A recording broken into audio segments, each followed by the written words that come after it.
Who did you expect? Who did you expect? Who did you expect? Who did you expect? Who did you expect?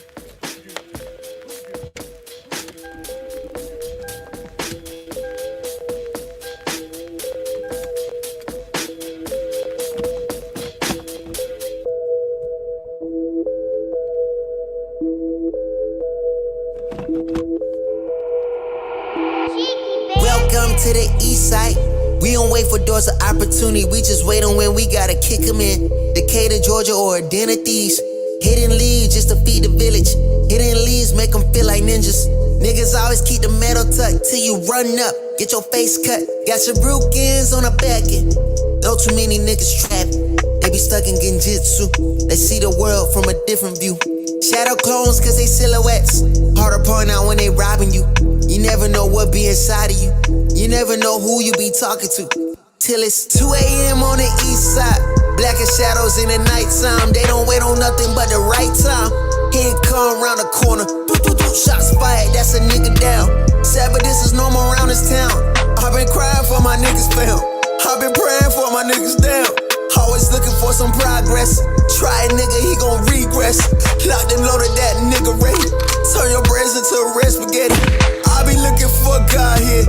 Hopefully see that I'm trying here. Save my niggas cause they really lost. Tell that my niggas before you write them off. They say, Vic, don't you move on that side, boy. Both the crime rate and junkies stay high, boy. Scary niggas, they ain't see my vision. Now they see it, they want them to convoy. Stop by the corner store, know that it's kissing. Then let them watch windows punk gas for a bag of chip shot with the water. But no, they got size, I don't need no patchouli. I just want water. Star bitch with my brothers like Pops and Earl. We gon' turn Keller Road right into a Melrose. I might turn Wesley Cap to a motherfucking church. And they got my people and teach them their worth. I don't need no appraiser, I'm knowing the worth of my property. They just sold out the cap, always a lot in the world, and I'm moving it all like construction on this side. I'm taking my time, now it's 2 a.m. on the east side. Up as fuck, no I'm writing rhymes. Late night, not an early morning, like an alchemist. I'm turning into something. Shots fired, that's your nigga down. Sad, but it's normal around this town. Cause I'm calling, say you beat the charge. He can't wait to come back around. Other cousin Carly, almost out. Say you heard prices went back up. Confirm they gassed up. Told them chill, though, cause we next up. People be looking for God here. My job is to teach them look in themselves. Say my niggas cause they really lost. Spitting for the ones that breaking off.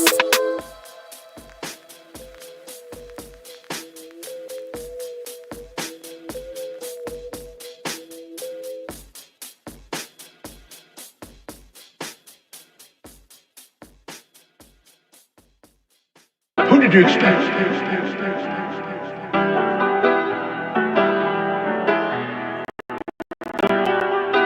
Biggest the what? Biggest the what? Biggest the what? Biggest the Super Bowl.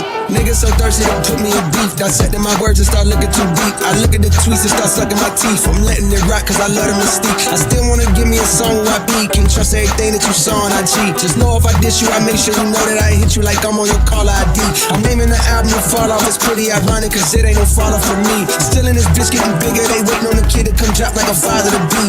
Love when they argue the hardest MC. Is it K Dot, is it Aubrey or me? We the big three like we started the league. But right now I feel like Muhammad Ali.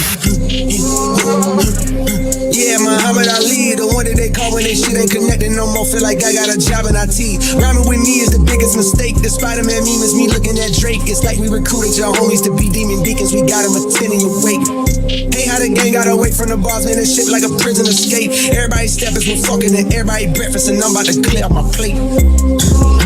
When I show up, it's motion picture, blockbuster. The goat with the golden pen, the top toucher, the spot rusher. Spray this whole shit up, the crop duster. Not Russia, but apply pressure to your cranium. Codes automatic when aiming them. With the boy in the status of stadium.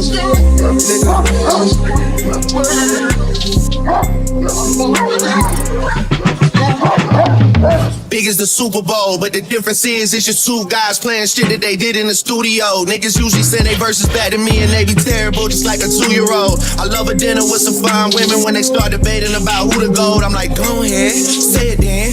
Who the GOAT? Who the GOAT? Who the GOAT? Who the GOAT?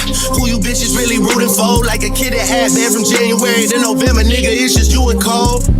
Big as the what? Big as the what? Big as the what? Big as the Super Bowl.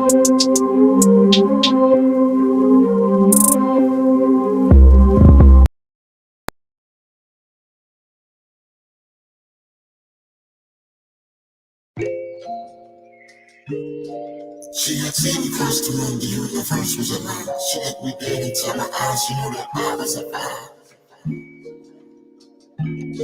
I don't say much cause my vibe says it all. I don't say much cause my vibe says it all. I don't say much cause my vibe says it all. I can't lie, no. She love the way I'm vibing. She love the way I'm vibing. She love the way I'm vibing. Yeah, I'm vibing. She love the way I'm vibing. She love the way I'm vibing. She love the way I'm vibing. Yeah. She like the vibe and see the aura switch up. I walk into the room and it's so bright now. Plant a seed and go and watch it grow. Water it and treat it what it's worth now. Pops told me I need to have some confidence. Always been a soldier, not a hoe now. Dance around how you really feel. It's a kickback, not a hold down. Kick back, relax, you know, that's how we vibe. So I got patience for things that ain't worth people's time. Miley Cyrus, happy aura like white diamonds. I put my light in the shadow realm because I'm shining. Blind and these demons call that an eye for an eye. Cause you thought you had me cornered, but I got perfect alignment. Yellow hair, gold stone, purple in my ice cream cone. Red rose what I be on when it's my mother zone. How you feel? Blues make you chill. How you feel? Red velvet make you heal. How you feel? Green get you bills. Back on chill like 4 flats on them wheels, tryna make it to them Beverly's west side of the mills. Well, catch me riding, cause we about to go and slide. And you think I'm classy, cause first rate is what we be flying. And that's just how we vibe, man, we vibing. She love the way I'm vibing. She love the way I'm vibing. She love the way I'm vibing. Yeah, I'm vibing. She love the way I'm vibing. She love the way I'm vibing. She love the way I'm vibing. Yeah.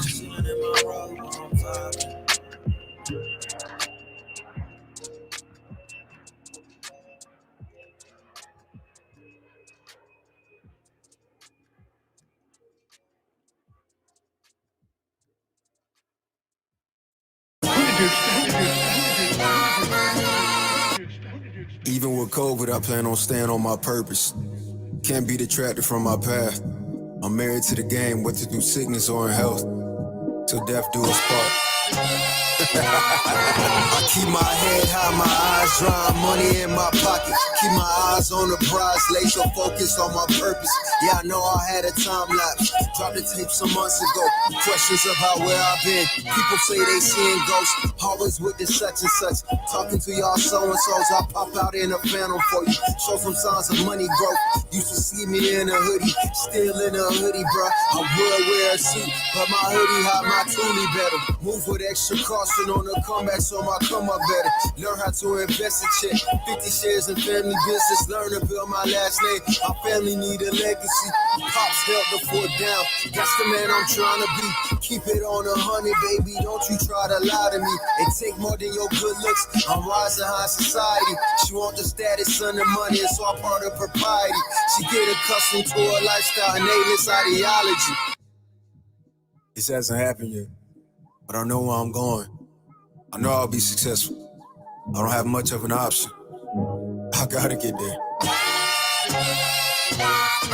This is the greatest comeback since Billie Jean King. It's the battle of the best, but everybody average to me. I can get a late start, quarantine and lose my mind, and I still find a way to outshine and outrhyme you niggas. I don't understand you niggas, always walking around like you got big nuts to itch, but you be fudging the figures. I guess it figures. Bravado only get you so far until real life start to show you who you really are. I hope you had fun in daddy's clothes when daddy was gone, but now daddy back in town so you can go and get gone. Go outside with the other kids where you belong before you get smacked up inside of my home.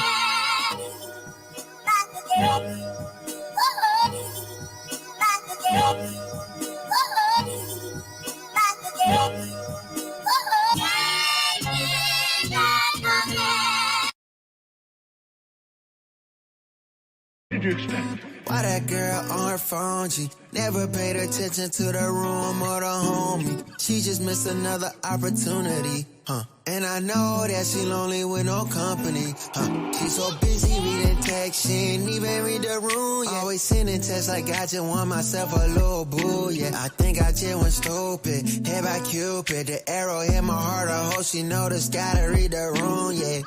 Learn to read the room, I really wish that you can read the room.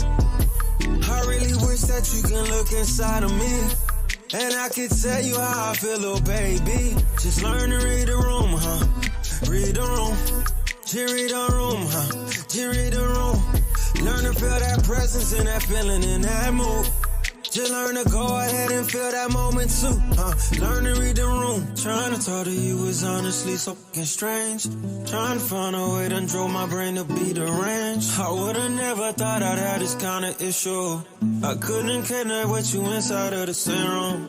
I know you feel me, at least I think you do. It's hard to tell, I cannot read the room. You seem to be unfazed, that's what you supposed to do. You seem so confused, baby, why won't you learn to read the room? I really wish that you can read the room.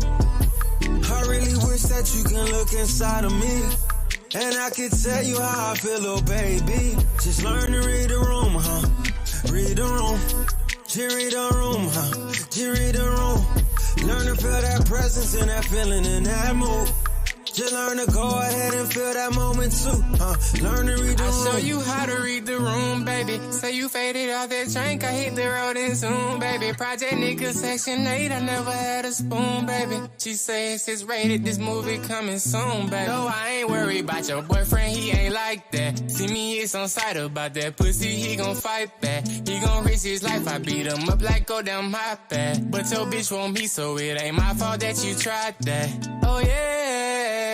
Learn to read the room, I really wish that you can read the room. I really wish that you can look inside of me, and I could tell you how I feel, little baby. Just learn to read the room, Read the room. Just read the room, Just read the room.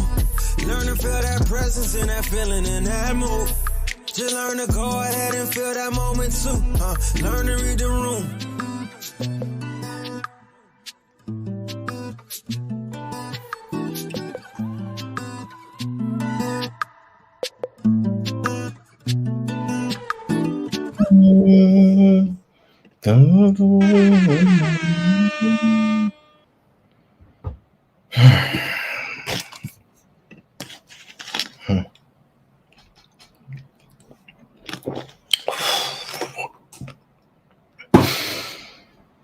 Good afternoon.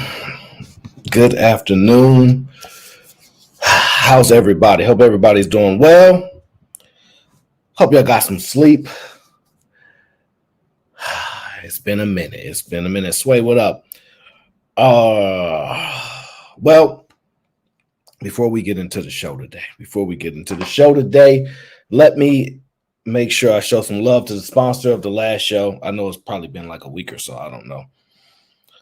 But a lot has gone on. Life is life. Shout out to the lovely C.R. Deborah, the lovely Cree. She was a sponsor of the last show, so I appreciate you. And shout out to Cree once again. You're always holding everybody down the space, so shout out to Cree. We appreciate you.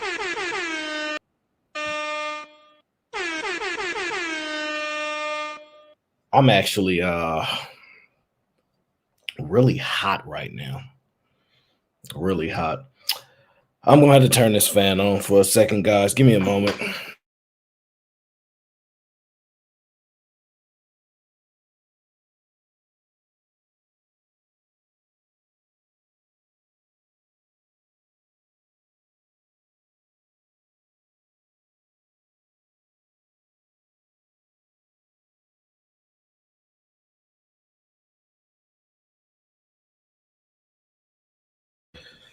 All right. We good now. I got a little bit of air flowing through here. It's been a little hot in the Bay lately, so we've been getting some heat. It's about that time of year, so trying to make sure I stay temperature kind of low I got my water, and I've actually been trying this drink that I've never tried before. It's that Body Armor brand, y'all know, by that Kobe Bryant invested in, made like 200 million. I'm just giving it a try. So I've been drinking the peach mango flavor. Something simple because I don't need nothing crazy. But it has all those extra things that you need in your body. I take vitamins too, so but I've been drinking that too. So a lot of water and some of this Body Armor Light. Now, it's an acquired taste, though. I'm gonna just tell you that now. But I never had that. I know it's probably been out for like 10 years. I don't know. I thought I heard Coca-Cola bought them, but whatever. Anyway, guys, before we get into the show today, give y'all a small update on a little bit of my life. All right, Sway, what up? He says, we at work too, my guy. Let's get it popping in here. Sway, you always at work. I'm gonna just tell you this, though, Sway. You an electrician. You need to move to California. They paying big money for you electricians out here. I might need to become an electrician. I ain't lying. I'm telling you. Man, oh man, y'all, they paying crazy money for these electricians out here in the Bay. Let me say it. Let me just say this. It's been a crazy week, guys. You know what? I don't really talk about this type of stuff online. I'm going to make this a one-time exception because I've been gone for a week.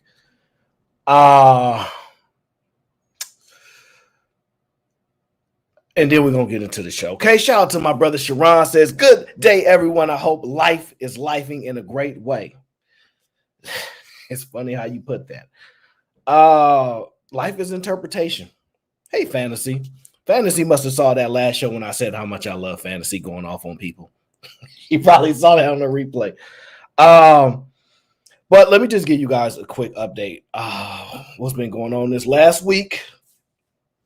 Because I know y'all don't see me on YouTube at least the last few weeks for a plethora of reasons. But let me just say this. There's this clip that I saw a while back ago. And it's been in the back of my mind, guys. It's just been playing in the back of my mind. And I'm going to share it with y'all. And I'm going to tell you why it's been playing in the back of my mind. For some reasons, okay? Let me pull it up here. Maybe you guys have heard this. A wise person once said, what surprises me most about humankind is that we get bored of our childhood, rush to grow up, and long to be children again. That we lose our health to make money, and then lose our money to restore our health. That by thinking anxiously about the future, we forget the present, such that we live in neither the present nor the future. That we live as if we were never going to die, and die as though we've never lived.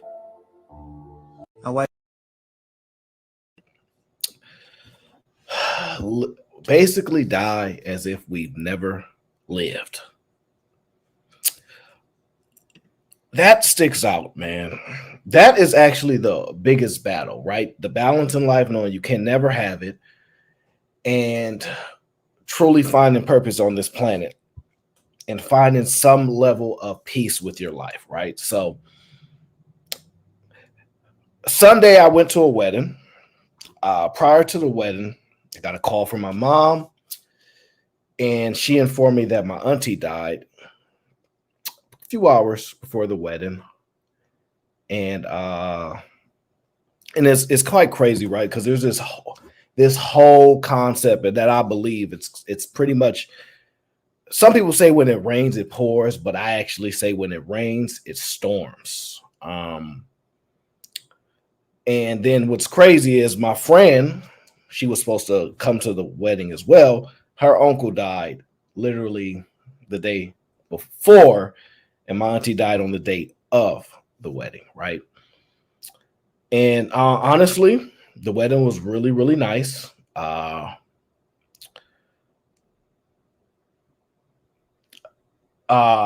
was really expensive. I'm just telling you that now. So if that's how much marriage costs, I ain't never gonna try. But it was good to see my friend. She was very happy. And so, sometimes, thank you, TC. I appreciate that. Sometimes those weddings get everybody in a good mood for some reason. Thank you, Fantasy. It's all good. Thinking about actually how I deal with death is actually something that sticks out with me, because I actually don't know if I deal with it in a good way or a bad way. And I'm still unsure, because I actually, thank you, Easy Money. Appreciate your truth and reality. I actually don't know. I think I handle it well, but I don't want to handle it well. As crazy as that sounds, I want to feel the way you feel when you a 6-year-old, right? A level of innocence, and before you have to prepare yourself to take on the world, and you have to build yourself into something that can withstand this world, right? And most people, they supplement their sadness, their depression with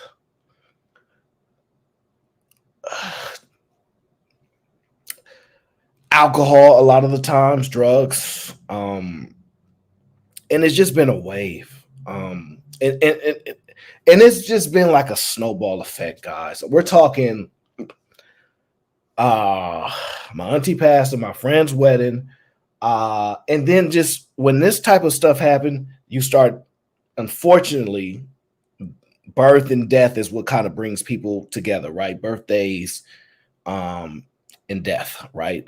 It's unfortunate, but it's the far truth of reality. And that's the time you're going to get the most concentrated space of family, is in those two situations. Weddings kind of align with that as well. They're much more or less frequent in some communities, but and I understand the importance of them. I don't celebrate my birthday, but I understand the importance of it. Thank you, Sherelle.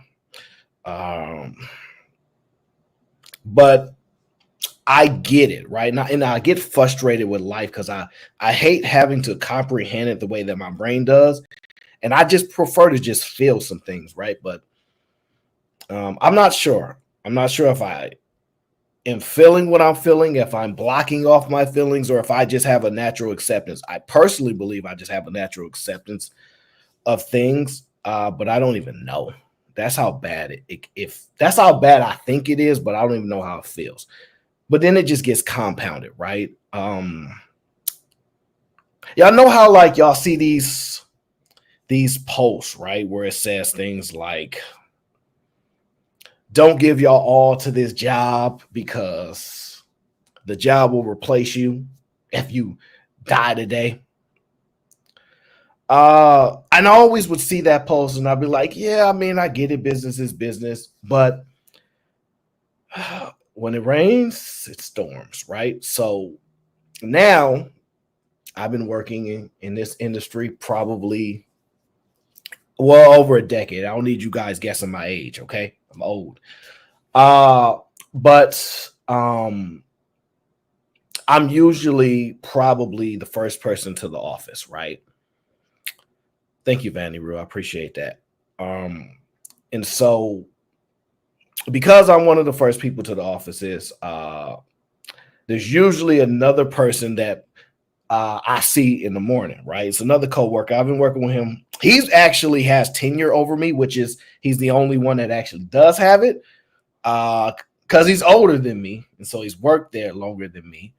But it's like clockwork, right? So my routine is like pattern based, but it's a conscious pattern, and I'm aware of my surroundings and things like that. But it's a reason why I do things in patterns, et cetera, et cetera. But I always know the time that coworkers show up to work. Like, I have it like to like a T. I know this person's going to come through the door. This. Every single coworker, I know their habits, all these type of things, right?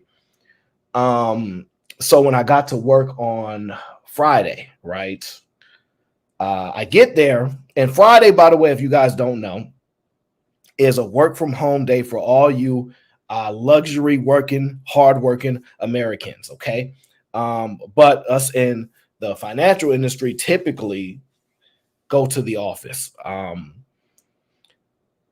And so on my way to the office, I follow my normal routine, you know, and I have to do it that way for a reason. But when I get to work, normally I see a different coworker. All right. I have a bunch of coworkers, but I see a different coworkers, and we have coworkers that come from other offices that will, be there for a day, meet clients, etc. And I said, I looked, I said, what are you doing here? You ain't supposed to be here. So I just, something back of my mind was just like, this is weird, right? Because I have everything like clockwork. I know everybody's habits, right? So get to work.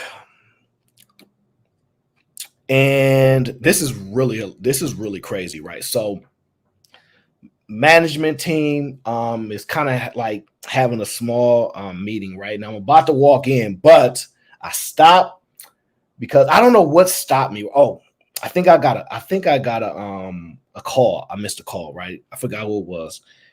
And I looked at my phone, right? And it said, "Oh, you're not going to believe this, but such and such passed away today." And because I'm so tied to like the nomocracy of like death, and because I try to prepare myself for it, I just looked at my phone. I said, I knew something was wrong. So my coworker actually died Friday, and he never showed up to work. And I knew that was a very rare situation because he pretty much don't miss work like me. But I knew something was wrong. And now, as I see the office kind of running around trying to figure out how to manage that, and how to deal with the staff and things like that, and people have to make their decisions. It got me thinking, like, how much of our life we devote to industry, to business, and just how truly fast you will see that if you die on the job, how fast they will actually replace you.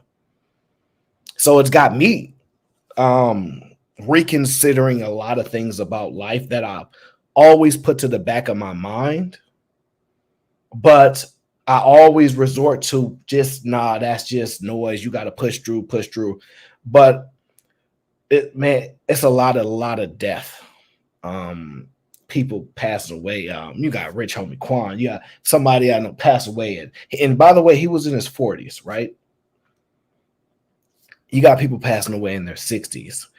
And I'm just thinking to myself, I really don't know how much time I actually have. I really don't know.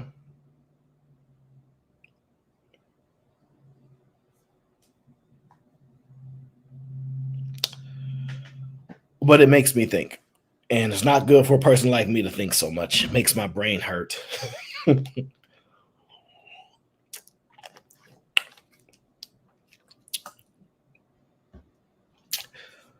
so that was a long day. Because I had never experienced a coworker that I've been working with over. I have to get that because that might be Amazon. One moment.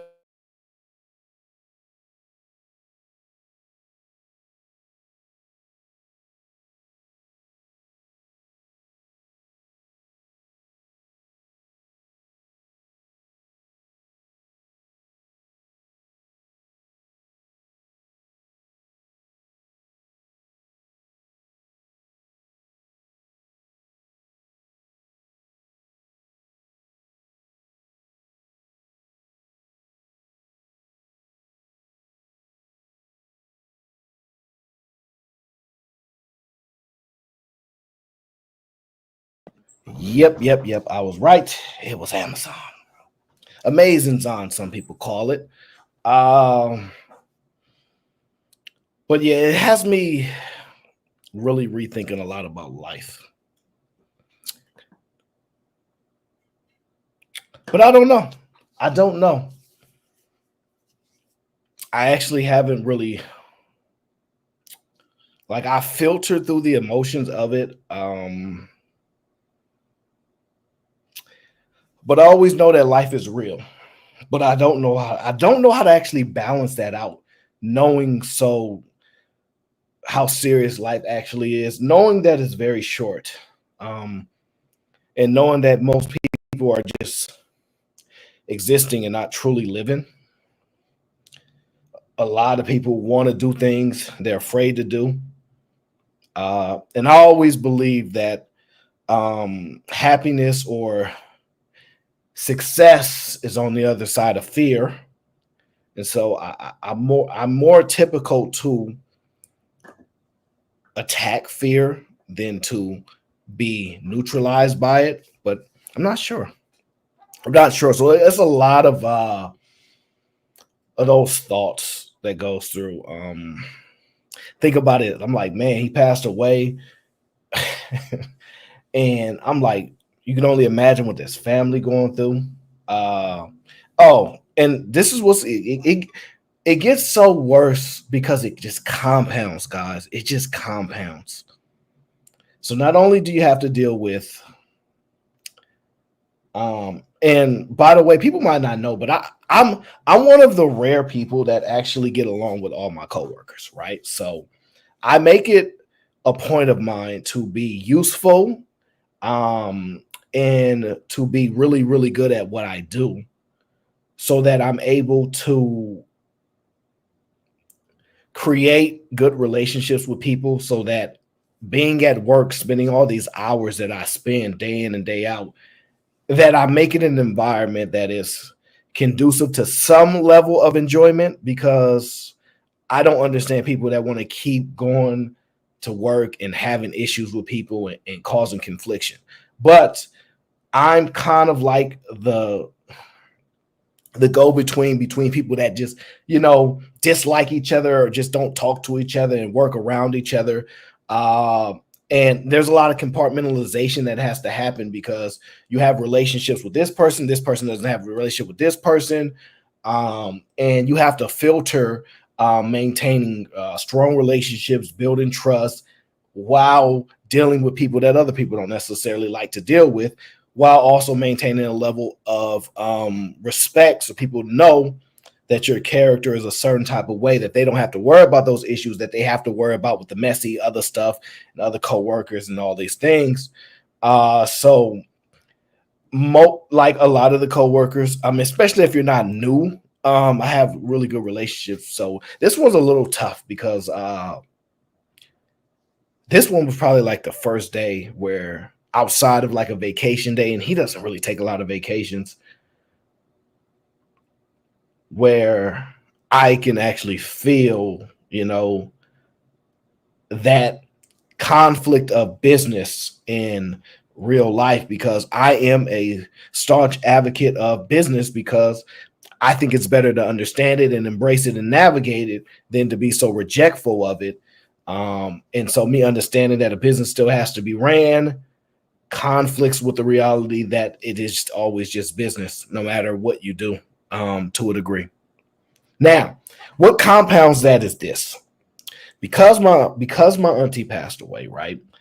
I'm in now probably a little more, and I'm a very much like an isolationist, right? I am very much to myself. I'm a lone wolf. Like I have friends, and they forced me to go to their weddings. Yes, she did force me to go. But I'm glad because she was really happy, and I like to see the ladies around me in my life be really happy, the best that they can get. And it was expensive as heck, and I guess I didn't need to get more rich friends. But what conflicts it is this. And shout out to my dog Tone in the building, says for the water fund, just getting it in. Tone, where you been, man? I know I'm the one that's been missing, but I'm gonna blame you like you ain't been here. I'm gonna blame you like you ain't been here. Where you been? Don't you know? I'm switching up a little bit. I got my water, but I'm actually drinking this this body armor because I feel like I've been a little dehydrated lately, no matter how much water I drink. So maybe I'm not getting I take vitamins too. I don't know. Maybe I don't know what's going on, but shout out to the gang.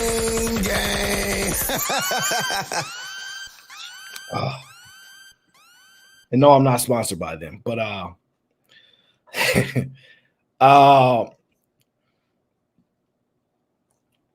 but now I'm in more contact with more family, right? Let me tell you what makes this worse. Let me tell you what makes this worse. Because I'm dealing with all of this, and now we get in conflicts now, right? So I'm going to tell you something, and I'm going to be as clear as I can be about it, while trying to be respectful of other people's life and privacy.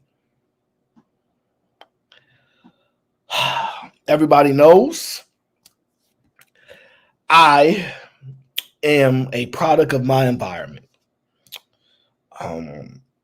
There's some level of triumphy to a degree, even though I don't necessarily look at it. I understand the magnitude of things that I've evolved from and things that I've been able to accomplish and the difficulties that comes with that. Are they gonna, it's a good question. Are they going to fight over? Right. You know, they're going to fight over everything, to be honest with you. But I don't even want to get into that conflict right now. I don't. But what even this what makes this worse, right? Because I can handle most things. This is what makes it worse. So I'm talking to a family member. I won't say who. And this one hits really, really close to home for me. Because it involves men or boys, right? And I'm talking to this family member, and we're discussing, what's going on. And the typical family things that occur during these times. And as you guys know, I'm very separated. In the sense of like I don't have like a big like crew or things like that. And I really enjoy time to myself because I had to learn how to enjoy being by myself before I can enjoy anything else in life, because that's the greatest battle you have, is being alone with your own thoughts.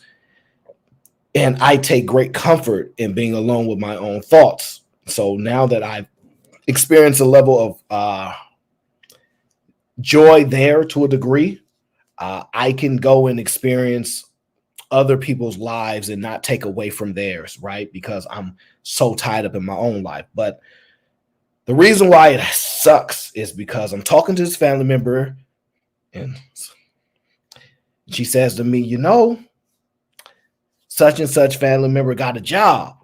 They just basically came of age and they got a job, and they come from essentially the same damn family as me, basically. So the same type of struggle, background, the same projects, the same government house, all those type of environments, right, that we fight so hard to escape,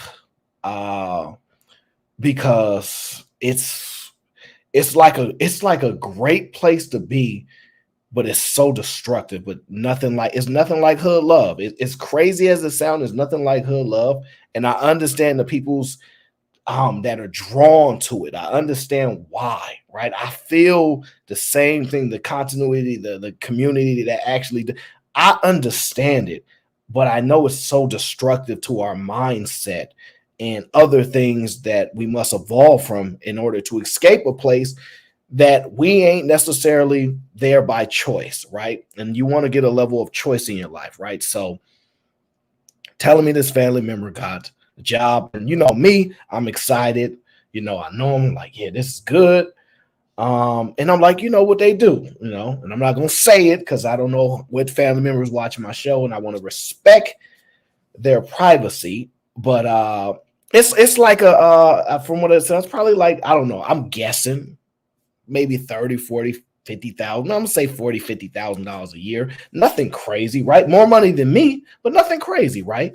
So they say, yeah, they, you know, such as got a job, but now they're gonna have to get out because they're gonna raise the rent. And I can't be having that. They got to get out and get off my lease because I can't have the rent been raised. It's too much money.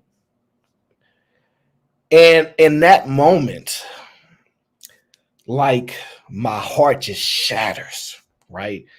Because that pains me, because I know so many young men that are trying to evolve from being boys to men have to go through that every time, right? It's crazy, right?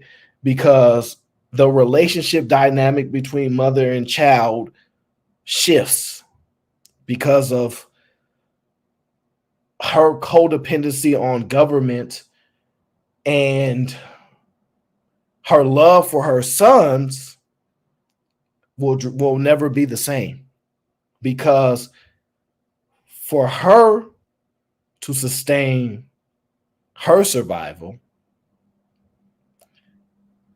she has to basically push this son out. And fantasy is like, I think 18, 19, 18 or 19. I don't remember. I must say 18 or 19. I don't know the exact age. I'm gonna say 19. I don't know. Because I don't know who's watching, so I want to be very careful. I do protect people who didn't choose to be on the internet. But it frustrates me because I'm like, I understand each side. I understand, and I don't like having to be understanding of the complexities that exist. But the thing that it is, fantasy says he's grown. And the problem, fine, grown is grown. But what does grown mean? Because we calling 22-year-olds children. And the inconsistencies across the board to fit narratives, just to fit narratives. And then they tell you, oh, we can't kick our kids out. And then it's like, so you think if you was 17 on January 1st, you turn 18 on January 2nd, you go from being a child to grown. And I'm not complaining, right? Because I took all the difficulties that come with life for my circumstances. And it is what it is. It's just heartbreaking. The reason why it's heartbreaking is because I think for a lot of people, yes, a lot of people can survive that situation and make it through. It's not an easy battle. It's a very much uphill battle. And it's even it's so difficult, right? But it just sucks knowing it. It just sucks knowing that's going to happen, because I'm going to tell you this about people, right? His innocence is going to disappear. Like, I see these videos, right? I see these videos, right? Let me see if I can find one, right? Where I can just give you a visual of kind of like what I mean. I know I have a video around here somewhere. Oh, here we go. Let me give you an example. Here's one. I only want you to pay attention to the child. Ignore the mom. Ignore the dad. I just want you to pay attention to the child. And you're my mom. Yes, I am. And you're my father. Yes, sir. There's my kindergarten. There's my school.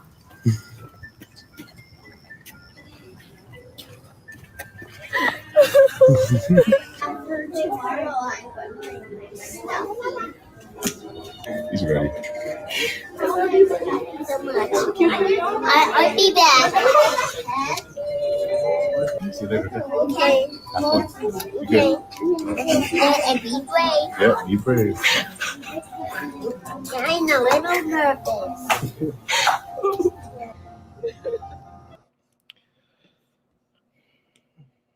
Ignore the moms. That level of innocence, gone. I know that's what's going to happen.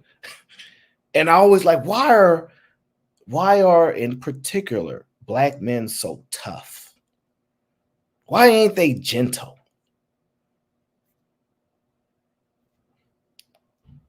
Because that level of innocence,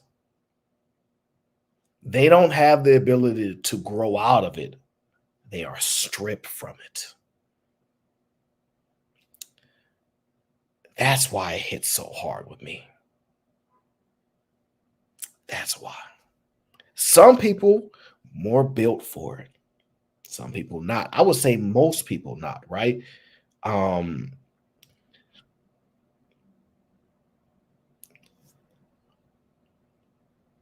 I know we think it's a good idea to throw people out to the wolves, sink or swim, right? But I don't see as many fun, loving, gentle men like that because they get through to the wolves. It is what it is. It's the reality that we have to live with.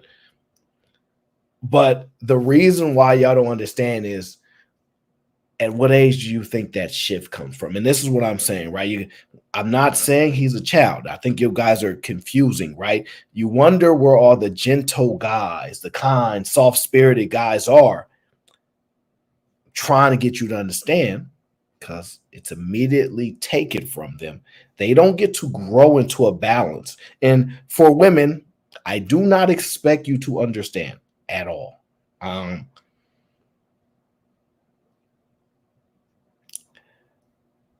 Because it's a different battle that y'all have to go through in the world. And so this is not to get understanding from women. You're not going to really get it because your battle is different from a man's battle, right?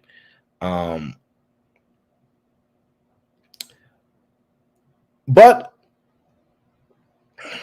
Fantasy said, my mom, baby, my brother forever. Well, the question is he gentle, soft, or tough? Right? And I'm not saying what's right or wrong, because I talk about what is. But there's a difference from men telling y'all, my daughter gonna stay with me until, she marry out. Look, till she marry out, something like that. She can stay with me till she, finds somebody to marry out. Till my son got to get out and go, dominate the world.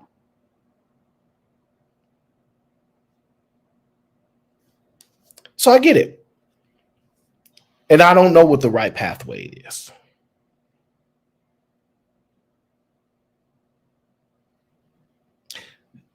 Jones, for more, the video is not about the age. It's give you a poignant imagery of innocence, gentleness, etc. But that's why I said it's harder for people to not understand. If you don't get it, maybe you know a bunch of gentle, kind men instead of tough.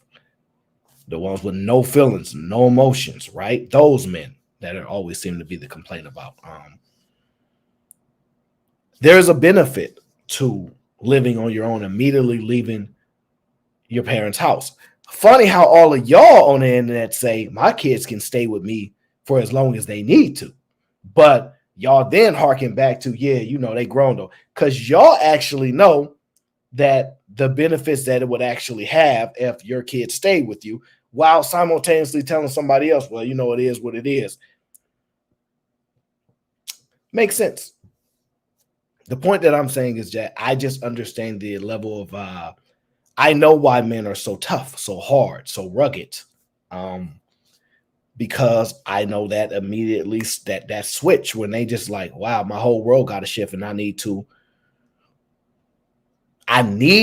do this, such and such, right? So it is what it is. But me knowing that is the problem that it is, right? But the problem is, what is the mom to do? She not about to get out and get a job and, so that's her livelihood. Shicey Bum said men need to struggle, stay humble.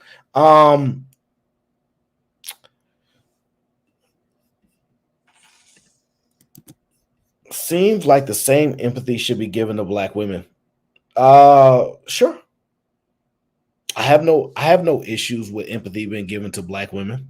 Why would I? I want everybody to win. I don't think it'll happen, but I want everybody to win. It's not. I don't think me speaking specifically about men, boys, males issues is a direct confliction with female issues. But if you think it is, that's fine. That's not my argument.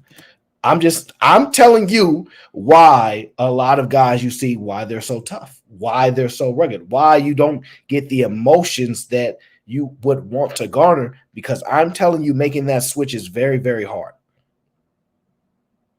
Making that switch is very, very hard. I made the switch. I'm telling you as somebody that is probably more in tune with my emotions than most guys and have a higher level of understanding and awareness than a lot of people. And combining that impact, I'm telling you, that's just what it is. I'm not asking you to feel sorry for him. I feel how I feel for him. I feel how I feel for him. I'm not asking you to feel that way. It's my family. It's not yours. But I'm just saying I kind of know what that battle about to be. Because you have to understand, right? I tried to tell y'all this, right? I grew up, I never confuse poverty in America with struggling in the United States of America, okay? I never confused that, right? I'm gonna bring my brother E-Man up, but he ain't gonna interrupt me while I'm telling this story, or we gonna be boxing. All right, I ain't got time for this. But delete the link. We don't need nobody else. Delete it. Don't let nobody else up. Right, you know you can delete the link. So the struggle of that switch is hard. So it's not easy, right? Because I remember, turning on the water and it didn't get hot. Yeah, you might as well be in another country. I remember a lot of things that does build character, but it builds something else in you first. Now, if you can get to the character part, fine, but it builds something else in you first. And what it does is it puts you in a position where you want to get things that you were left out of acquiring while other people got them and you watch. So I know he about to get this job, right? And he's going to do what I've seen other family members do. Nephews, cousins, brothers, all of them. They not going to come talk to me because they know what I'm going to say is we need to do this and this and this and this. And it comes with structure, restrictives, and it comes with a level of discipline that you have to have. So they're going to do what a lot of my friends have done, wait 6-7 years and go, yeah, I'm finally opening this financial account and all yada, yada after a bunch of years, right? But they could have been ahead. And he's going to buy stuff and he's going to make dumb decisions because he's young. It's his first job. And he's came up not the same type of like poverty that I have, but relative because it's government housing. And it's going to set him back because reality is going to hit him like a ton of bricks. So that's why I feel that way. Now, Either Man Williams, I know you are a lot more cavalier than I am. So you can feel free to deliver your cavalier speech, sir. Go ahead. I think it's hard. First, can you hear me or can you not hear me? You ain't got that mic? I got another one. That's I can hear you. You can't hear me. Okay. All right, cool.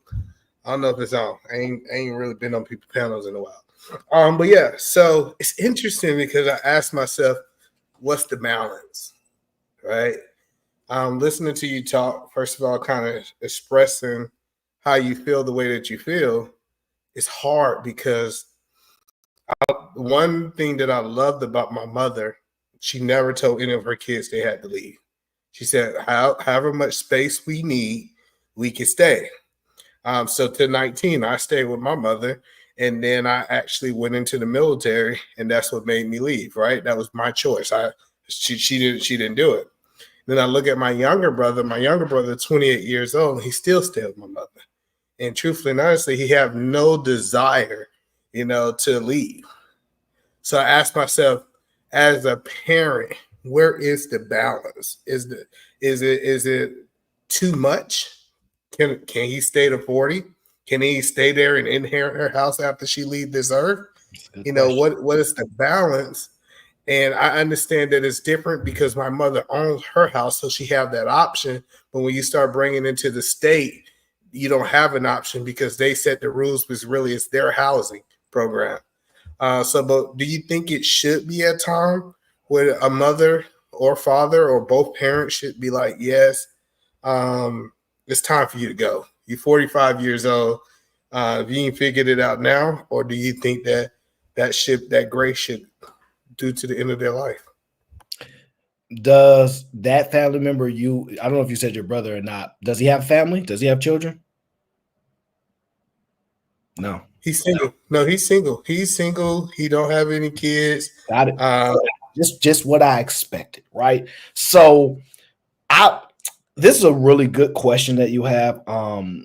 The natural instinct is for me is like, no, everybody got to go, right? But as I'm re-examining everything that we've been told, right? My natural thing is to take it in, filter it before I accept the rejection of the initial statement.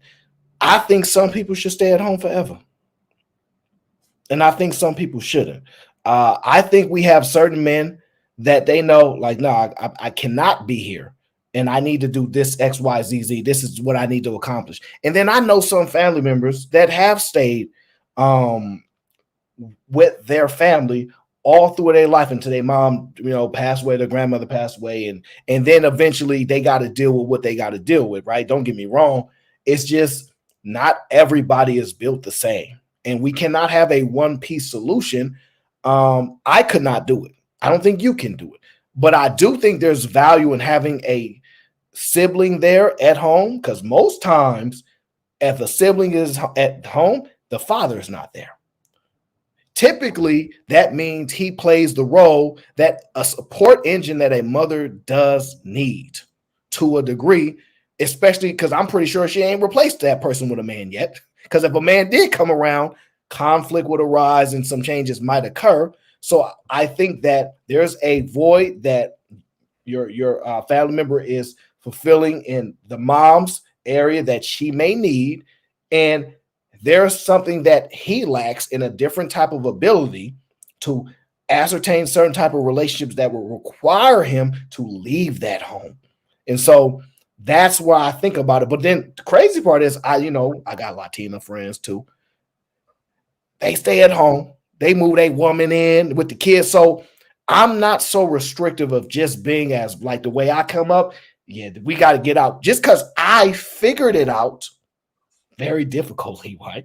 And I gain tremendously because of that.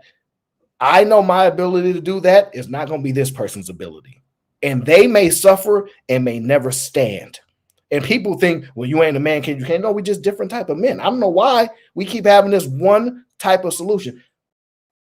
Who's gonna work these jobs? Who's gonna show up? Who's gonna handle these things? Like, either man too busy. He traveling over here. You got to handle this. It's nice having a family member you can call them. Hey, can you take care of this? And they're competent enough to at least do that. So I think there's some flexibility there. But as a parent, which I am not, I think that's the biggest conflict I would have. How do I position my children to no longer need to lean on me, right? And I don't know how to solve that problem, right? Because I do think there are a lot of children that are just dependent to a degree. And that's just their life, because they just don't have those other skills in life that they chose to leave that family. And I actually think there's strong value into that. I don't see my family a lot. I don't see them, right? So either. I would love to stay at home and, hey, mom, how you doing? Hey, and see people more often.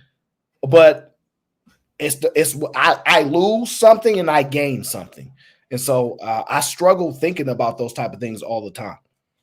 Well, I have learned that the order of the children matters, right? So, first of all, I always thought my brother should get out because that was who I was, and I felt like he should be like me, which is wrong, honestly.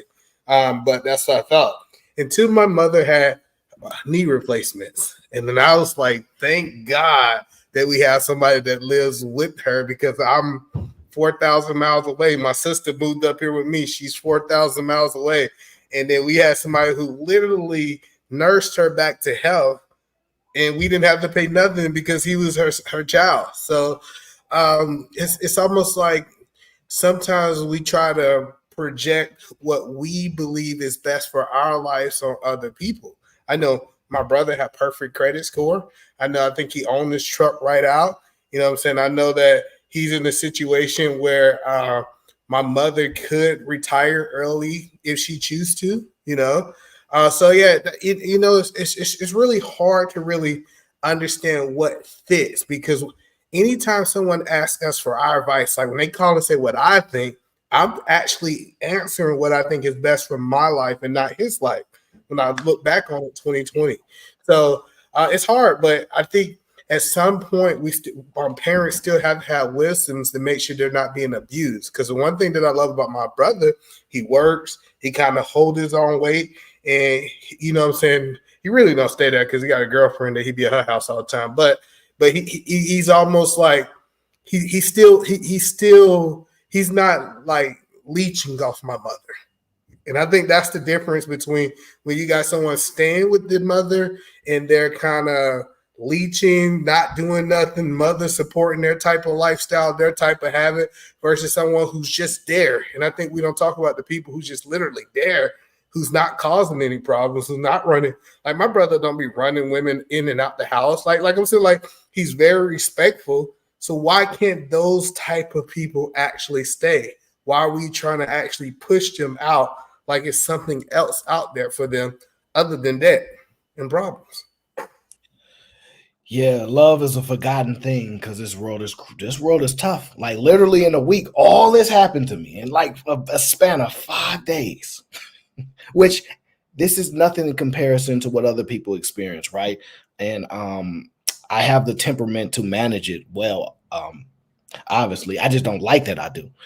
I hate that internal battle, knowing that I can navigate it, and I don't want to have that ability. I want a response that is like much more emotional and connected, right, to humanity. But I seem to be rather distant from it, and I struggle trying to find that balance. But I'm in agreement with you. I think it's dope to have kids. I you know how everybody got that family member that's where they at. Like, hey, you're so cuz and it's cool. We don't have to destroy everybody just because they're not like us. And I think you probably realized people don't have your capabilities. You know what I mean? When you coach people and you mentor young people and you start to look beyond yourself as there's so many different ways that life can be managed, and then you see you allowing other people to do it, we're so tough on the people closest to us. And I'm all about perspective, right? I'm all about looking things different angles, etc. And I'm like, I think the way I think, people can't match that. Some people can, but others can't. So they won't be in a advantageous position if they don't know how to navigate the way that I do, and they're going to suffer. And just to say that they don't live at home. So that's why everybody know I live in my mom's basement, because I want to represent that symbolicness about those people that people look over and look down on, right? And I want to combat it with a level of intelligence to a degree. So, and then that's good that you said that, looking at things in a different angle. But one thing that I ask men, I'm not talking to the women right now, right? I asked the men, look, when I looked at that video of that little boy, I think men should ask themselves this question: when did you lose that? When did that go away? Because I think if we really start having a conversation about, because I believe we all have it, unless you just grew up in a very chaotic, unnurturing environment and you didn't have it. I get there's exceptions to the way, but I think we look back and says, why did I lose that? And why did I lose that? And we really start having that conversation and we really start digging deep, and if the trauma is not too, thick, that we can look back into that. It actually shows us why because wolves create wolves. When you say I'm gonna throw my kids to the wolves, the reason they become wolves is because wolves create wolves. And I ask that question is, when did I lose that? And I think a lot of people don't ask themselves that question. I think about it a lot. I can't pinpoint it, but I can tell you that my level of awareness has been really high for a long time, but my level of involvement has not, right? I had to evolve from stage to stage. But I actually fight to get it back. I actually fight to have like a feeling and to fight so hard to maintain it because I don't want to get so far removed that I feel nothing. And I am concerned about that. I am concerned that I get so far removed. I overly position myself to deal with things in a way to where I feel, no actual like stop. Like I think sometimes your world should stop. Like I'm gonna throw us off. Like I think when people go through a divorce, their world should be devastated. It does, to like when I think about people like you divorce, your world should be destroyed. That actually make the most sense. Actually, if that's what's supposed to be for life, and if you change that, it should be destroyed, and you should have to start from the very bottom. It logically makes sense. Obviously that's not something people would want to hear, but it's just I fight that battle, but I really don't know when I really, really lost it. I could say I probably held it on longer than a lot of guys, and I think a lot of guys lose it because they chase women really soon. Like I was not chasing after women at all. I was about sports, hanging out with the homies for a long time. So I think when you start to do that type of thing, it gradually requires a change in you in order to do that. So I think that's a really good question. When did it go? Because that gets me every time. That's a good question. And then the funny part, because I was watching, shout out to DJ Hampton, they was having this conversation. If a young man or a man desired to hang out with another male, then that means that more than he desired to hang out with women, that means that he's gay, right? I don't know if you saw this. I know you ain't in these YouTube streets. I didn't see it, but we've had conversations around this before. Yeah, so it's a and then when you look back at this innocence of you having healthy male friends that because when you start talking about before you was chasing women, before men was centered on getting the women, and then you start looking at those healthy male relationships that just play video games. You might went to play basketball, or you might be doing all these things. It's frowned upon by people for you wanting to hang out with those type of people or trying to have that kind of innocence that is not revolving around women. So I think even it's attacked in a way that we don't even get a chance to see, because now we want to call him sus because he don't have the desire to run after women. And so we don't understand that we kind of really create the problems that we complain about here on the internet.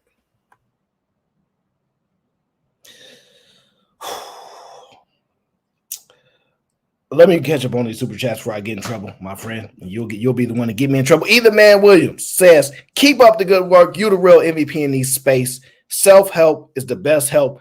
You don't look like the place you come from. You know what's so funny? Some lady said that to me the other day. They say, you from San Francisco? I said, yeah, I was born here. We're at, right? And I pause, right? Because I don't necessarily like to tell people where I'm from, but because I know the judgment that's going to come from it, and I know the shock. Nah, like, you don't fit that. You don't fit this. I tell them, and she's like, yeah, you just not like them, right? And I'm like, what is a normal person then if I'm not like that? They can never answer. They always just say, I don't know, but you just don't fit that. Jack, the bounce back Jack is in the building, says, Black Lives Matter. Don't be a pookie for free. Okay, I know Jack been acting up because I've been going. Okay, Roxy Hart, shout out to Rox, says, no, he needs to stay to now learn money management and gain true masculinity. Leaving early makes you a mark. Well, we don't all get the choice. We don't all get the choice. And to be honest with you, money management is actually a lot more simpler than people think it is, but people have money apprehension. Like there's a fear of tackling money problems because they don't think that they're prepared to do it. So I talk to people about that all the time. I would love if people were able to develop money management at home with a structured plan and things like that. Most of us get thrown to the wolves. It's not going to happen.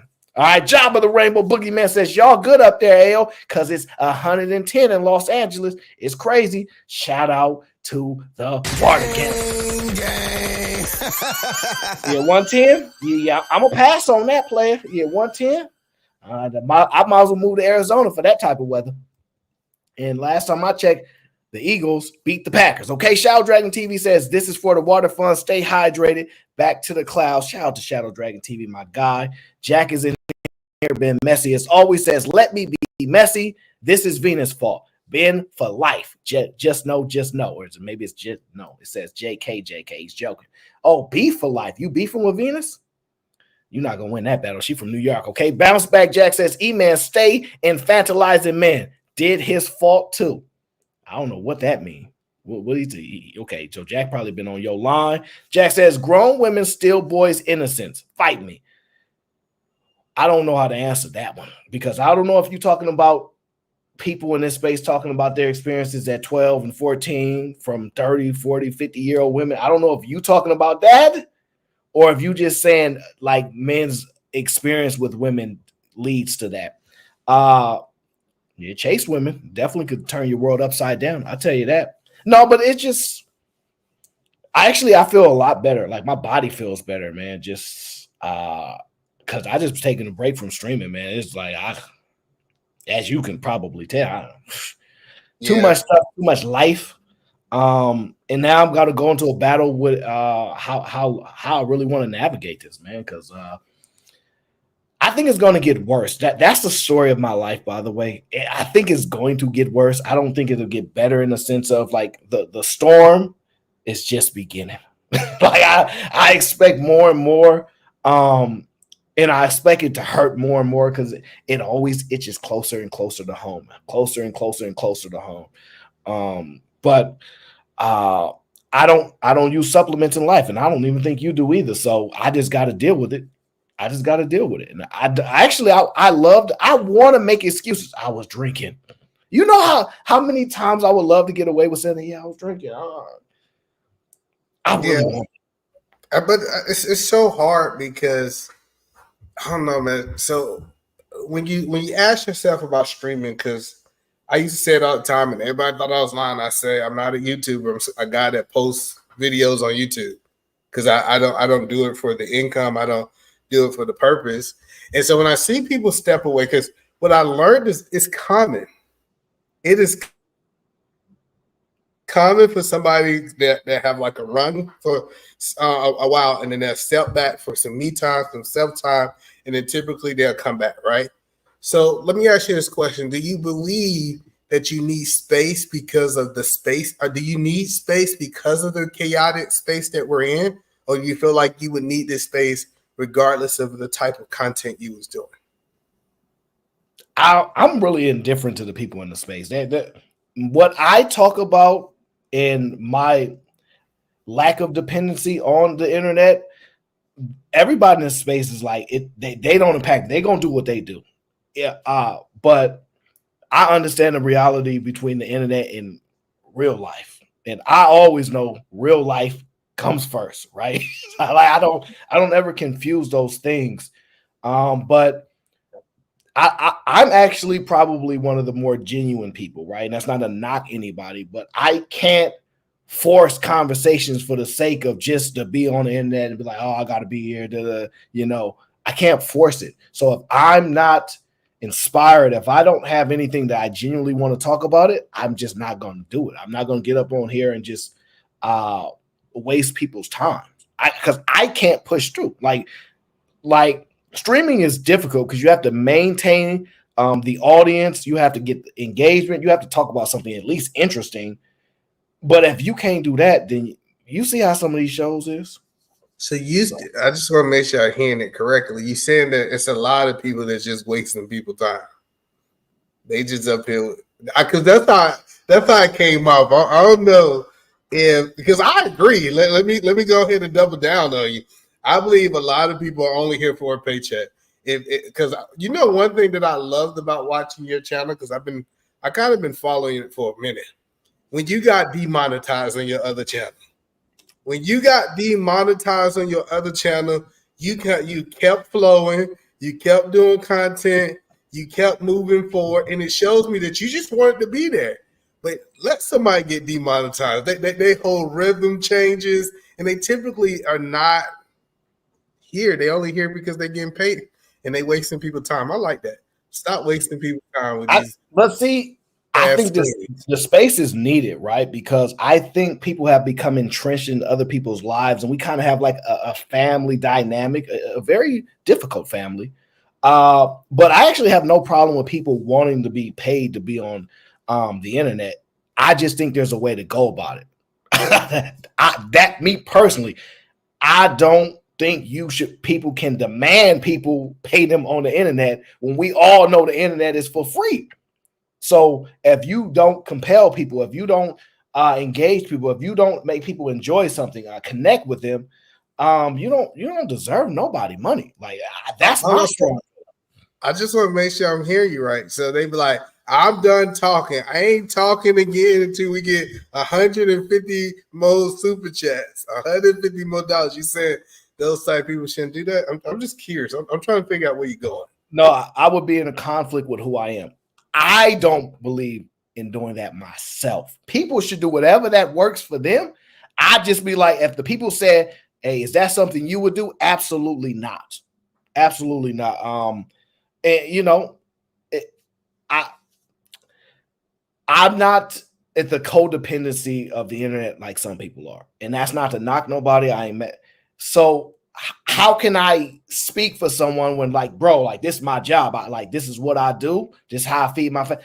It's hard for me to tell somebody to go against them when they're not causing nobody harm, et cetera, things like that. I just think like the way you go about it, like entitlement, I don't believe in that. I believe that you have to earn things, and there's a way you should go about it. But if you come on the internet and be like, yo, if you watch my show, send me, I'm like, hey, that's up to you. If it worked too, God bless you, bro. But it's just, I think that people need to realize that we all people, and nobody wants to be taken advantage of. So keep your job. That's why I like having Lee on. Lee be at work, like, give me 1 minute, bro. Yeah, I'm about to get this money. And then he get back and chopping it up with us. I'm like, yeah, that's what you're supposed to do. Don't come up here expecting people to save your life. To me, that's crazy. Like, but if it works, I ain't gonna knock nobody because I'm not about to beef with nobody on the internet. Like, we can go back and forth, we can argue a bit, but you got family, you got things you need to pay for. I'm not about to have no problem with you. I'm not about to do no show about you. We're not about to go back and forth because my content is derived on how my brain works, how I think, and conversations. That's it. It's not derived on conflict with nobody else, and they can't get me to a point where it is. So, I'm really at a space in life where I'm extremely, I have a strong level of gratitude for life. But I struggle with understanding things so much, and that's like I don't know how much longer that I can sustain certain things, especially like I don't even know how to put into words right now. I'm not gonna even lie, but let me give it. I can put it in words for you. Don't worry. He said he just don't know how much longer he can go without having a wife. He had a time that this singleness, this openness is overbearing, and now he just need a woman to come in that he called his wife to bring him that final level of balance so that he can go Super Saiyan. All right, Lee, we don't need to hear from Aaron no more. Go ahead. It's possible that could happen, but I have my own peace that I have in life. It don't come from no woman. Don't come from my mama. No, I'm telling you, it don't come from nobody else but me. So when I approach people, I get to come with no ego, or I ain't gotta be tough with them. Like, it can just be all love, because if we have an issue, I'm like, bro, you go on about your life, I go on about mine. No harm, no foul. I ain't bringing no conflict to you, and I mind my business. I'm not egotistical. Be like, oh yeah, I'm tough too, so we can do whatever. Nah, you got it, because that 5 seconds of a different statement or a different decision is that person's life. I don't want to be that person. Nobody is known on the planet as the toughest guy that ever lived, except for Mike Tyson. And then they laughed at him when he got knocked out. Shout out to Lauren Mack, okay, for the Cash App says, for the water fun turtle. She called me a turtle, okay? I'm very fast, okay? You might can't tell, but I should have been in the Olympics if I was able to stay at home and figure out the transition from, boy to man. But if you throw them to the wolves, well, then I just have to figure that out. Well, you don't even have to stay at home. You just can go from your mama house to house husband. If you do that, if you transition, we always talk about women transitioning, being able to go from her daddy house to her husband house, while we don't talk about men being able to transition from his mama house to his wife house. You know what? My friend, she just got married, right? She has a different dynamic to where, like, her dad was not necessarily the breadwinner and he was more the stay-at-home dad. And so she's actually seen that dynamic. So I think that actually helps her in having a friend like me, in my opinion, you can ask her, helps her view men differently than how other women view men, right? And I think it's a little bit healthier. When I told her, because she's pretty dope. She don't be like, yeah, he need to pay all these bills. She don't even think like that. If she had to pay him, she'll just pay him. So it's women out here. Hold on, let me see if this is Troublemaker Jack in the back, okay? Because he said he was gonna come through. I don't know if that's really him, guys. So let me pull this up to be sure, because I ain't got time for the trolls today. Troublemaker Jack, is that you in the building or not? Only if my mic is right. If my mic is right, then I'm gonna be down for it. Yeah, that's his ass. That's him. Your mic lightweight tripping though. Like, you got some wild type background. Is you in the woods again? Yeah, you know me. I like climbing trees. Monkey ass me. I like my stuff. I just came up here to have a conversation and try to start no beef. Yo, what's going on? Why I feel like it's like a little beef in the area. Like, I don't know what beef you talking about, dog. What you mean? I mean, it sound like a discussion we had that created a little beef with me before, when I was trying to make that point, like, you shouldn't be deserving of any money, any super chats. I never got mad at you about that. No, it wasn't you that got mad. No, I'm not saying me and you got a beef. Me and you never got a beef. I'm saying, like, you remember we was on a certain channel and I had that discussion and then it kind of like ballooned into like a kind of beef thing. Oh, but, yeah, you mean. Yeah, you're meaner than me because you like the box. And so, like, and you also have a good sense of humor. So you're like, look, I'm playing, but we could box though. So you not willing to just let things bypass because you like, I'm willing to let things in. Yeah, that's cool because it don't affect what we do here, but you gonna be honest and say your truth. Well, sometimes it's gonna cause conflict, sometimes it's not. It definitely, it caused a lot of conflict in this space. I realized that, it caused, like, I be causing so much conflict. I'll be like, bro, I gotta chill, bro. But I can't help it. I'm from Jersey. Jersey people are mean. If you go to Jersey, they're gonna be mean, and until you buck up and be mean too, we're not even gonna like you, because it's like you're not showing us the real you. Like, who are you really? Because we all put on masks all the time. You feel me? Like, who are you? You feel me? So, dang, I don't know, people take things serious. So what you said is just based on our conversation, that innocent guy that Aaron was talking about earlier is a pretender. He's really a wolf. We all wolves, and we just act innocent.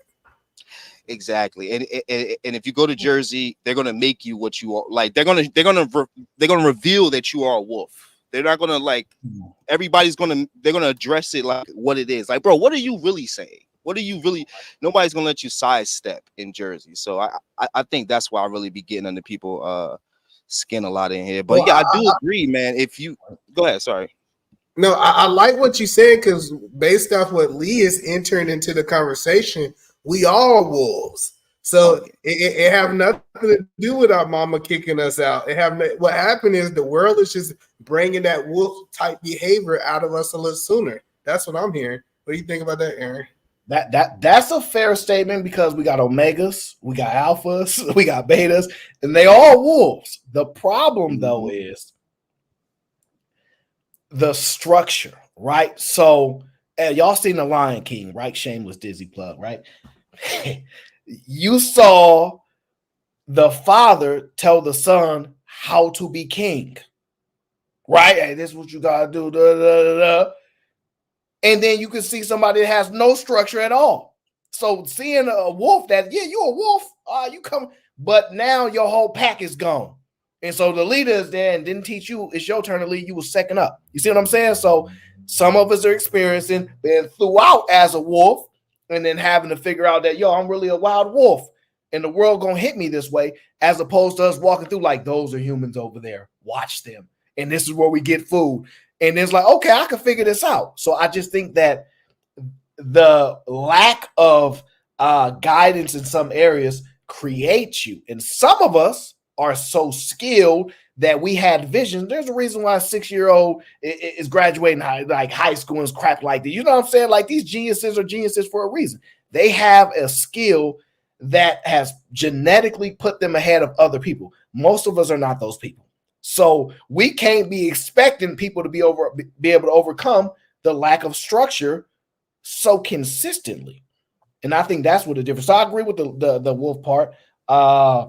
And there's different type of wolves, but I just think the reason why we're seeing the wolves that we're seeing is because some of them didn't have the opportunity to be able to know what they getting with when they went out to the wild. That's what I think. Faith is better than intelligence. Like what a faith is better than intelligence. Wait, he said faith is better than intelligence? Yes. He was about to tell us why, so don't start. Okay, yeah. I just wanted to, I'm just yeah, so if you can get a person to believe that they can do something, I believe they can manifest anything. I don't care how intelligent the other person, and this is kind of, I have seen that. I know it's a lot of people that's a lot more intelligent than me. They're a lot more all these other things, but my belief in my faith, I feel like is what make me outperform them, even though that they're smarter. Yeah, but I think intelligence overrides faith, because an intelligent person won't be faithful. He will believe in his results. He'll believe in the statistics. He'll believe in his faith is in his intelligence. Like like people that are smart, they will even go against God. So and you hear that a lot from scientists. Scientists are usually either agnostic or some atheists. They're not usually believing in that because of the level of intelligence they have kind of makes them go against anything that doesn't have some like remnants of like statistics or stats or something that they can actually measure from, which the whole religion thing doesn't. We all know that it doesn't have some type of measuring tool, and we can see God, and we can, we've measured how far heaven is from earth. Like, we don't know all that stuff. That's pure faith. So I don't think an intelligent person could be wooed by someone try to woo them with faith or anything like that. Yeah, this is gonna get complicated. I would say intelligence is faith. Like I don't think we need to separate those two, because I don't know if you can have faith without. Like I think there's like they are actually connected to a degree, so I wouldn't separate them because I think it gets too complex and convoluted at this point. Faith of what is a different conversation, but I think they're kind of connected because most of us are operating on faith, science as well. It's just there are certain challenges of certain beliefs that people have that they challenge, but everybody has faith in something. Whether they're able to express it through words or not, their actions are indicative of it. I agree, because I did say they have faith in their intelligence. So right. There's faith in something. I wouldn't want to separate them, but I get the reason why you say that, but you can explain. Well, so that's what I was trying to understand. So you think a person being intelligent and a person have faith is going hand in hand because they have to have faith in their intelligence? Yeah, because you said there's a lot of people that are smarter than you. I don't think there are a lot of people that are smarter than you. No, well, no, it's that like on paper there is certain people that I have been competing with in a business, right? And they on paper had all the answers that I did not have. But I just believed that I was going to outperform them. Like my belief in myself, my belief in God. I know some people don't believe that. I don't think we really put enough emphasis of having faith that you can do something. For example, having faith that I can lift up a car that's on my child. Like I know it might sound crazy and it might not be calculated, but I think that the faith will take you to your end goal, in my opinion, other than just your intelligence. Yeah, I wouldn't separate it. I think they go hand in hand. I know y'all want to, like, in your mind, imagine, I don't know, Kendrick Lamar on Power and think that he just a wacky with beliefs, but I think they kind of go hand in hand. Your intelligence will allow you to have the faith. So I'm saying your faith don't always. Can I ask you one question? Jack, your mic is horrible. Is it still horrible? Like trash? Luckily, it's not trash because you're dealing with a lot of people on the panel that are quiet and willing to listen and not distort your mic. Go ahead. All right. Thank you for that. I appreciate it. I was going to ask back to the subject. Isn't that a mother showing that she has faith in her son will make it when she kicks him out? It can, but it depends on the reasoning for it. And the problem is, in Eda Man's example, that's more aligned to be believable because she gave him choice. When she don't have a choice, like if I own my home and I say, yeah, you got to get by my house and got to go figure out the world, it's a different statement than the government gonna kick me out because you making too much money. So those are two different things. And I didn't live with my mom very long. I lived with my dad most of my life. So I have different connections with males and males with authority than a lot of men that grew up under their mom, right? So I don't know how to answer that any better. No, that the story that I'm expressing, that's not a form of faith and belief in her child at all. At all. But the story that Eda Man kind of says, you can kind of say that's more possible, even though yeah. But no, I wouldn't say that that's if your mom kick you out, that's belief in you. Absolutely not. It totally depends on the reason she kick you out. And in my experience, a lot of the times it's because that money, how much money you make, they got to boot you. That is what it is. Yeah, I think back to what I don't have my intelligence tell me one, faith tell me something different. Do you believe that you can have two different, like it says this, but my faith tells me to do something different? Do you think you can have? It's a good question. Let me ask you this. Why would you even listen to your faith? Because I put my faith above my intelligence. You can't. How okay. How can't you? Because I'm trying to explain it. Because you have to be intelligent enough to make the decision to put your faith above what you think your intelligence is. So no, because you almost trying to say, so let me help you understand. I think that it's two components to us, right? I think we have a soul and we have a spirit, right? And I think that they don't always align. Your intelligence lies in your soul and your faith lies in your spirit.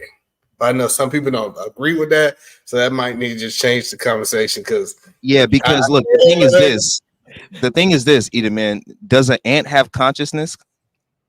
Does it have does it believe in heaven and a hell, a God, a soul, a spirit?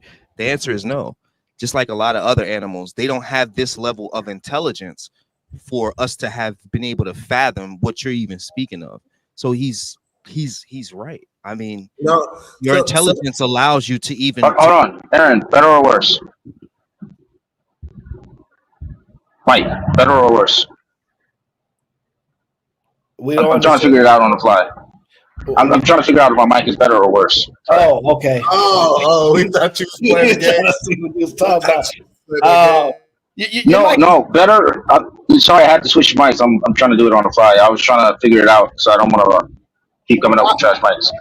Better or worse? Why are you still living in that RV? That's probably why you can't never get a stabilized connection. A RV? You think I'm that fancy? I'm still under the interstate, dog. Whatever your background is, look, I'm gonna just tell you the truth, Jack. We all believe you live somewhere where you got like cutting off the rest of the world, and then you go to the rest of the world when you get out of this conversation, because we don't know how your mic keep getting like that, man. I just don't understand it. Hey, Angela, how you doing? Yeah, but your mic is okay, because Either Man and Lee and Sherelle, everybody's patient to listen to you. But if I talk and then you talk, your mic gonna get drowned out. Fair enough. I'll do more listening than speaking in this one. Yeah, you get in less trouble when you listen, because every time you start talking, that's when you get in trouble. Yeah. Don't I know it? You was there, you saw the proof. I just can't keep my foot out my goddamn mouth. That's a fact. That's a fact. Tone, what up, gang? I know. What's up? I'm trying a little bit of body armor today. Okay, they got all this extra stuff in here, so I'm trying to balance it out. It's got a lot of coconut water. I never use it like coconut water. Bro, out here in Florida, they got Gatorade water, bro. Yeah, see, I don't know, man. I don't know. I'm just trying something. It just tastes like water to me, bro. Coconut water is good. Like the shit all just tastes like water to me. I don't get it. Yeah, coconut water is good for you. It's good. Either Man, me and you might have to have Either Man. a different time. Mr. Either Man. How you doing, Mr. Either Man? I'm doing good. How you doing? How you doing? Hey y'all, how y'all doing? Keep dancing. Hey, Miss Sherelle. Oh, Sherelle. Let me tell you, Miss Sherelle. Yeah, she younger than me, but she can teach me some things. And I was listening and learning. I was like writing notes. Yeah, go ahead, Sherelle. Do your thing. Cállate.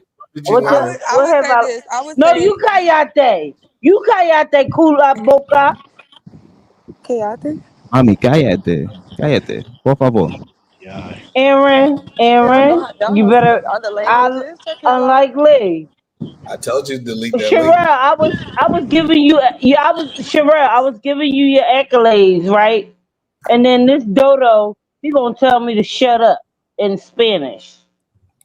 Okay? So I say cállate tu la boca. Silencia, mami. Shut up. What did you learn? Hold on, Trinidad. I want to know. Oh, Aaron. What did you learn, Trinidad, from Sherelle? Oh, that's a good question. Well, I learned a lot from like her perspective on men and everything. But for real, she was saying like what we all know. But learning, she was saying like be your own boss and do your own thing. And Sherelle was like awesome. Like she was like saying what else she said? No, hold on, y'all. I'm trying to understand. No. I'm gonna give you one point. What did I learn? That girl is retired at 29. I'm still working. Okay. So you learned that she retired. That girl she. Hold on. She's working a woman's dream. A woman's dream. Want to take care of her family. Can I speak? She want to take care of her family. She also said, "Don't be a thought pocket." Throwing that out there. I don't know what that is. I don't know. Y'all need help. Y'all need But help. she's a good. If I had a daughter, Sherelle, you'll be her mentor. For real. And I'll put her on Trinidad, you. Trinidad, how you gonna crash the Hey, Miss show? Aaron. I'm sorry, Miss Aaron. I meant And to say hi to you. I miss you. Hey, yeah, Mr. Aaron. yeah, I've been going for a minute. I miss you so. Yeah, that haircut. You know you sharp, man. Look at you. Oh, Cállate, coño. I miss you. That's my. Oh, that's my. I miss you, Mr. Aaron. Oh, look at Trinidad, it's good. you. It's good to It's see you, good Miss to Trinidad. see you. It's good to see you too. Have you been behaving like we talked about? No, I had to. No, Trinidad cut. She showed her. Now I was nice Jesus on Fight fucking Club. Christ. I was very nice, but they pull it out on me. They pull it out, and that's what Sherelle taught me too. Sherelle taught me that too. You gotta stay on your ground, like stay in your like. Duh, I know that, but you know when you go in the professional world, you come home. This I thought it was entertainment, but now it's all okay. I'm getting cut off. But what I'm saying is, I mean, be quiet. I'm Antonio, getting I ain't I'm seen getting you do no disrespect. protest online, I'm brother. getting disrespect. I Mr. got to make E-Man, sure you hold done push on. Hold back up. in the day. Hold Mr. on. E-Man, I've been waiting to see Mr. this E, man online. Hold on, hold no way. on. I'm gonna turn Mr. it back over to E-Man, you. I'm gonna Mr. turn it back over to Unlikely, you. Just a second. nobody ever called me a BI. So when you call me that, oh, everything, the gloves come off. So the So dude yeah, that I bust have your to, lip, he ain't call yeah, you a BI before he you know what I mean? But he y'all mean you. Okay.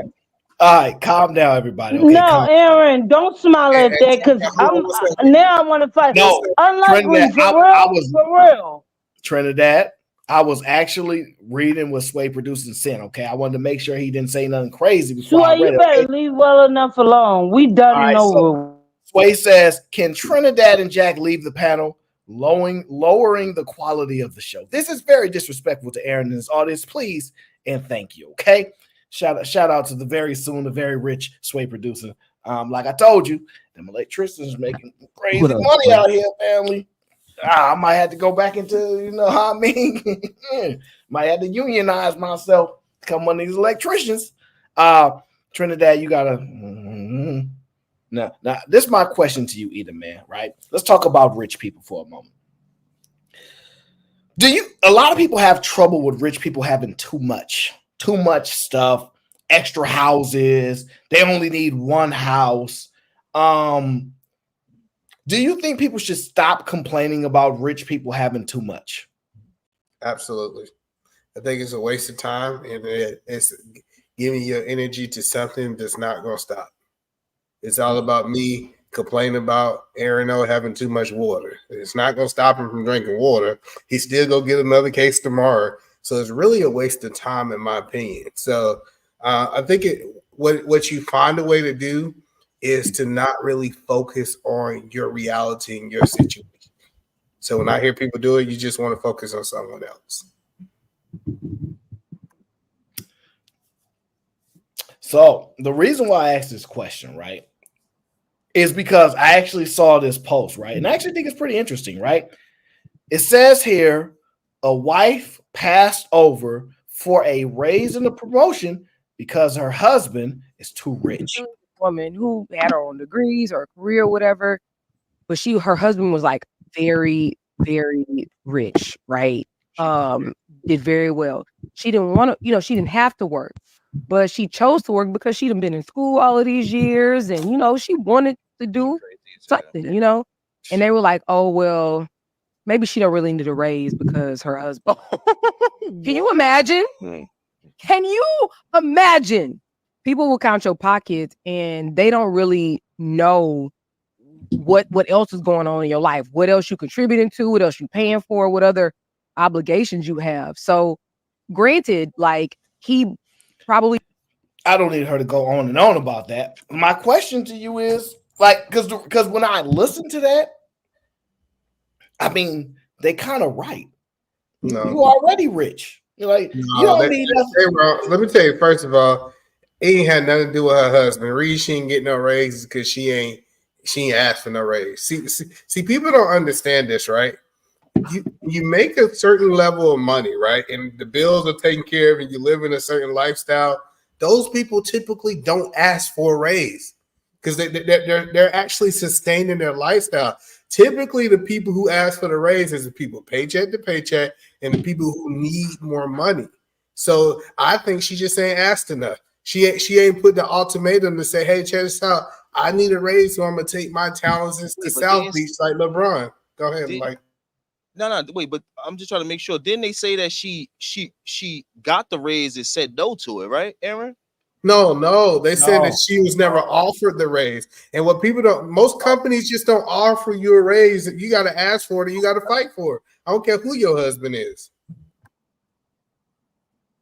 Well, I mean, if she was never offered the raise, what's the point? What's the point?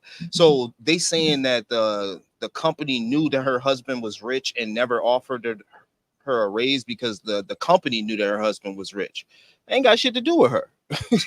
Yeah, but it's to the point that all right. How about this? Do you think? Oh, our lease is here. Hold on, give me a second. All right. Do you think that the bank should be able to buy all the houses outright and then make everybody a renter? No, because there are laws that prevent this stuff. No, I don't think they should be able to do that. No. So you believe in limiting somebody, right? Because they already have an abundance of access to something to a degree, right? So, for example, let me give you an example. I see what you mean.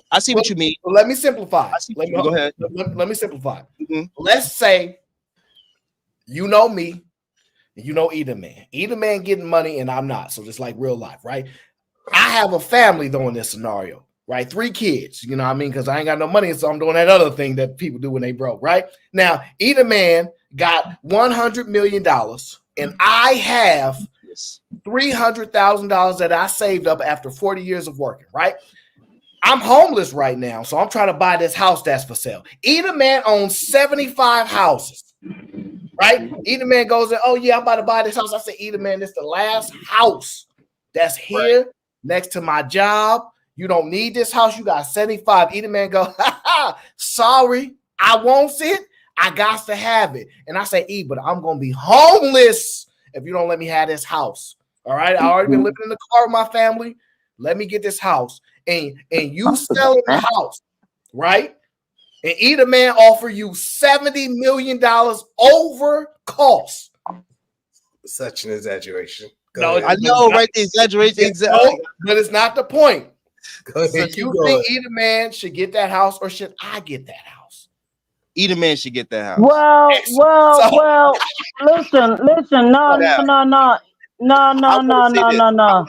I go to sleep. I go to sleep making money because my father he owns property, and we was it's 5. Well, my brother passed away, so it's 4 of us now.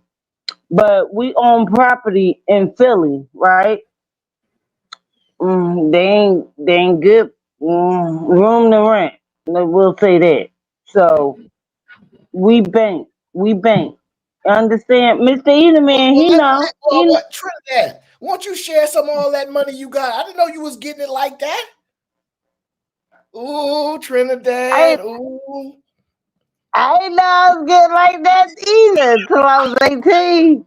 But daddy taught me, and he's still teaching me the ropes. He's still like him. That's and my cousin. I changed my but whole. Eman is teaching the ropes too. It's like generational wealth. That's what it's called. You pass it down because it's property. It's not about buildings and what y'all call it, apartments and I don't know. Like we got property in Trinidad. Seriously. Yeah. I'm so sick and tired. In Philly, but Eman, I want to talk to you because I want to ask you a question. So tired of no, I feeling wanna. different. Can I ask you a question, E-Man? Yes, Don't ma'am. rub your temples. I ain't getting on your nerves. I would like to ask you a intellectual question, please. So, is it called robbing in the hood because we have property in the hood? Is it called Robin in the Hood? Is your daddy named Robin? So Hell no. your example was this, Aaron. You didn't put like if if Unlikely. I'm one person asking if one E-Man. I'm person okay, asking okay, E-Man a we hear question. you, we hear You you, but like dismissing you don't me. want to answer You like that. you so The called answer love is women, already but like why you want to dismiss me? you I'm asking hold on, E-Man a question. we trying to He's get the the money conversation trying to maker. get the conversation He's the flowing. money maker. That's He's okay. the money maker. Yeah, Because you just Listen, E-Man, hey, E-Man, let me when make it's this time clear. to Hold on, I gotta say this. E-Man, when Hold on. Hey, to that y'all IRS won't let agent that sent y'all me don't that think I'm letter, a I landlady. am So when I had to collect rent, let me put this out there. Listen, I am broke. I ain't got no money. I saw the letter. Hold on, I need to take back anything I ever said on the internet before. yeah, I did that one time. I did it. I made a What's the mistake one IRS time. My saying? daddy got on me. Aaron got the I money. did. I'm I trying to gave be her good, and I'm Nobody snitching. cares. Aaron got the money, Mister. Okay, I ain't got nothing. I ain't I'm got broke. no. Nah, I'm broke as hell. I don't know what y'all talking about. Listen, man. Hey, man, don't make me start begging. If you want me to prove how bad I'm doing, I will beg. I ain't too proud to beg. I will beg not right start with you. Hey, for the next year, I'm a beg. Yeah, So beg let me together. Shit. You know what I'm saying? one So of my tenants. One of my tenants.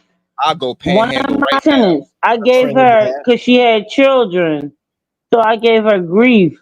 This is My Tone. daddy was like, "No, don't No do one that. Don't cares, yo. ever." We don't care. I know it's on Tone because he like, I ain't seen you in a minute, boy. Unlikely. Why are you like that? You was never Because, like yo, that you when don't we met. understand how a conversation goes. Like you just be all up in out the Unlikely, but conversation. Like, you're calm ass down. surprising me. Y'all Damn, release changing, your body and Mr. come Aaron. Don't you see it? Unlikely. This is not you.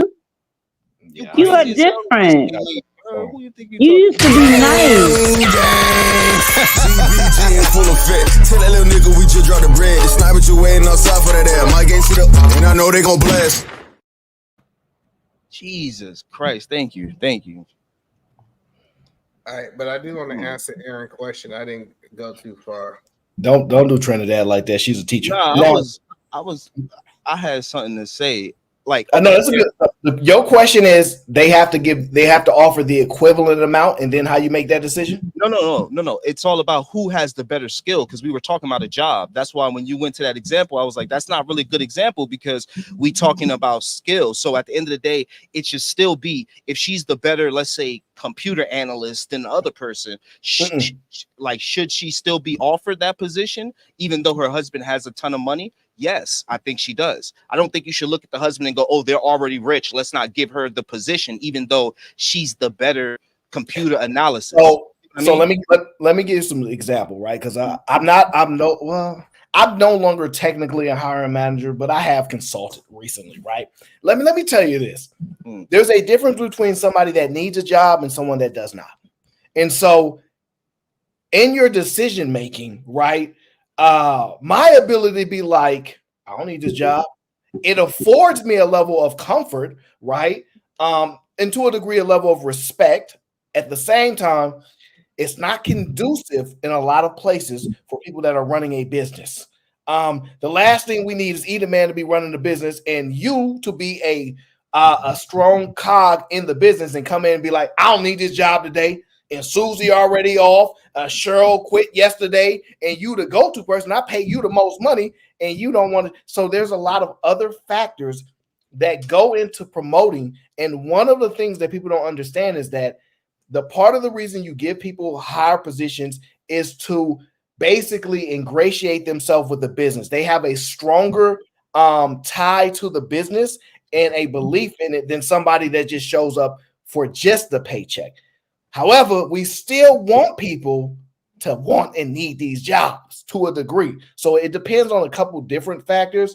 I'm not saying that this is actually right, but I'm willing to entertain the thought process because maybe Pete eat this. Maybe Pete and you is relatively the same.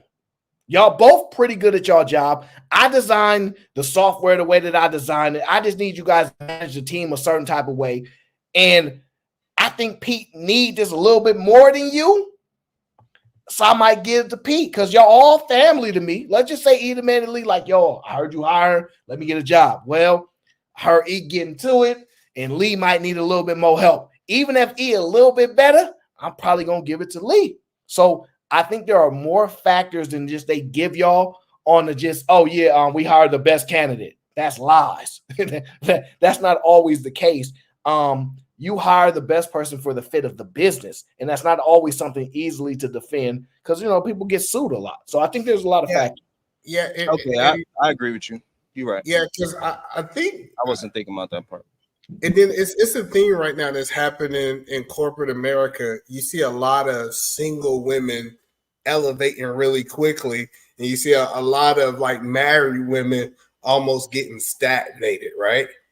Because when you sit in a boardroom or you sitting down with a group of people making the decision who I'm going to promote, people think that the hiring or the person who's owner of the business says, well, you know, she got a husband, she got kids, you know, she already called them 4 or 5 times because, you know, her kids got sick, this, that, and third, versus she is single mama. Not single mama. She's a single woman who hate men. We ain't got to worry about her man taking her out the game. We ain't got to worry about her having no kids, no time. She's going to be a better fit for our company for the next 5 years. And people don't understand that process happened. Now, they can't say that out loud, but they do think those things when they make hiring and promoting, because it's also promoting things too, getting people promoted. Yeah, I feel like that made a big difference once you said that they skill may be somewhat the same. Maybe one is slightly higher than the other. Now that's when other things may sway either way. So once you said that and said their skills may be somewhere the same, now is other things you got to think of. Yeah. Like I hate to tell y'all, they don't open a lot of executive positions very often. And when they do, they don't open it prior to already having somebody that they really want to hire. They already handpick somebody prior. Being like actually matters. I don't know if y'all understand. Oh, I'm the best electrician in town. All right, Sway, that's cool, but we like Aaron. Like, you cool, but we don't like you. You got a little attitude. You are the best, but we don't like you. That's Sway's real life, by the way. So, therefore, you got to understand, there's into decision making, then can you just do the job? Yeah, Antonio, I just heard, now I don't know if this is true, but I heard in the grapevine that you heard that we was doing push-ups online. So the reason you ain't been around because you ain't want nobody to ask you to do push-ups online. Now I got my money on Tone. I got my money on Tone. He not letting either man beat him in no push-up contest. I was just saying, I remember back in Fight Club, you stand up and you was like, I ain't fat, I'm skinny. I don't know if you remember that episode. I went back and I refreshed it. Is that true? Or is that he say, she say online right now? So first of all, thank you. So first of all, I'm not fat, but I do have a little size on me. So skinny, that's been a while since I've been skinny. But I was skinny up until about 23, 24. That's when I really started gaining weight. But other than that, I do pretty well in push-ups. I haven't done them in a while. You know, I've been in and out this truck. That's why that's really why you haven't been seeing me as much, because I've been in a truck and, you know, and I'm trying to do other things, extracurricular activities that's being productive, you know, studying, reading, these type of things. So it's not that easy to get online like that. So unlikely. Do them sound like a whole bunch of excuses to you, or is it just me? Could be a bunch of excuses, could not be, you know. I agree with. Okay, what is the push-up challenge? So yeah, run me down the push-up challenge because I'm very interested. People been like once you start talking too much shit, people will just be like, man, drop it, give me 10, drop it, give me 20. And if you don't cam up and do it, it's like you just get clowned. It just happened on Sharon's show with this dude who was coming at 10, 15 push-up. Yeah, you know, like that ain't. usually. I thought y'all really talking about something. I thought y'all was talking about like 75, 100 push-up. That's what I get scared at. So 10, 15 push-ups. I mean, drop it, give me 20. I ain't did push-ups in a while, and I give you that. All right, drop, give me 20 then. Let me see it. Let me see real quick. Let me see. Hey, that's what and the reason I ask because everybody say they in shape. Everybody be talking like you ain't no more time for talking. It's time to put it to work. Oh, we gotta go a little bit lower, but you do look good. That look like you. God damn, how low you want me? There you go. You want to take the flow? Whole motion through. We'll count up. There we go. Yeah. I think he had 6. Let's go 7, 8, 9, 10, 11, 12, 13, 14, 15, 16, 17, 18, 19, 20. That's what I'm talking about. Okay, that's what I'm talking about. That's what I'm talking about, man. Right. See, Hey, that's man. what I always liked to him, that he was willing to, do some things that other people like. Don't come online telling me you in shape. This nigga know who I'm talking to, and I'm pretty sure he watching. Don't come online talking about you in shape, and then we ask you to do 10 push-ups. You talking about I'm at work now. You've been yelling for the last hour. Lame dudes, but we ain't gonna talk about that. Let's get back to the conversation. I appreciate you, my brother. Yeah, I appreciate you put in that work real quick. Pause. That is wild. All right. So hold on, but let me go back to your thing. I actually believe, as messed up as it sounds, the person who got the 75 house should be able to get the 76, even though Aaron said that he's gonna be homeless. That's Aaron's problem. Why do that got to be my problem? Because you ain't doing something right. Well, I think he's speaking to the hustle. I think he's speaking to the hustle and the comfortability. Being uncomfortable breeds some incredible work ethic. I truly do believe that. So I think that's why he's speaking of making that choice. It's like you rich as hell though. The way he described you, you rich as hell. You comfortable at any moment. You could be like, yo, I could take a day off. I could take 2. The other guy, he ain't taking no days off. He want to work 7 days. He want to work 7 days and not even get paid overtime. He just want the 7 days. You get what I mean? So makes sense. But so why do we feel that if a corporation owns 19,000 houses, they should not be able to buy 19,001 because Aaron can't get no house? Why do we think that mindset? I don't think they thinking of because Aaron can't get no house. I think they thinking because Aaron's gonna have a ridiculous work ethic to get where Eda Man is, because he sees Eda Man in his office every day with the nice $30,000 suits, with the $5,000 gators, you feel me, with the $2,000 tie, and he gonna hustle as hard as he can and get to become Eda Man. So let's create more Eda Mans, because at one point you was. But the point, unlikely, why penalize me for my hard work? I never understood. Let's penalize the rich because they outworked you. And I get some people inherit money. I get people say, hey, check this out. They had a head start. But if me and you, like if me and Aaron started at the same projects on the same day, and I outrun him, and now since I'm outrunning him, the world say I have to slow down so Aaron can catch up. I think that's BS in my opinion. I hear what you mean. That's a solid point. I ain't gonna hold you. That's a solid point. But I ain't rich. Hey, for the IRS agent, I ain't rich. I'm just talking hypothetically on the line. I just want to make sure I put that out there. No, I see the logic in both. Rich people exist because the rest of society agrees to play with their game. And that's the half and the have-nots about it. They're like, at some point, they're like, all right, we need raises. We ain't playing with y'all no more. And then they give you just enough raise. And then you like, oh, we good. Then we create inflation. And then all that raises go back and you back to running on the hamster wheel. So, but the thing is, what you see on paper and silent inflation confuse our minds. And we are afraid to actually attack our money problem. So we just go, well, I'm happy with this and I'm happy with that. And they've convinced people and it's cool. But it's a lot, because I even see Easy Money Jones say Rich people don't outwork anybody. You are crazy. Listen, if you don't think rich people work harder, I mean, when I say they work hard, like I mean real rich people, right? I ain't talking about people like if let me give you This an is example. not even debatable. Like, Yeah, no, man, like this is not not even- debatable. yeah. Rich people outwork everybody. Yes. I think the only people that you can say that they don't are people that inherited money, right? And if you want to argue about inheriting money, that's a different argument, right? But most in good, we're talking about people that earn their money. No, look, start you a business. I ain't gonna do all that. That's too hard. I don't like. Listen to how people respond when you tell them what you need to do to make some money. Man, that's too hard. I don't do all that. Like, can you do it for me?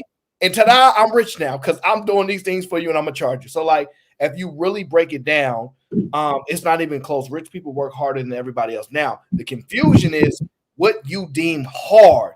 And a lot of people confuse physical labor for that being the need of hard. We've already proven the biggest and strongest are not the most successful. That's not the proof of what is hard.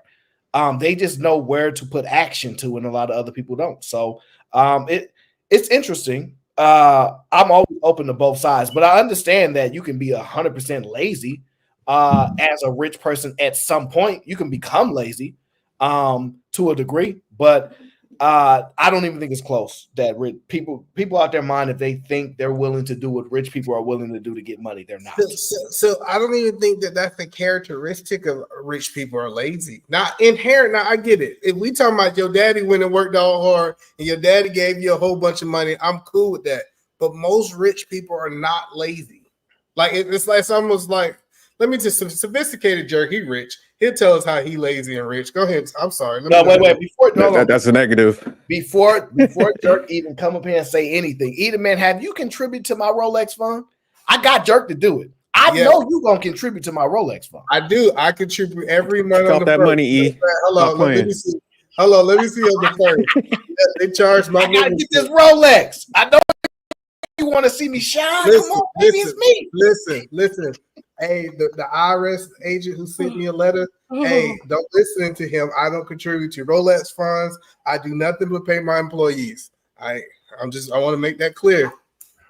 I'm getting me a Rolex. I just eat a man Williams real soon. Okay. Bounce back Jack says, Sway, you and my Mike got beef for life. Yeah, that Mike is beefing with everybody, Jack. I hate to tell you. Okay. Matthew Pearson says, define rich thoroughly. I want to hear this. I think we can. I think we can. There's some subjectivity to the statement rich, right? Edom, how would you want to describe rich, right? Because in this context, right? Because I get his point of his question, like what is actually rich? There's rich, and there's insanely godly rich, right? I think there's levels to it. So for the sake of this argument to compel the conversation about working hard and rich, I think we have to distinguish that. So yeah, I got you. So when I talk about rich, I'm thinking about having a great deal of money or assets, right? So what I'm saying, being rich in Georgia will look different from me being rich in California, for example, right? You give me $3 million in Georgia versus $3 million in California, the level of me, quote unquote, being rich is different. So let's put that out there first, all right?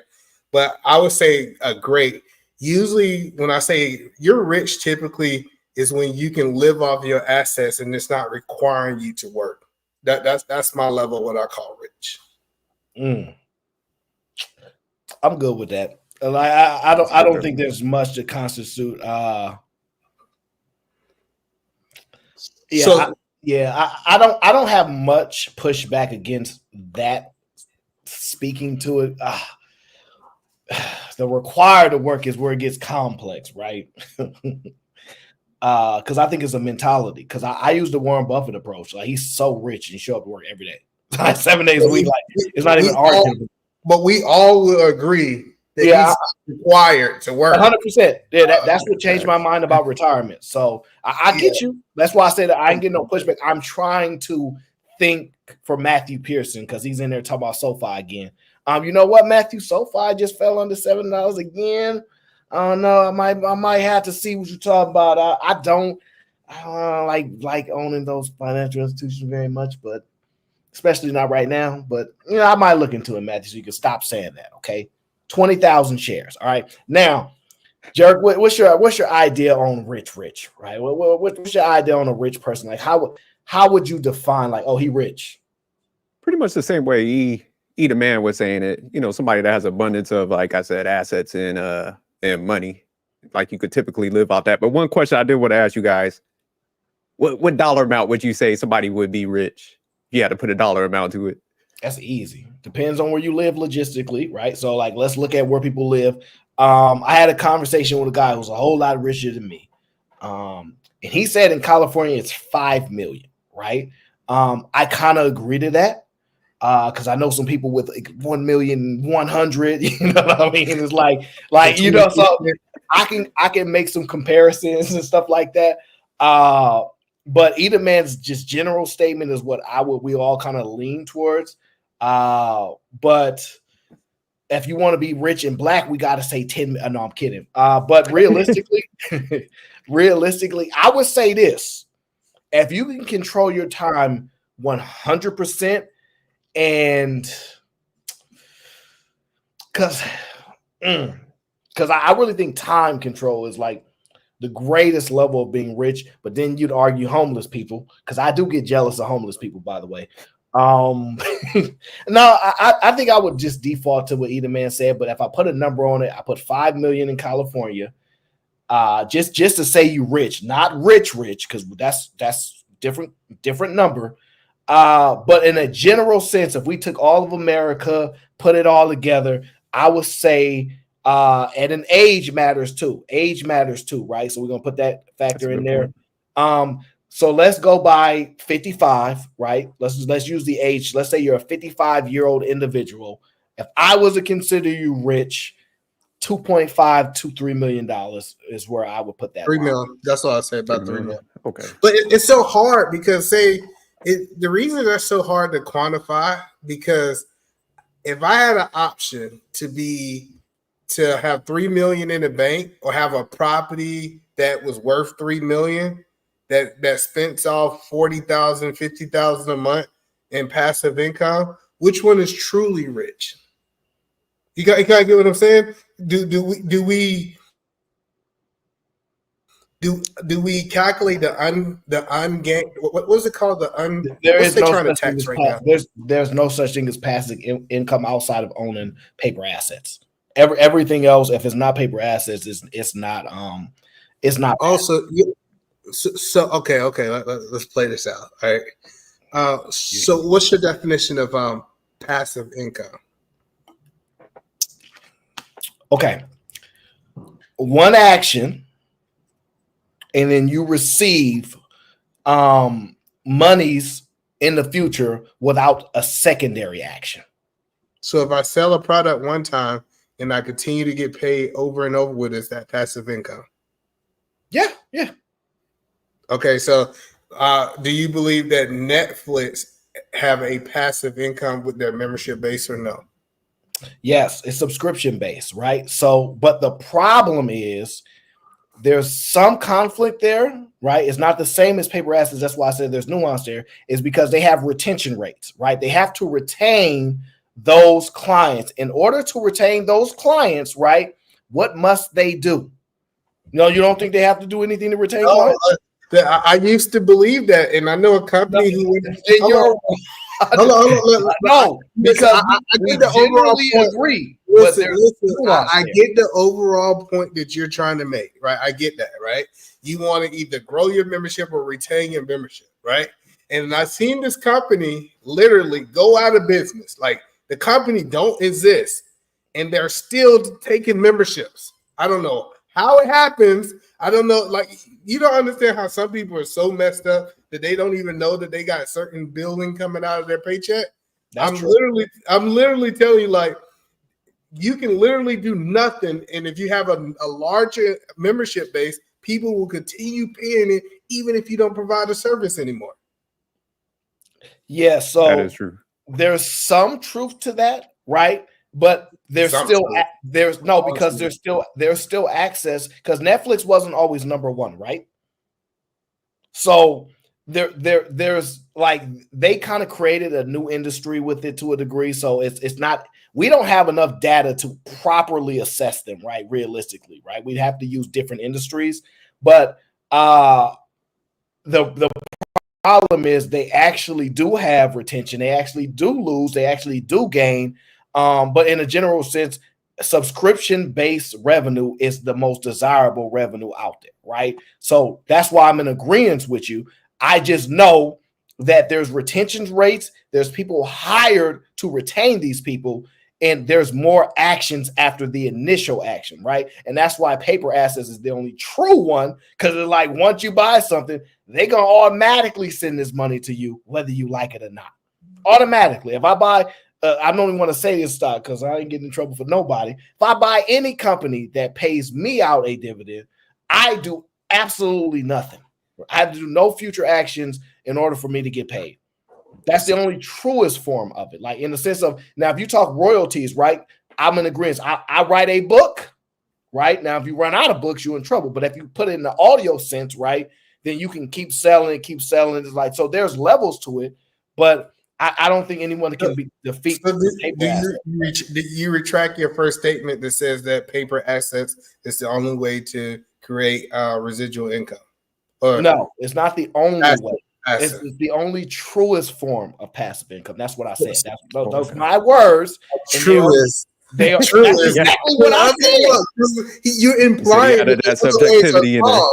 Yeah, they're false ways. Because you said that this is the only true. The rest is false. Because people be believing that they're doing something like this passive income, and it's actually not. This required label. You need to call to get this. That's what I was pointing out to. I believe the biggest scams is passive income and generation wealth.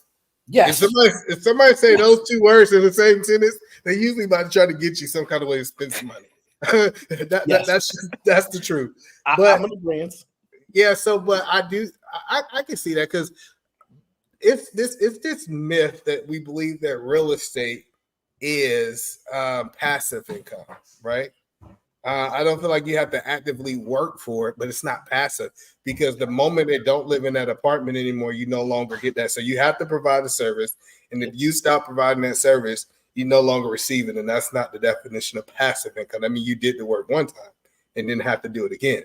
So, yes, I kind of agree with what you're saying. I didn't know we was only talking about true and false. So that's a whole nother. Listen, sir, I already said I agree with your subscription-based model. That's why I look at businesses that have them. I look for stuff like that because I understand it's actually highly desirable, and I actually, have the insight to know that people actually don't like to stop their memberships. They're lazy. They don't want to call and say, yo, I'm done with this membership. They don't want to do it. And a lot of companies are smart. They won't let you just click out of it. They'll put an obstacle in order for you to no longer be charged monthly for something, and you lazy and people do not do it. So there is a point where you're right. People just getting subscription income based on the fact that people was just lazy. So I agree with you. That's why that company, I forgot the company name, but what they would do is they would go in and find all your subscriptions for you and delete them for you. The reason they made so much money is because how lazy people are. Yeah, the Rocket Money is doing that now. So like that's something they offer. I don't know who else. Was it Mint doing that? I don't pay attention to all these small companies. But yes, there are companies that offer the service of finding your subscription-based things and then offering to help you out with that because people are lazy. I 100% agree. So is Apple storage passive income? You mean the cloud? No. Well, that's a tough question because their infrastructure has to be maintained, right? So they have people that have to protect it. I don't know. How would you describe their like you're talking the cloud, right? I mean, like you pay, let me tell you, all y'all Apple users, you pay 99 cents this month, and then in 2 years they're gonna say you pay $2.99, we'll give you 100 gigs. Are you saying that model base, the storage? I get what you're saying. I get you saying that they bought a warehouse and they might got like some people that do like cyber security, them not stealing your information. They have to store the data, so they have to build out these data places, and it costs a lot. Yeah, they're expensive. But it's a one-time expense. I get it, and that's why I'm not fighting it. But do they charge you monthly? Is it subscription based? Okay, I don't pay for that crap. I don't know. I don't have it. Android, right? No, I got an iPhone, but I'm not paying. You don't pay the 99 cents. I don't know nobody who don't pay at least 99 cents who got iPhone. Me, I'm not doing it. I'll take your word for it. I'm telling you right. I'm not, sir. I don't even like taking pictures. What am I storing that I need to pay them for? No, I got Android. Yeah, Android. Even Google do it now. Google talking about you got too many emails. I ain't never seen them talk. I got too many emails, and now I gotta pay for. Yes, it's expensive to store this stuff. Man, if y'all look at these databases, Kasim is in the building, says people have an ethical obligation for shared labor, and resources from the outcomes are expected to be shared as well. Absolutely not. If you use my resources, which is a hammer, company car, and I pay you X, you ain't getting none of this shared outcome of my resources. No, I paid you up front, player. So, but let me ask you another question. So, do you think what's that YouTube? You always used to tell me you couldn't believe I didn't have YouTube Platinum. Yeah, give me one moment. Let me read these super chats before you come on this nonsense. Hombre Lobo says, much love, respect, AL. Appreciate you, Hombre. Appreciate you supporting the show. Truth, love, and no, don't say no love. I don't know why I put love after truth. Anyway, truth and reality is undefeated. Says Kevin Hart is one of the hardest working little dudes I ever seen. Okay, it pays off. He's the template. Ish is motivational and squeeze in the gym. So Kevin Hart is not the funniest, but he is the best business mind to really disrupt the industry. And he showed people how to be different. And that's what gets him a lot of recognition. So I'm in agreement with that. The gym part, he actually did that later in life. And I see a lot of people do that. They go and get the money, and then they're like, oh, I can go to the gym now because I have a little bit of time. Okay. Truth and reality says, I think you're rich when your money makes you money and you make money while sleeping or taking a poop. Also, you done check your balance to buy. So no. So that's not that's not. So either man's definition is the one we all in agreement with. Tone agree with it too. Mama, you agree? Yeah, honey. See, so mamas agree everything. So this the thing. Just because your money makes money, that ain't gonna be it. I know a lot of people money make $2.50 in their savings account, and I'm telling you right now, they ain't rich. I get a quarterly dividend of $506 from this one company. Okay, I don't do nothing, but I gave them my money, and then they gave me some money, but that's not the point. Okay. So like that's if I was rich, because the IRS that watches Aaron is sending me letters for some reason. That person, if I was rich, I would buy Costco. But since I'm not rich, I ain't got no Costco. You mean the whole damn company?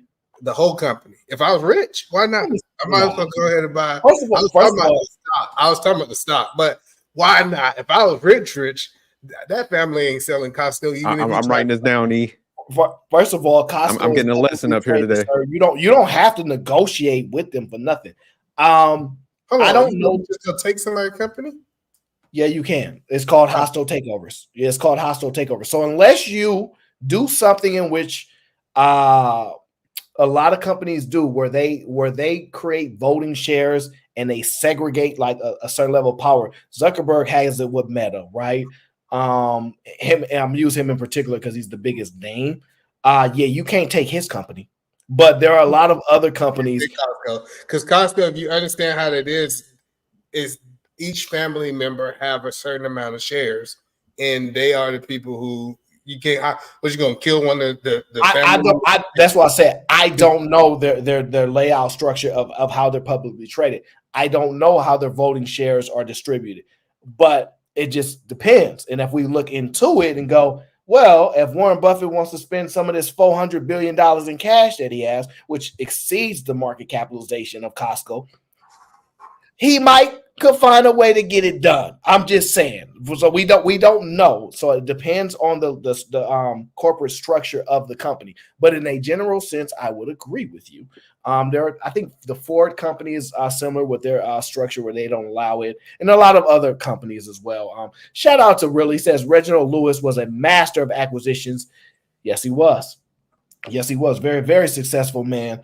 And shout out to his wife for always keeping his memory alive and all the dope things that he's done. A lot of people don't know that name.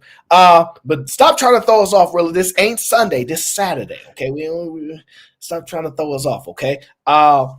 But yeah, that don't make you rich. Truth and reality. No. Yes, that's not it. So what we say? No, I gotta read the super chat. You can't be don't stop doing that. You're gonna get me in trouble. Matthew Pearson says, if you have a few 100,000, who are you talking about? In a steady income with little to no debt and property and equity, and that property, you're rich according to the definition. So yeah, so they asked us to go into more detail of what rich actually is, right? To the definition of rich, right? A few 100,000 is not defined well, right? That's remarkably subjective, right? A steady income is, what does that actually mean? Okay. And then little to no debt, that is properly defined to a degree, I guess, right? The little part is very ambiguous. And then equity in that property, no. So I find conflict even with the definition as presented. Okay. I find conflict with it, which is normal of us Americans. Okay.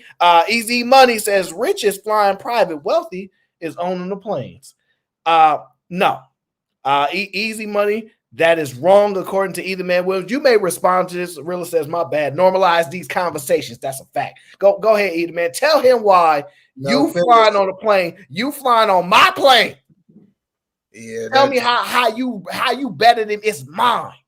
Well, maybe I'm just a bit better businessman than you, and I don't want to spend $500,000 for it to sit on the runway.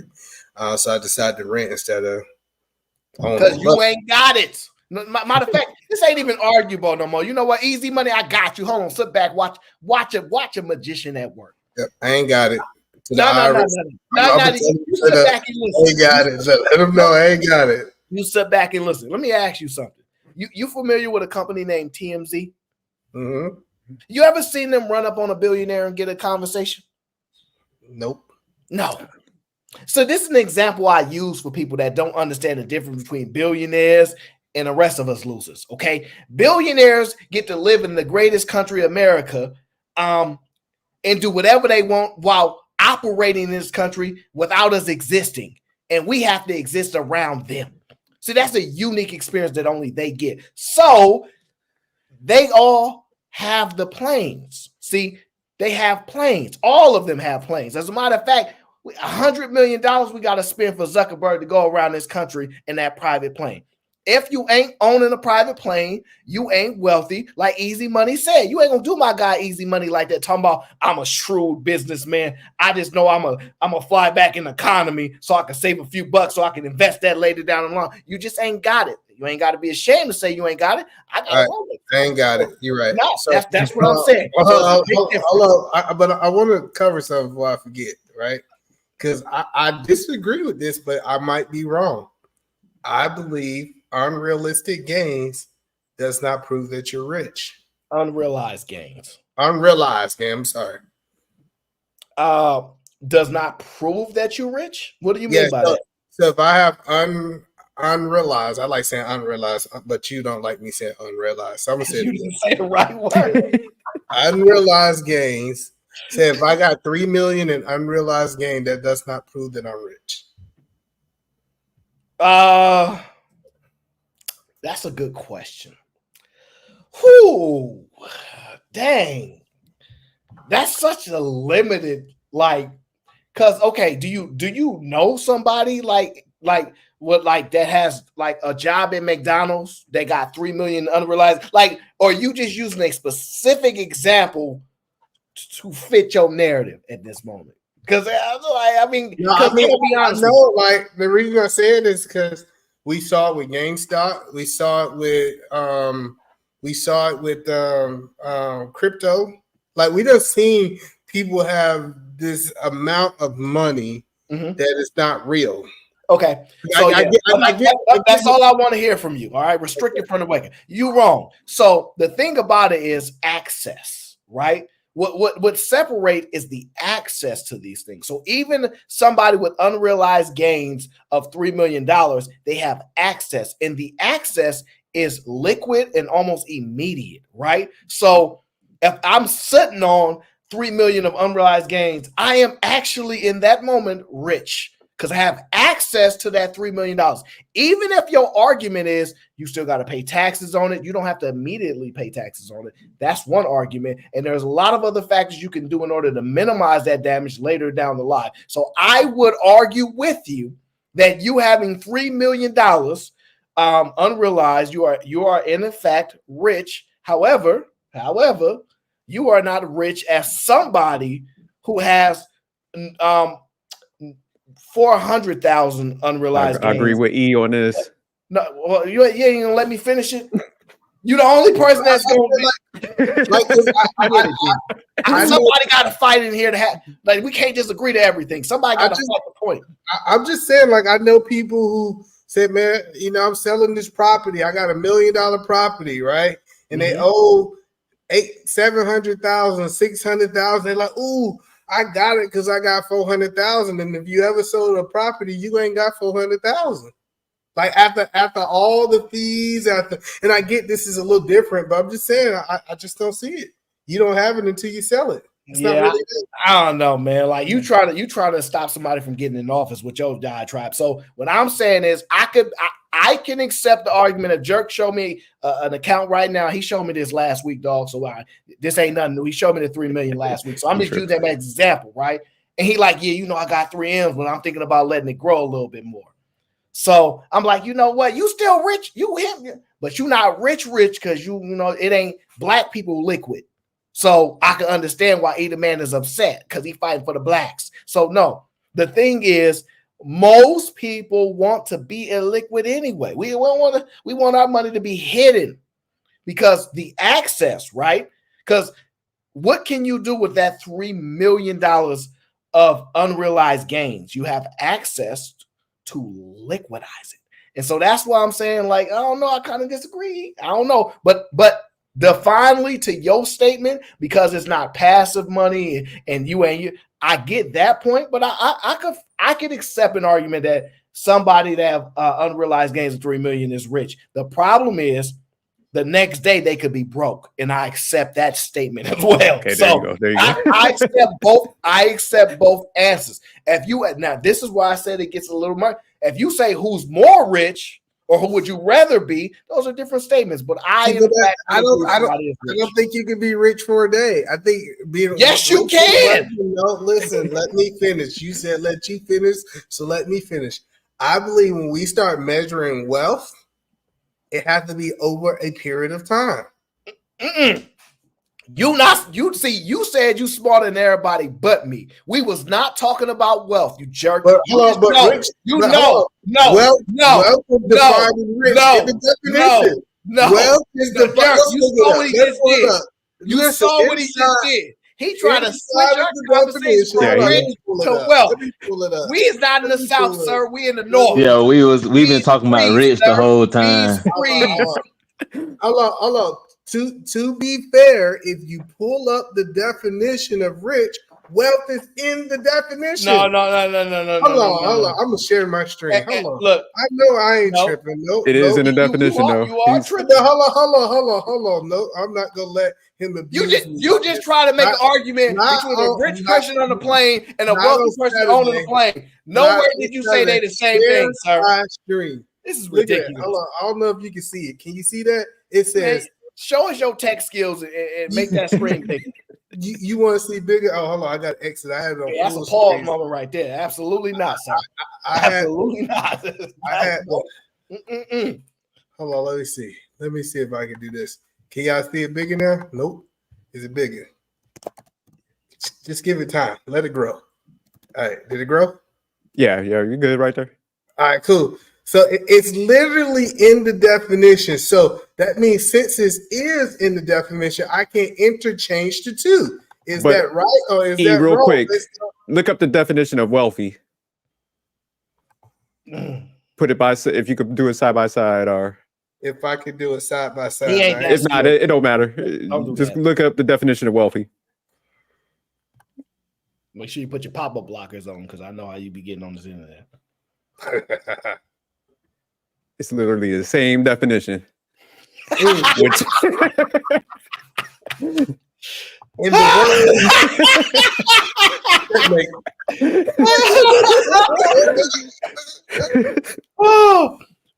I guess whether I own the plane or I'm on the plane, we all welcome player.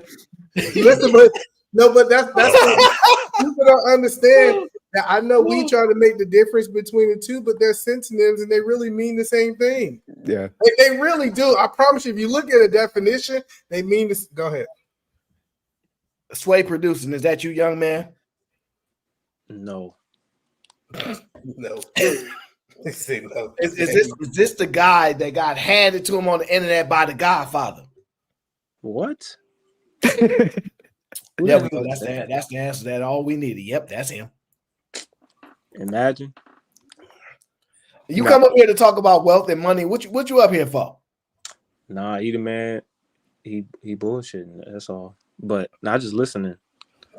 He playing because the main thing, he's just trying to play like word judo. But at the end of the day, if you're trying to have a conversation, you have to have a baseline level of the words you're using and the meanings that you're using them for. You can't interchangeably move the definition if y'all all have talking about wealth or wealthy under one definition, but then you want to change it later in your brain in the conversation and then move it. So we have to have an understanding of what wealth is, the difference between rich, if y'all made that difference, but then you can't say they're the same later. The same way I can't think a house is McDonald's and you think a house is my house, and then I say meet me at my house, and I don't have to sustain it if the dictionary already does. That's not what I said. That's not what I said either, man. I said in a conversation. To move the conversation, you have to have a baseline understanding of the words that you're using. So if you made a differentiation, I'm using that, earlier, that they're different between wealthy and rich. You can't now say they're the same. That's dumbing yourself down in the conversation. What did I say was the difference? You're saying you can use them interchangeably now, and they're synonyms and they're the same. But earlier you made it a clear statement that they're different. Well, how did I explain that? You were arguing in the chat that they're different. I was in the chat? No, with the person in the chat. Yeah, you was arguing. You was arguing, either man. I'm just, the question that I'm asking is if I go into the definition and they say you're arguing like Sharon. Oh, cool. I get what you're saying. If I go, the problem is I don't have to prove that they're different if they're defined the same. No one said you did. We're not talking about you proving that they're different or not. What we're talking about is having a conversation with a person or Aaron in this instance, where if you're having a conversation about certain words, I can't say wealth and rich are different, and we have that understanding in the conversation, but then later I want to say that they're the same and interchangeable to now make my argument. I told you he did that. No, listen. I can't say earlier in the conversation. You got to substantiate. That my house is literally my house, and then later try to say what did I say was different? Because somebody lives at McDonald's. No, see, but that's what I'm saying. It's all word salad. Sway, what did I say that they was different? You brought this up. Hold on. Did I define what I think that are different about them? Because they are different. Did I define it earlier? Because I can define why they're different synonyms, now. Bro. They are synonyms. Wealth and rich is synonyms. What are you talking about?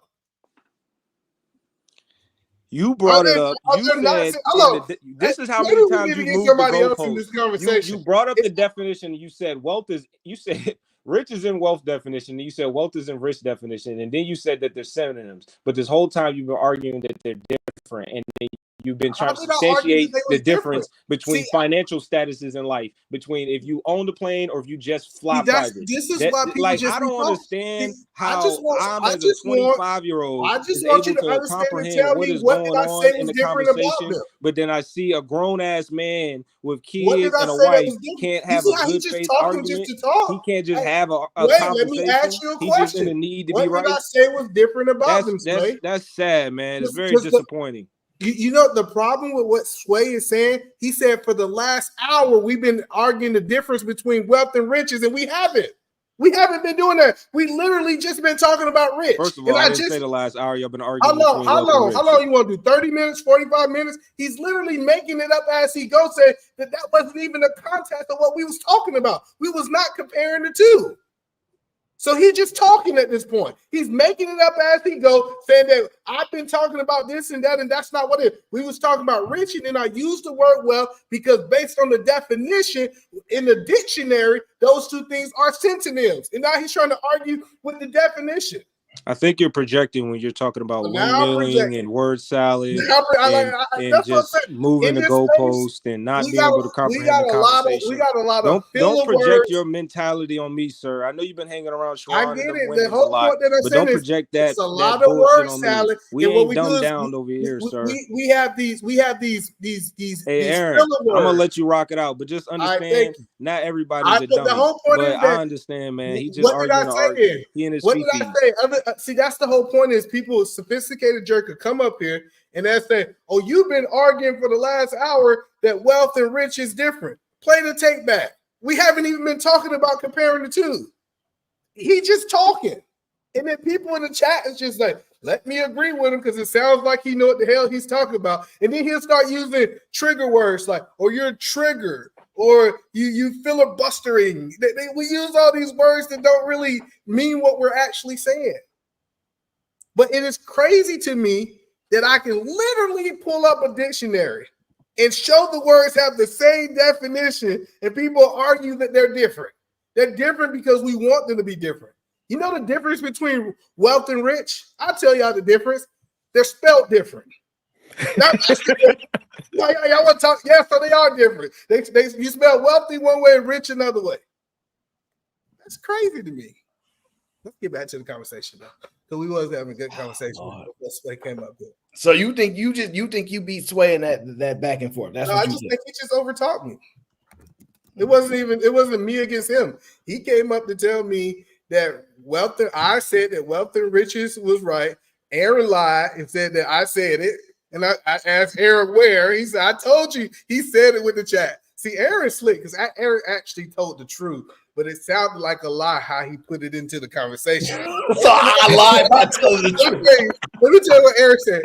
Aaron said, hey, sophisticated jerk, I told you he was going back and forth with somebody in the chat. That's the truth. But it had nothing to do with rich and wealthy. That's the whole point. Like, he told the truth. He just put it in a place where it did not make no sense for him to keep doing it. You just don't like losing to the young brothers, man. Like, just take that L. Just take that L. See, and you know, that's the thing about you the light-skinned queen keep sweat, huh? The funny thing about YouTube, somebody can come up and they can just talk about something random. It don't even have to be true. If they come and talk and they over talk you long enough, you got people like Aaron O say, he won. The young dude won. And I was like, how did he win when he didn't substantiate anything that he was saying? When the crazy part about it, not out of my own mind, I actually got asked by sophisticated jerk to pull up the other word, and we all laughed because it had the same definition. That wasn't something I was trying to prove. It just happened to happen that way. So the question that I'm gonna turn back to you, Aaron, if we pulled up the definition and both Oh, I thought you dropped them, Aaron. I was like, the question is if they both had roughly the same thing, can I interchange those words? Oh man. Technically, So basically what Sway was saying in the context of conversation, right? We come to a general understanding, and there's a general understanding that there is a difference between rich and wealthy, right? One can make an argument, oh no, they're synonyms. That's totally fine for you to make. But within conversation, accepted context is not uncommon. It's rather common. And we distinctively make differences with rich and wealthy to the point it's not only it's socially normal to distinguish the two, right? Can we be wrong? Can I be wrong? Can we be wrong? Can we the people that was given life, liberty, and the pursuit of happiness, can we be wrong? Are the people of the people for the people? No, the people cannot be wrong, sir. All right. So the whole point is, I have sat here on YouTube and somebody say a word means this, and we would literally pull up the definition of it. And they're like, well, you know, that's not really how we use this word. And then they'll argue with me I'm wrong because I'm using it in its proper context. So let me give you an example, right? Here's an example. Maybe this might show a difference here, maybe not. You tell me. There's a such thing as an attorney and a lawyer, right? No.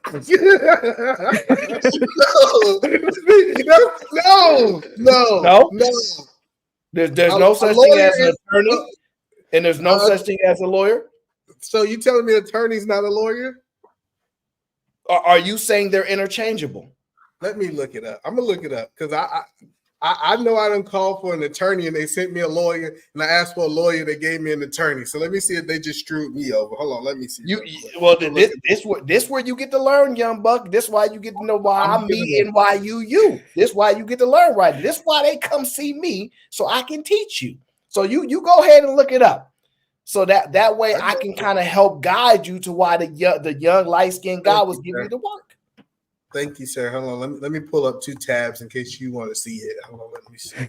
I know he be wanting to see. We want to see it. We want to see it.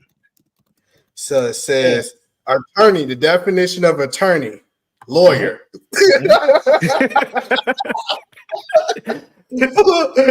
me share my screen. Pull it up, E. We need to verify. We need to verify that I ain't going crazy. Hello. No, you ain't got to verify that you ain't going crazy. Pull that up. Pull that up. Hold on. Let me know when you're ready. I'm ready. Because you own my show, so this is why you pull me up first. No, I don't need all that talking. Okay. I was trying not to give you this work. You want this work, so you gonna get this work. I was trying not to give. Is that big enough or no? That's not big enough. You need to see. Pause. No, we cannot see what you see, sir. Can you see it now? Yeah, we can see that. All right. Now, can you do me a favor? Can you Google the difference between an attorney and a lawyer? I ain't doing all that. Oh, you're not going to do all that? No, because you asked me to literally go to the bathroom walls of society and ask a whole bunch of random people what they think the difference is. When we go to the definition, and the definition says an attorney definition is a lawyer. And if I go look at a lawyer, it says that a lawyer definition is an attorney. So this is why you constantly get this work on the internet, right? And I be trying to save you. And they be like, he's obviously your man. So you only save me on Sundays, not on Saturdays. Get me. They need to know that you came back recharged after your break and you ain't fell off. Get me right now. God damn. Here's the problem. You getting this work and don't even know it. So like let me work, as Oda Lux will tell you. So here's the point, right? In context, what Sway was saying, look, we understand that in context of conversations, we distinguish these things and they mean this. This is the whole point that he was trying to say, right? So shout out to the Bandit attorney. You know what, Bandit? You pulled up. Did you have some pressing information that you wanted to release immediately to the crew before I have to burn either man down? Absolutely. So right is somebody who is law school, right? An attorney is like a practice, right? You have to do something to be an attorney, like that word, like that Latin word, right? The turn, like that's an action. So if you never actually practice law, you're not a lawyer, right? Because at my job, almost everybody they recruit people who pass law school and got to the end and don't really want to be a lawyer, right? So we do contract law. We do stuff like that where we do negotiations, but we never go into a courtroom, never sitting before a judge. So with that, look, either man, you already getting this work and you won't leave it No, alone. I'm trying to get to work. Listen, I ain't got to work for a while. You've been gone. So I know everybody's scared to come up here and talk to you. Everybody's scared. You know, they be in the chat. They go everybody else chatting and they be talking, but they don't want to talk over here. So I'm about to talk. So the question that I'm going to ask you, go ahead. The question that I'm going to ask you, if somebody says that, will we define an attorney as a lawyer? Hey, Aaron, can I go real quick? Yes, sir. So the thing I appreciate about you, Edom Man, right? You speak for the layman, right? So a lot of what you like understand and how you use words is for the layman. So, right? So you understand it as the layman. So you don't have the elevated vocabulary on some of the words. So we're like, when you're talking sometimes, right? Of course, yes, a lawyer and an attorney, we're not going to argue that. We know that that's how the masses feel about the word.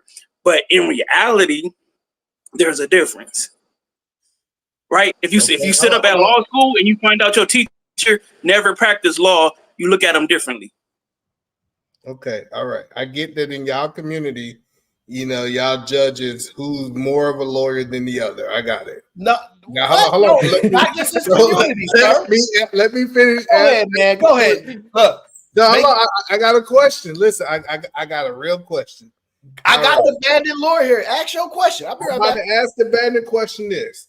Will we define an attorney as a lawyer, or do the dictionary got it wrong? When you so when you say we define, right? Street level definition. So the common man's definition. I know, but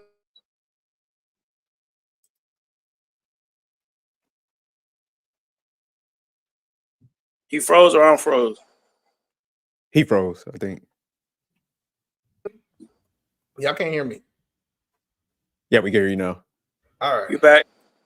All right. So the I'm not the whole point that I'm trying to help y'all guys understand, when people say I'm wrong, right? I believe that what you're saying can be right and what I'm saying can be right too. I don't think one of us have to be wrong. And right, that's what I said too. The point that I'm saying, if I pull up something that we all say is a reliable source, which is a dictionary, and it says the definition of attorney is lawyer, that means that I am right, correct? Yeah, legal definition, you're right. But being an But attorney y'all say took it that like we a couple gave levels more deeper. context. Yeah, I ain't trying to go that deep. Listen, I only can go so deep. Listen, Yeah, but no, but see, hold on. Nope. This is why you're not even on this level, right? Because that wasn't the argument that Sway was making. You didn't listen. So the point being, the reason why bandit attorney got to come up here and watch you get this work, right, is because you can make the argument, oh, rich and attorney and lawyer, it's the same. There is differences, right? And they're expressible differences, right? The reason we highlight rich and wealthy is because we understand that there's a difference, right? So what's the difference other than the spelling of rich and wealthy? Well, before I tell you the difference, do you agree that there's a difference, or do you agree that there is no difference? I told you it was a difference. They're spelled different. I don't know how many times I can tell y'all. I started with saying there is a difference. Okay, I got you. I got to see if that's Sway. Hold on, is that Sway? Let me see. Hold on. No. Oh, yep. All right, it's trouble. So before Sway, did you want to finish him off before? Because he don't realize how me using this lawyer and attorney is masterful, right? Yeah, he doesn't realize. I feel like I could dumb it down just another level though. Can you look up the definition of an electrician? You talking to me, right? Anybody. You the resident Googler. Go ahead and get the Google. Anybody. No, that's Edom Man Williams. That's his job today. He the resident Googler today, so he gonna continue to go ahead and do it. We got from the Oxford Dictionary, a person who install or maintain electrical equipment. That could be anybody. Literally anybody, anything. Your household has multiple electrical equipment. That can be you, Eater Man, based off of that definition. If you change a receptacle in your household, if you install a new breaker in your panel, if you do anything to the minute of dealing with the electrical equipment, to the layman, apparently, based off of the definition, you would say that's an electrician. Yeah, but see, you should have let Aaron keep cooking because when you came back up here, listen, I didn't say I was a licensed electrician. Like That's me not being that's not what I asked. No, that's the whole. Hold on. No. That's not what I I didn't am say an electrician. license. I didn't say license. I just No, said that's the point. electrician. I am an electrician. When I got up here and installed those lights, I got my degree from the YouTube University, and I was an electrician. See, that's the whole point that I'm telling you. If you really listen to what they say, I didn't say I was licensed by anybody. I didn't like. If you, But this is the I was wild an part, Eater Man. electrician. This is the wild part. The license isn't even what deems you to be an electrician, even in an electrical world.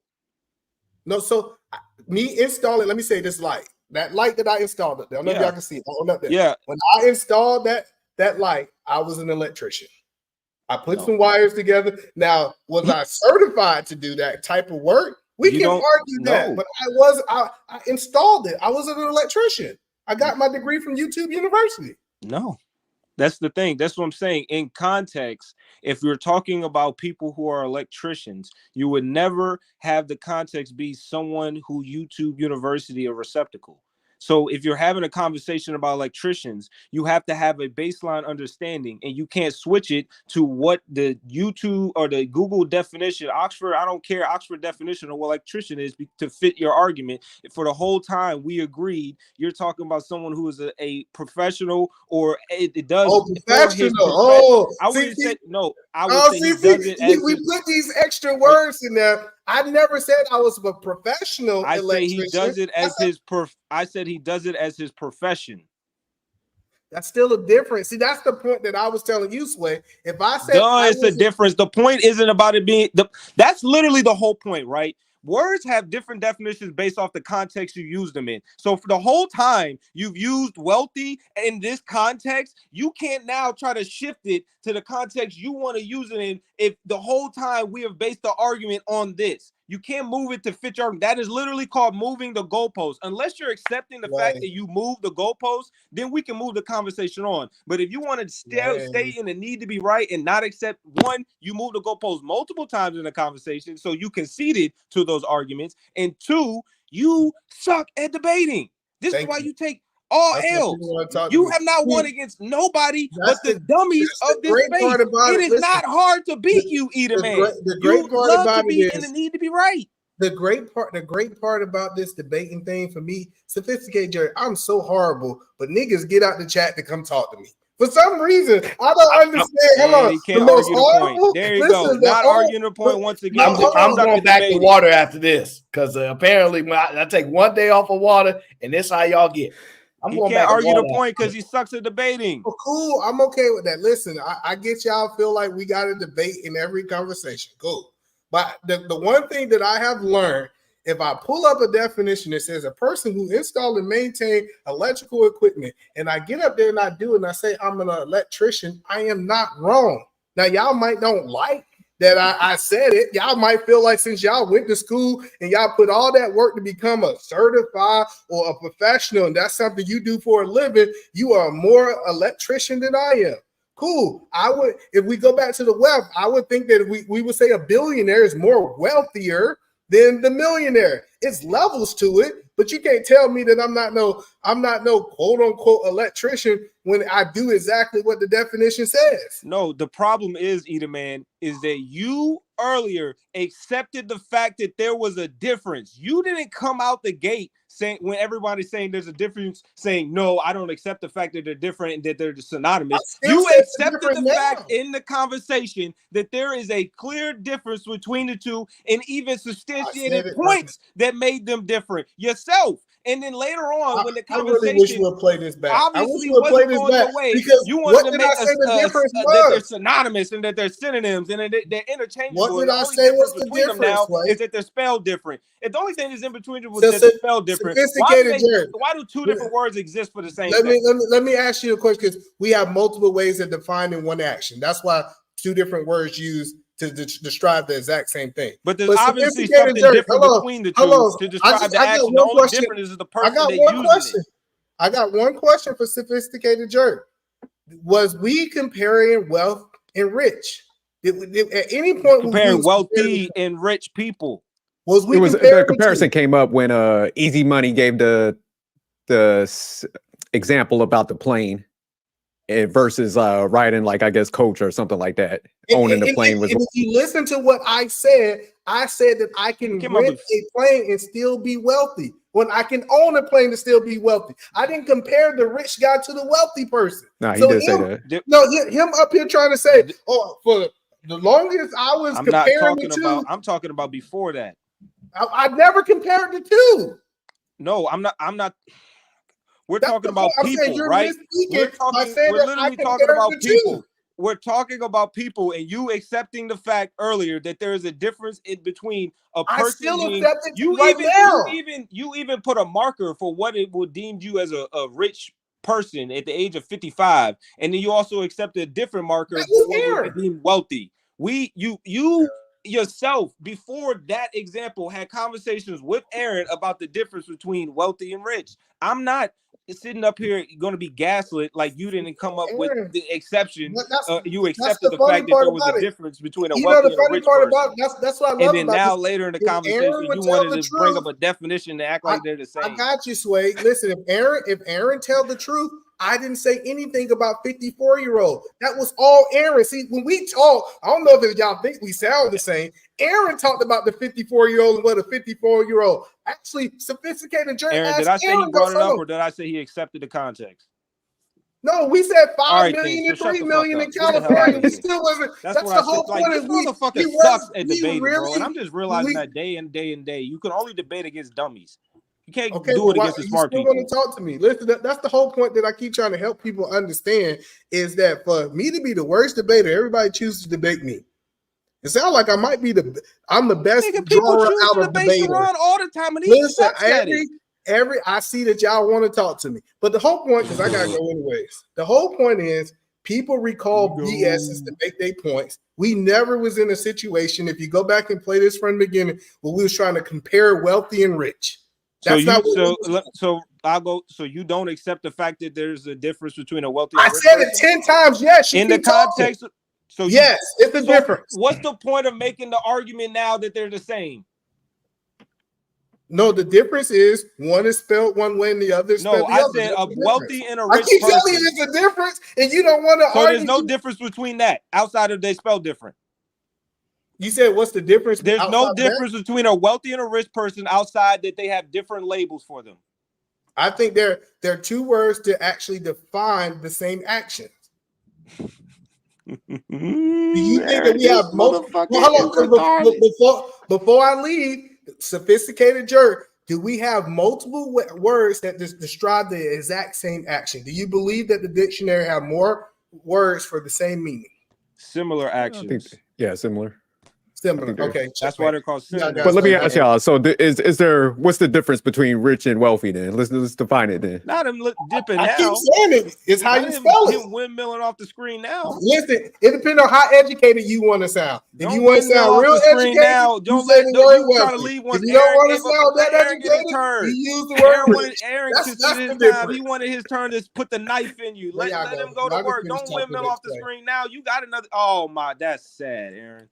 That's sad. Yeah. So you let him. That's sad. Aaron. He was that rage quit? $50 for that, bro. I don't know. We gonna move on to another topic. That's crazy. Yeah. No, we gonna move on to another topic because we don't get caught up in this one too much. Because we want to at least get to the other part of the show. Before we do that, Skisco said, "Aaron, can you please have Bandit Attorney explain how to get into contract law?" Sorry. He dipped off before we could get to him, Schizo, but Bandit Attorney is somewhere in the chat, and I'm sure that we can figure out how we can get in contact with him to make sure he puts his own about that. All right. Bounce Back Jack says, don't drop him. Ayo, I'm just talking. Oh, okay. Yeah, because you did say drop Sway. Okay. Jack says, can we drop Sway for dropping the quality of the electrical grid? Those poor low-income families without backup generators deserve better. I'm on your pause. Here to be petty, beef for life. I think he mad at Sway because Sway was talking about something else. Get me out of here. Well, I don't even know if it's enough, but you can get me out. No, it's all right, Sway. I'm about to finish off the conversation with you and Eda Man in just one moment. Because I could expend more energy to show the skill set, but I don't want to do it because I've been relaxing. My skin is better. Like, life is good, no matter how stressful it is. Mr. Awesome, shout out to Mr. Awesome, says, not the term electrician denotes a professional capacity, E. Sway is right. E's definition describe what they did, not who they are. All right, so we're going to move on. I just need 45 seconds so that way Jerk can understand why he always pull up to the Aaron O Show. There's a guy named Anthony Noto, okay? He is the CEO of a financial institution known as SoFi, right? He has a background as working at one of the, probably the premier financial institution known as Goldman Sachs, okay? That is where his background does come from. On his website, right, SoFi, it says here, key differences between rich and wealthy. Now, I'm not going to go into reading about it and the stuff that's sort of piss Eda Man off and things like that. But I would say this. He said there's a definition. I say that there are experts. And when it comes to experts in finance, I would lean more on SoFi CEO than Eda Man. Okay, that's all I'm saying. I'm willing to lean more that way than him. I'm more looking to the attorney, not the lawyer. So there are just differences that we can distinguish. Just don't make me do it. All right, don't make me expend this energy to give you this work, Eda Man. All right, we too young for this. All right, I'm not gonna do it to you today, but just know if I have to, you're gonna get this work. You're gonna have to get this work, Eda Man. I'm just saying. All right, don't make me do it. Okay, I'm gonna let you slide, but just know that it's different. Okay, he owe you 50 for that. He owe me 50. He windmilled off the screen. That's wild. Oh, now he's my guy. He just wanted to try to give you that work because he knows not to mess with me because he didn't actually let me explain why I brought up the lawyers and attorneys because I didn't even connect the dots, which is fine.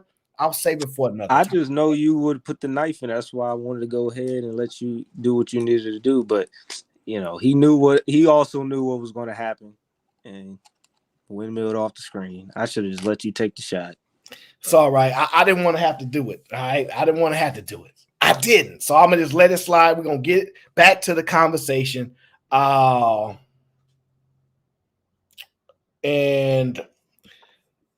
because we never finished the other topic about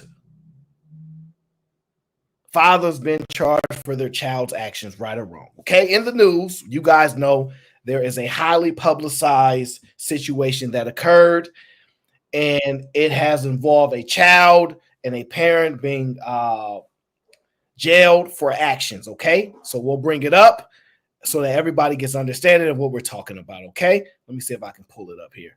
Here we go. Here we go. In back-to-back court appearances, 14-year-old Colt Gray and his father Colin heard the charges they face. Are you Mr. Colt Gray? Yes, sir. The teenager is accused of opening fire with an AR-style rifle, killing 2 students, 2 teachers, and injuring 9 others. Late Thursday, investigators charged his father with involuntary manslaughter, second-degree murder, and cruelty to children. These charges stem from Mr. Gray knowingly allowing his son, Colt, to possess a weapon. In court, Colin Gray rocked back and forth as the families of the victims watched silently. For a maximum total possible penalty for the charges that you currently are facing of 180 years imprisonment.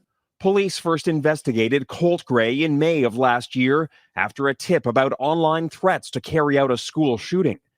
At the time, his father told police the family owned hunting rifles, but Colt was only allowed to use them with supervision. Then in December, Colin Gray reportedly purchased the gun allegedly used in the shooting as a gift for his son. I would hope that prosecutors would use every arsenal or every tool in their arsenal to hold people accountable.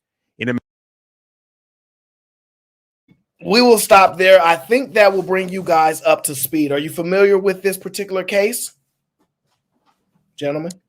Yeah, I was looking at it a little bit earlier, but not too much. Okay. Yeah, I heard about it a little bit. You know, I'm kind of torn between.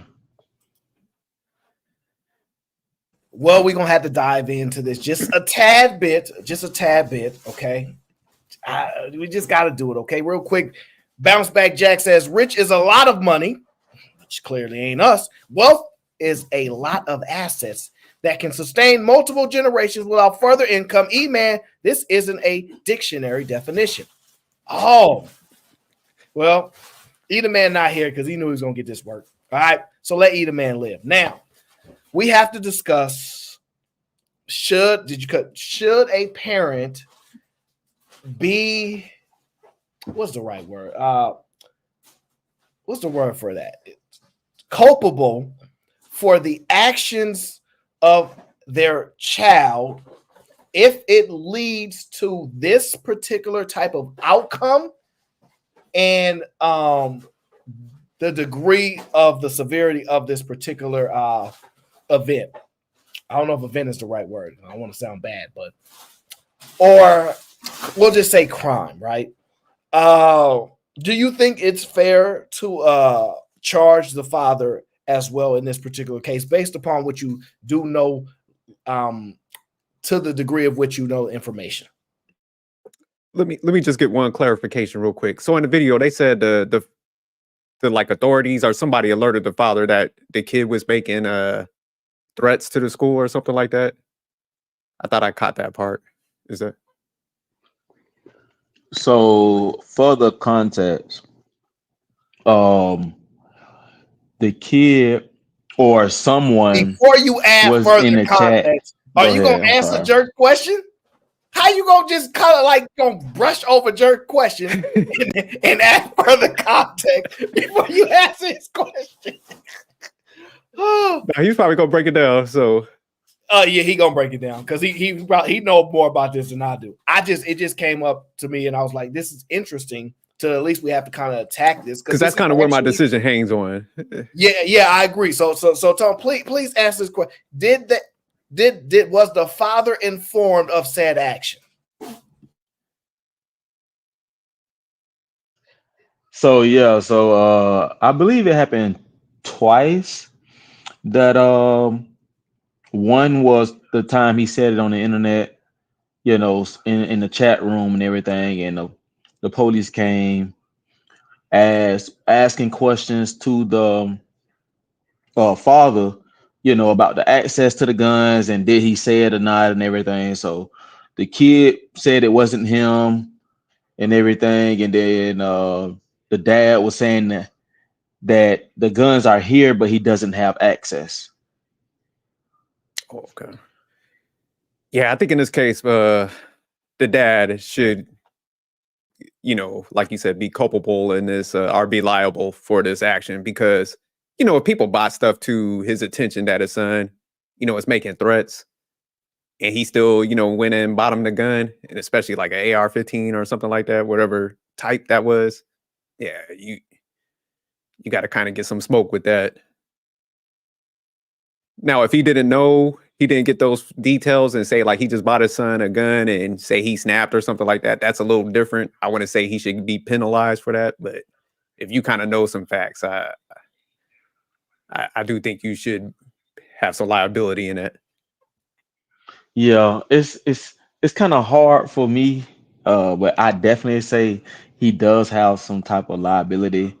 But I do understand that everything that was going on because you got the split family, you got mom on drugs, meth, and all this type of stuff.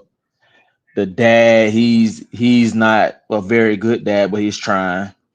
Then you got the kid getting bullied at school all the time and online. Like anytime he see other people, it seems like he getting bullied. The dad going up to the school trying to negotiate with teachers and everything to trying to figure out what can they do to, you know, get the bullying to go down or stop. And this particular time he's in the 9th grade, so he's went from middle school to high school. And so, you know, it's supposed to be a different situation. And I guess not, because school just started.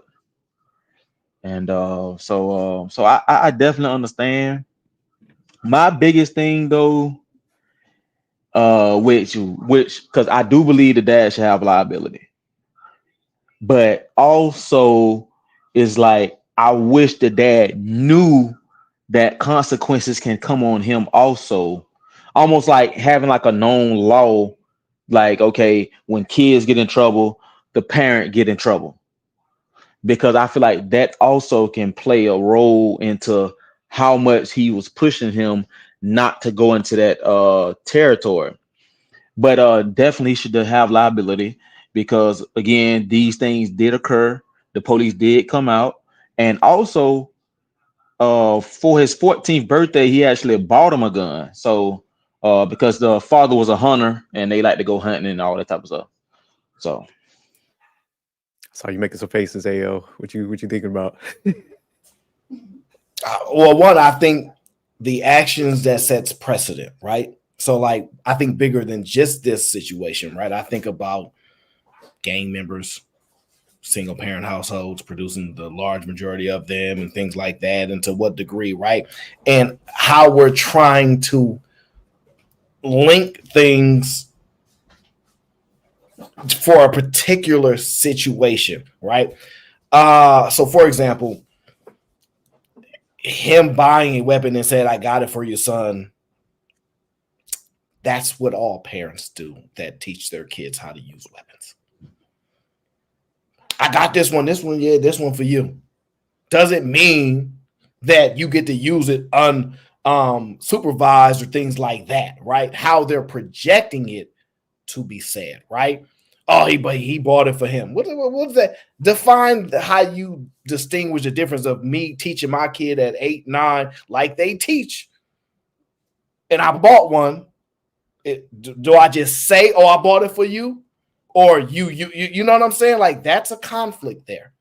So I don't like the fact that they say he bought it for them. But now, one question I would have. Go ahead. Real quick. One question I do have is, how was the guns put up, and is it behind lock and key?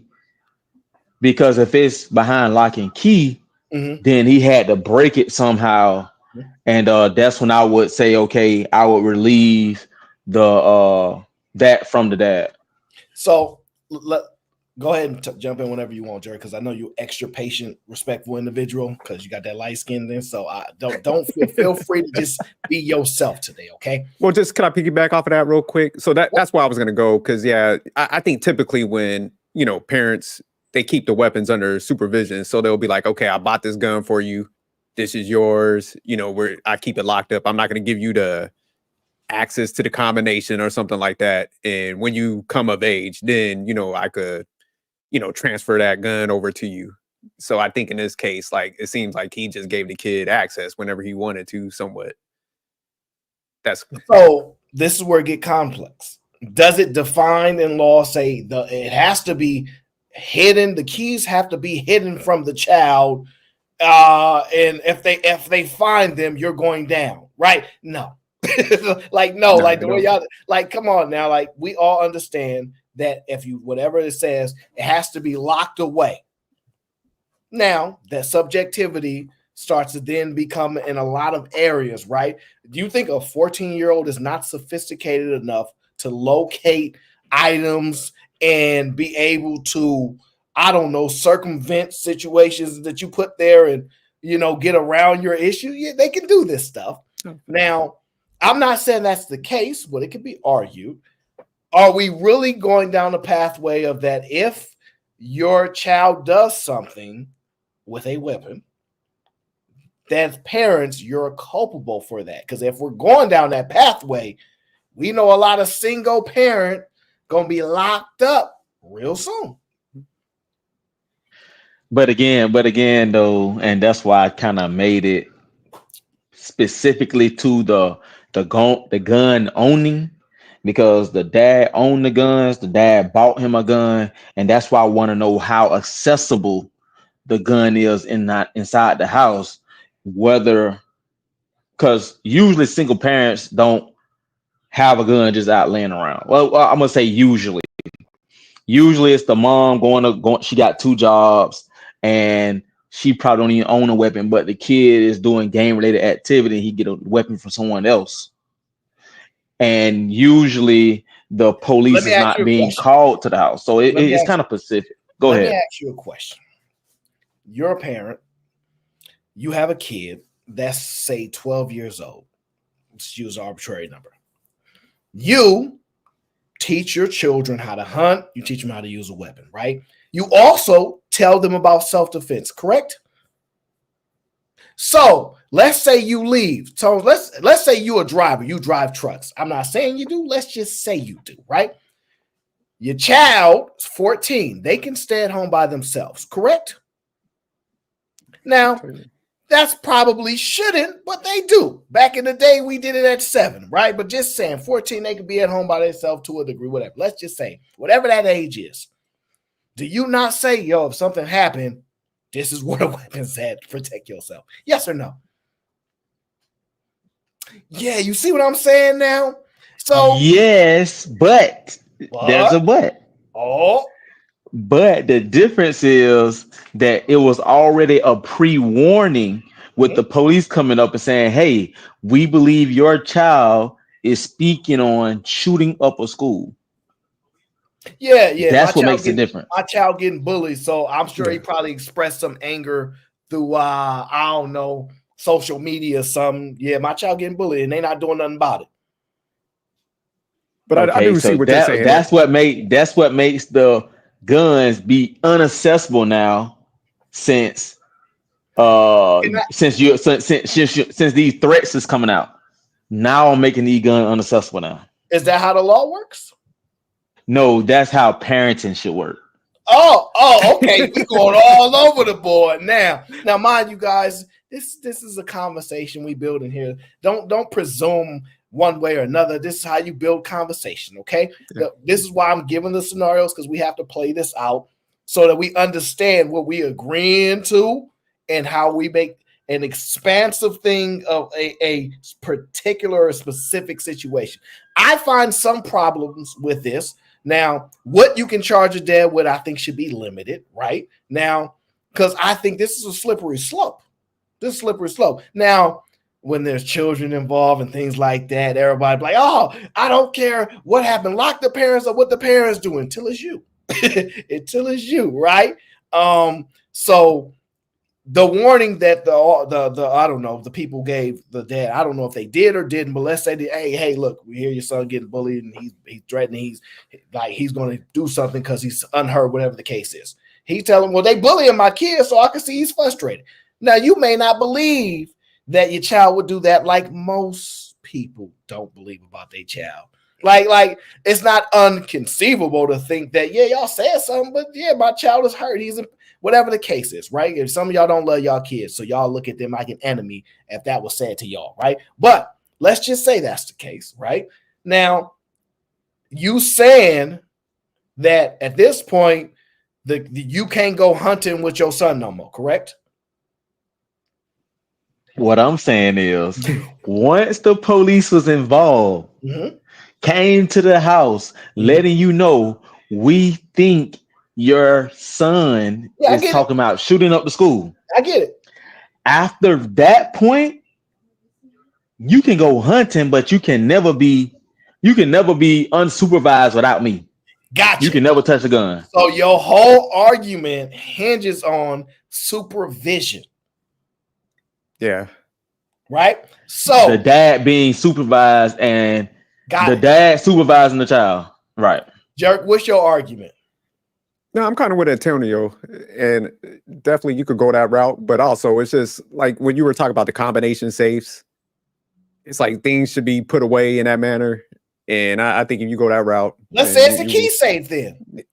not a key, but they got No, combination ones.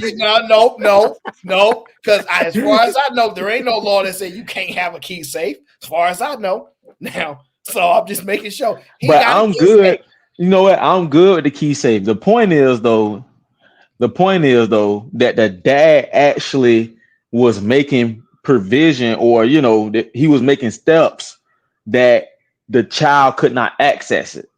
And that's to me, that's the difference. That's the difference between if you lock the parent up or not. Got it. So dad locked it up, right? Kid knows, like, dad actually at work. He keeps his key at his job. Kid goes into his job. Hey, dad, how you doing? Oh, yeah, go to lunch, whatever. Goes back in, steals the key. So only thing we have to prove is that the kid took the weapon without the dad's approval. Is that the only that's all it hinge on? Yeah, I think law would look at that like, hey, the kid took it and did that. Come on now.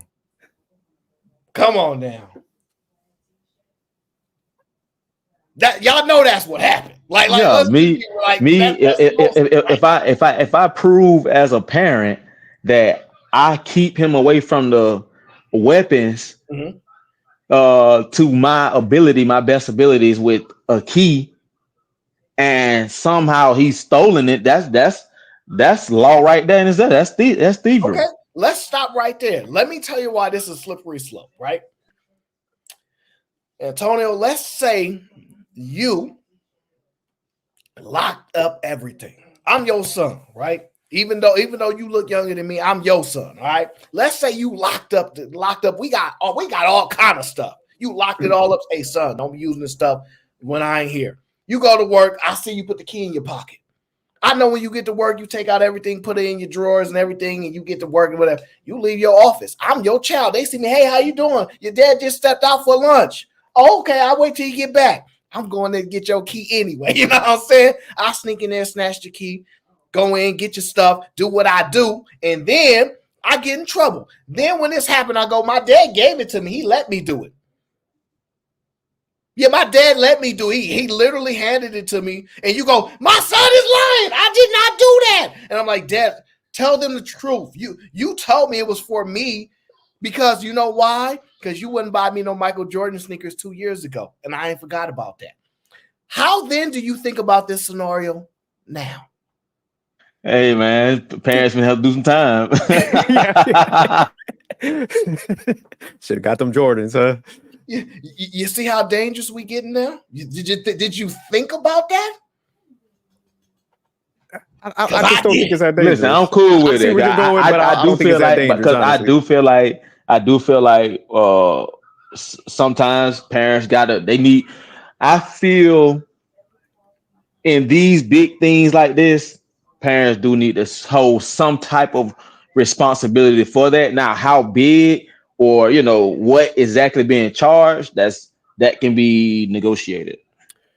Yeah, parents just gotta be more responsible. I see what you're saying there, AO. There are some instances that this could possibly get a little gray area, but that's where you got to make sure things are supervised, things are put away. And for example, like my son, he's 23 now, so he just started shooting. But before he turned a certain age, I wouldn't even have weapons in the house. So I mean, people just got to start kind of thinking about this stuff a little differently. You wasn't defending your home because your child you was unsure of. Oh no! Oh Lord! No, I'm just saying I didn't want no guns in the house with the kids. That was just me. But that's just how I looked at it. That's why your kids can't win no sniper contest. They can't win those contests. Nah, he was in the military, so he kind of nice. By the time you start them, they 17 years behind, sir. 17 years. Bobby been winning awards since he was 8. You know what I'm saying? So I get it. I'm just saying I don't care. Lock the guy up, make him responsible for their kids. But think about the impact that this is going to have as it compounds, because we probably shouldn't limit just to this type of scenario. Because What is the rule of life in America in particular? Life exceeds everything. We may not act like it, but we automatically say, look, life is more important than anything. No dollar, no nothing's supposed to go above it, right? Not saying we always act that way, but that is the general consensus of how we're supposed to conduct ourselves. So socially, we're supposed to do that, and legally, we're supposed to do that, right? So if one thing happened to one child and your child did it, you need to get locked up for that. Do you know how much power that puts in a kid that knows? You think a 14-year-old, 15-year-old don't know the law? You think they can't look at, hey, Siri, what's the law on such and such? They act, oh, well, if the parent is unsupervised, they go to jail too. Oh, I want Jordans. I can't afford no Jordans. Give me what I want. Okay, fine then. I'll plot my revenge for 2 years. I'm just saying, do we think? Do we think? Because I'm gonna be honest, we didn't see kids do some foul stuff. No, facts. Like you see the tantrums they have when they can't get what they want. Tantrums. Yeah, we don't do tantrums in my household. Oh, okay. So you gonna be the dad like, yeah, he said we can't do tantrums. Yeah, we're gonna see about that. Yeah, well, you the one said that? Yeah, okay. My dad, yeah, he was on YouTube, the Aaron O show. Yeah, he gave that weapon to me. Yeah, it was him. Yeah, that guy right there with the black, yeah, he did it. Yeah, you gonna be locked up because you talk about denying your kid. That's a Antonio lot of going to jail, huh? That's a lot of power that we could be giving kids unknowingly. So I don't know. I don't know how. I mean, they say, but they talk about how this child abuse thing is going up. You know, people going or parents getting locked up for child abuse. But I'm definitely going to get that belt. I don't care nothing about no child abuse. Oh, where you know what I'm saying? Here you go advocating. See, where's Sharon at when you need him? He don't do that. Sharon don't allow you to beat on your kids, okay? He don't believe in that. So, AO, you don't think they should pass a law like this? I Because of don't future know. ramifications and stuff? Naturally, I think, oh, that's the right thing. You need to be responsible for your kids. But it's such a dangerous thing. A 7-year-old, I can get with. Maybe even an 8-year-old, a 9-year-old. But a 14-year-old, do y'all remember? That's like your first year of high school. I could do some things. Like I could manipulate a situation. Like we lie. Oh, I'm going to such a. We are aware of how to lie at that point, correct? So we opening up a dangerous. So that's why I'm like, I just want to have the conversation about how far we want to go with this, because I genuinely don't know what the right position is. I just don't like to do anything just because they say we should do it. I like to challenge. Don't touch my guns. I don't know what y'all talking about. I had a feeling. I went upstairs and eat real quick, and I felt like y'all was talking about my guns. Hold on, let me say this real quick. Let me say this real quick though. Again, I'm only speaking on in this particular case how the police came to the house and saying this is what's going on with your child. That's when the actual parent starting to be more responsible for what happened after the police have showed up and told you what your child is. But my phone is dying, so I'm out to oh no, you get fix up out of that here. phone right now because you can't leave My that phone, my phone say I got 10%. You can't push that statement and leave. I gotta go, man. Okay, go ahead, real quick. Go ahead. The prerequisite is that you have to be alerted by authorities. Yes, if the what I'm saying is if the authorities come and tell you that we think your child is saying something about shooting at people, shooting at your school, now that brings extra pressure. That should be extra pressure to a parent. I would believe so, but that's so my can thought. I beat my kids? Can I beat my kids? Yes, absolutely. Okay. You conceded that quick, boy. All right. I tell people I think parents should not be held responsible. I don't know the whole contents of what y'all talk about, but I don't think parents should be held responsible for their kids' actions at all.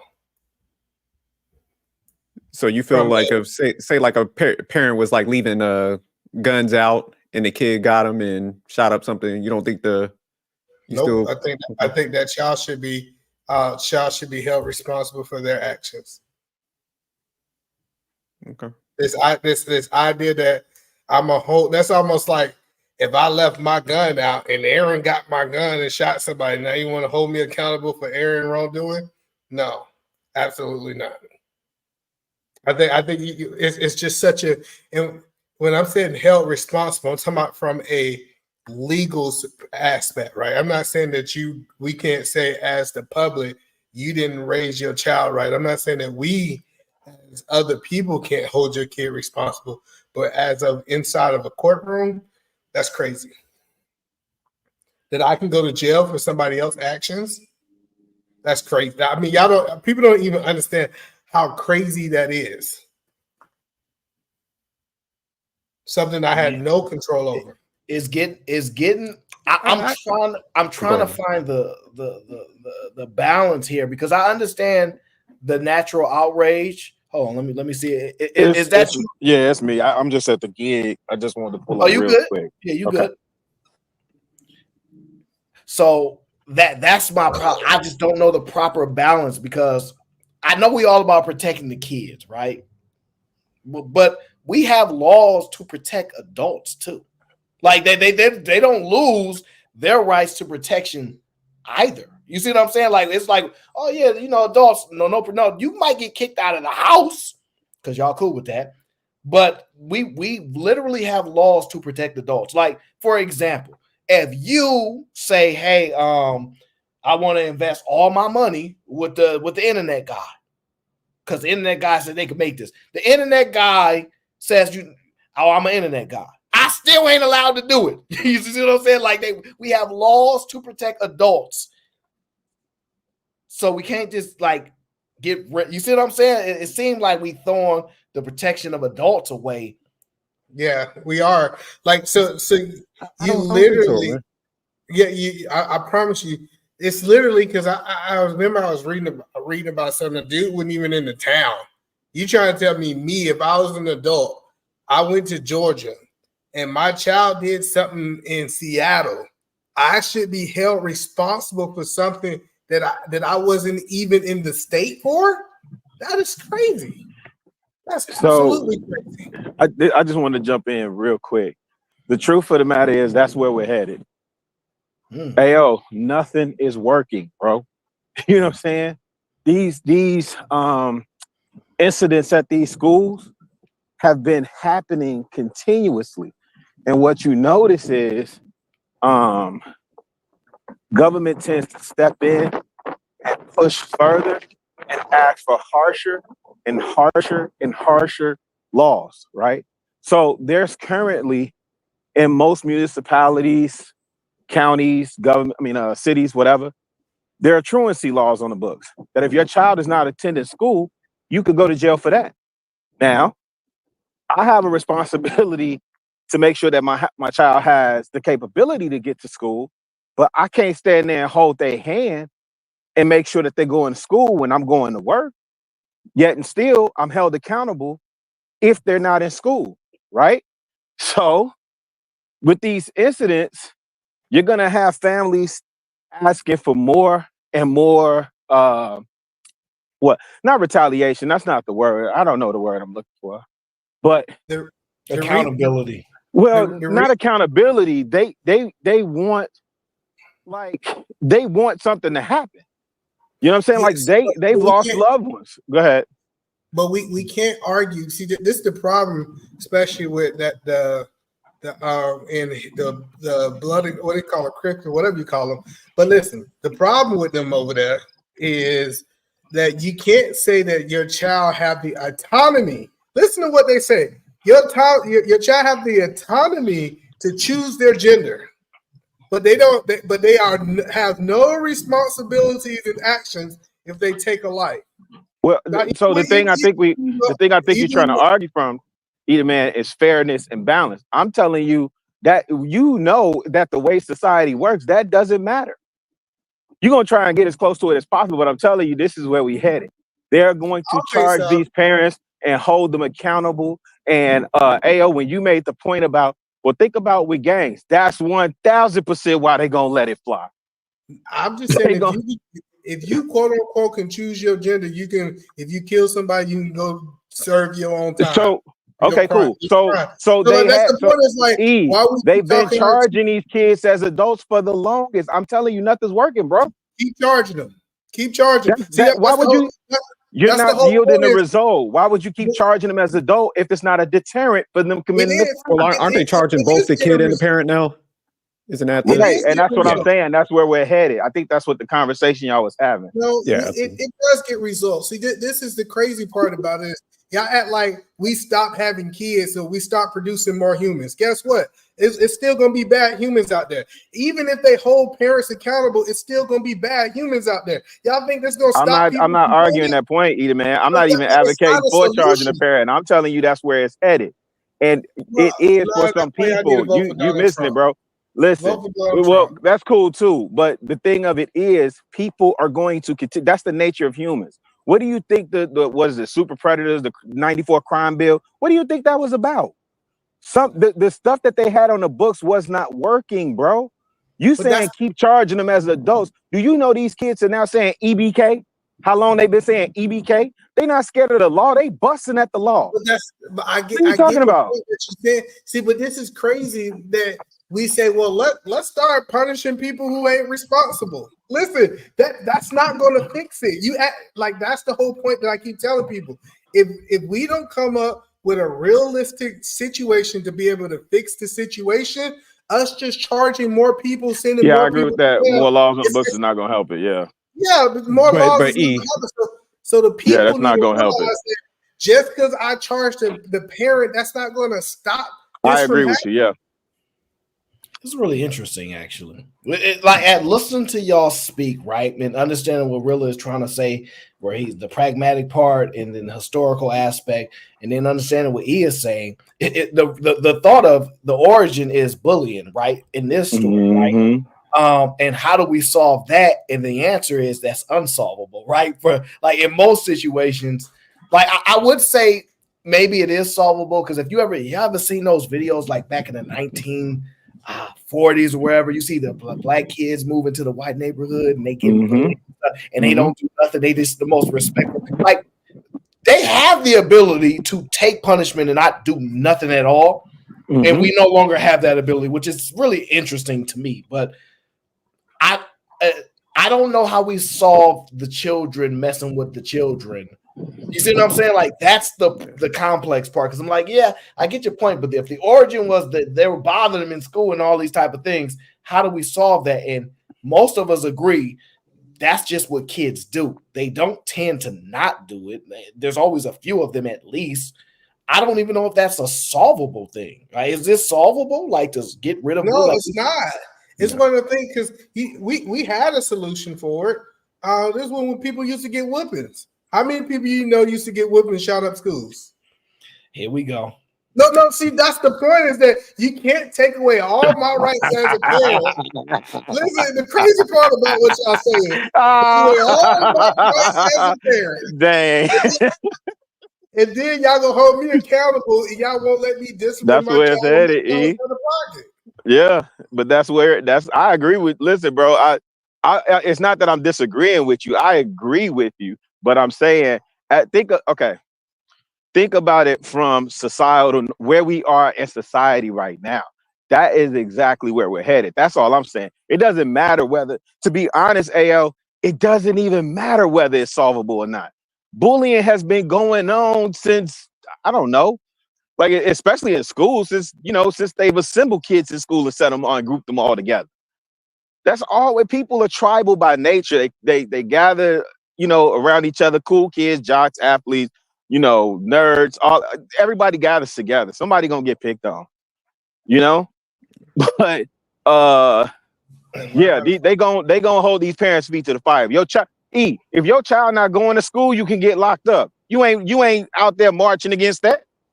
You think there's some response? Do you think you're responsible if your child don't go to school and they come and lock you up for that? My kid's not going to school. Okay, so let's say your child was enrolled in public. Is he saying they homeschool? Wait, do you homeschool your kids? Yes, my kids. Right. So for the sake of the conversation, if you was enrolled and under that type of government restriction or whatever, Your argument would be that you shouldn't be punished for your kids not going to school. So you saying that my argument should be that my kids not going to school? No, because I should be punished because my kids ain't going to school. They ain't living with me. So all right, let me get through this. I mean, go ahead, my bad. No, let me jump in.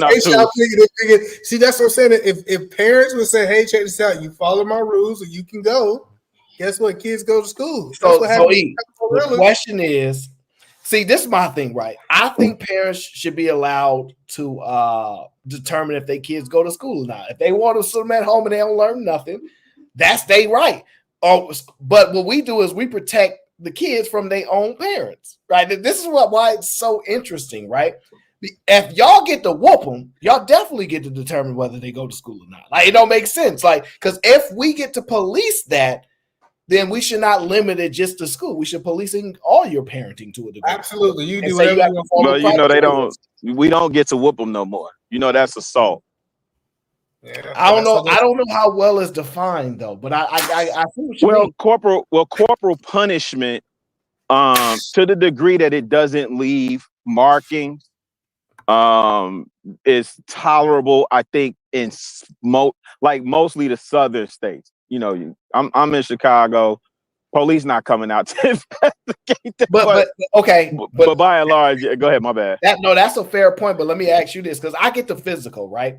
What if your parents is on drugs? Isn't that just as much harm than you getting a whooping? Like, you see what I'm saying? Like, well, I agree with you, but it makes money for the system. Well, let me stop, because that's a regular trope that people say. If we shout out to Joe, I appreciate you, bro. If we lock them up, then they go into the system either way. Like, that's the one of the biggest problems. We don't have a system solvable to fix the bad parents. Let's just be honest. But let's understand the math that we're understanding. I got 6 kids. One of my kids off the rail and do some crazy stuff. You lock me up, and now the other 5 of my kids go to the state because one of them didn't want to listen. Yep. Stupid. I'm just telling you that's where we. But see, you trying to make sense. And I'm telling you, this is where the system is. I'm pretty sure we researched deep enough. There are already instances of that happening. Yeah, where parents are being pulled. Parents are being pulled out of their home. Vice president, they weren't going to school, and she was locking up parents out there in California. That was a big thing. She's the pilot plan. She's the one who was locking out. I know y'all done heard her locking up all these parents. Yeah, I just didn't research that enough, because every time I hear somebody saying something, I go and research and I find out something new and interesting about what they said she did, and then I also find it interesting that we're not talking a lot about her voting record as a senator. We talk a lot about what she did as a DA, but yeah, that was her job to prosecute. Let's just say I know some people from her past. Yeah, I know some people she done locked up. She done locked up wrongfully, and she knew she sealed some. Like, that's what I'm saying, man. Being here on the West Coast, y'all don't know how evil that woman is. But anybody, I ain't say that. I ain't say all that, because people gonna. So wait, so y'all don't look at y'all county, like y'all don't look at like the actual prosecuting attorneys. Y'all look at the who was our AG? Kim Fox's Cook County. Is it Raul? I think our state attorney general is Kwame Raul, right? So we are looking at him in terms of like not stepping in for what was going on with Tiffany Henyard, but I wasn't looking at Kwame Raul for what's the old boy name? Juicy Smouye. I wasn't looking at him for what he was doing. So I'm trying to see how y'all make the connection when she's the attorney general. Anyway, I don't want to dive into that. Let's get back to whooping these kids. We can talk about Fanny though. You want to talk about Fanny? Y'all gonna stop disrespecting these people's names. Y'all be saying Kamala, Fanny. That woman's name is Fani. It's Kamala and Fani. And I only do that because I work customer facing, so I hate mispronouncing people's names. I just got a question. She is Indian though, right? Who? They don't know what she is. Listen, Kamala. Yeah, her mom's Indian, right? Yeah. I don't know. I'm asking y'all. I'm just trying to figure it out. So Chicago. Yeah. Your daughter do a crime. You show up to the Yeah. crime scene.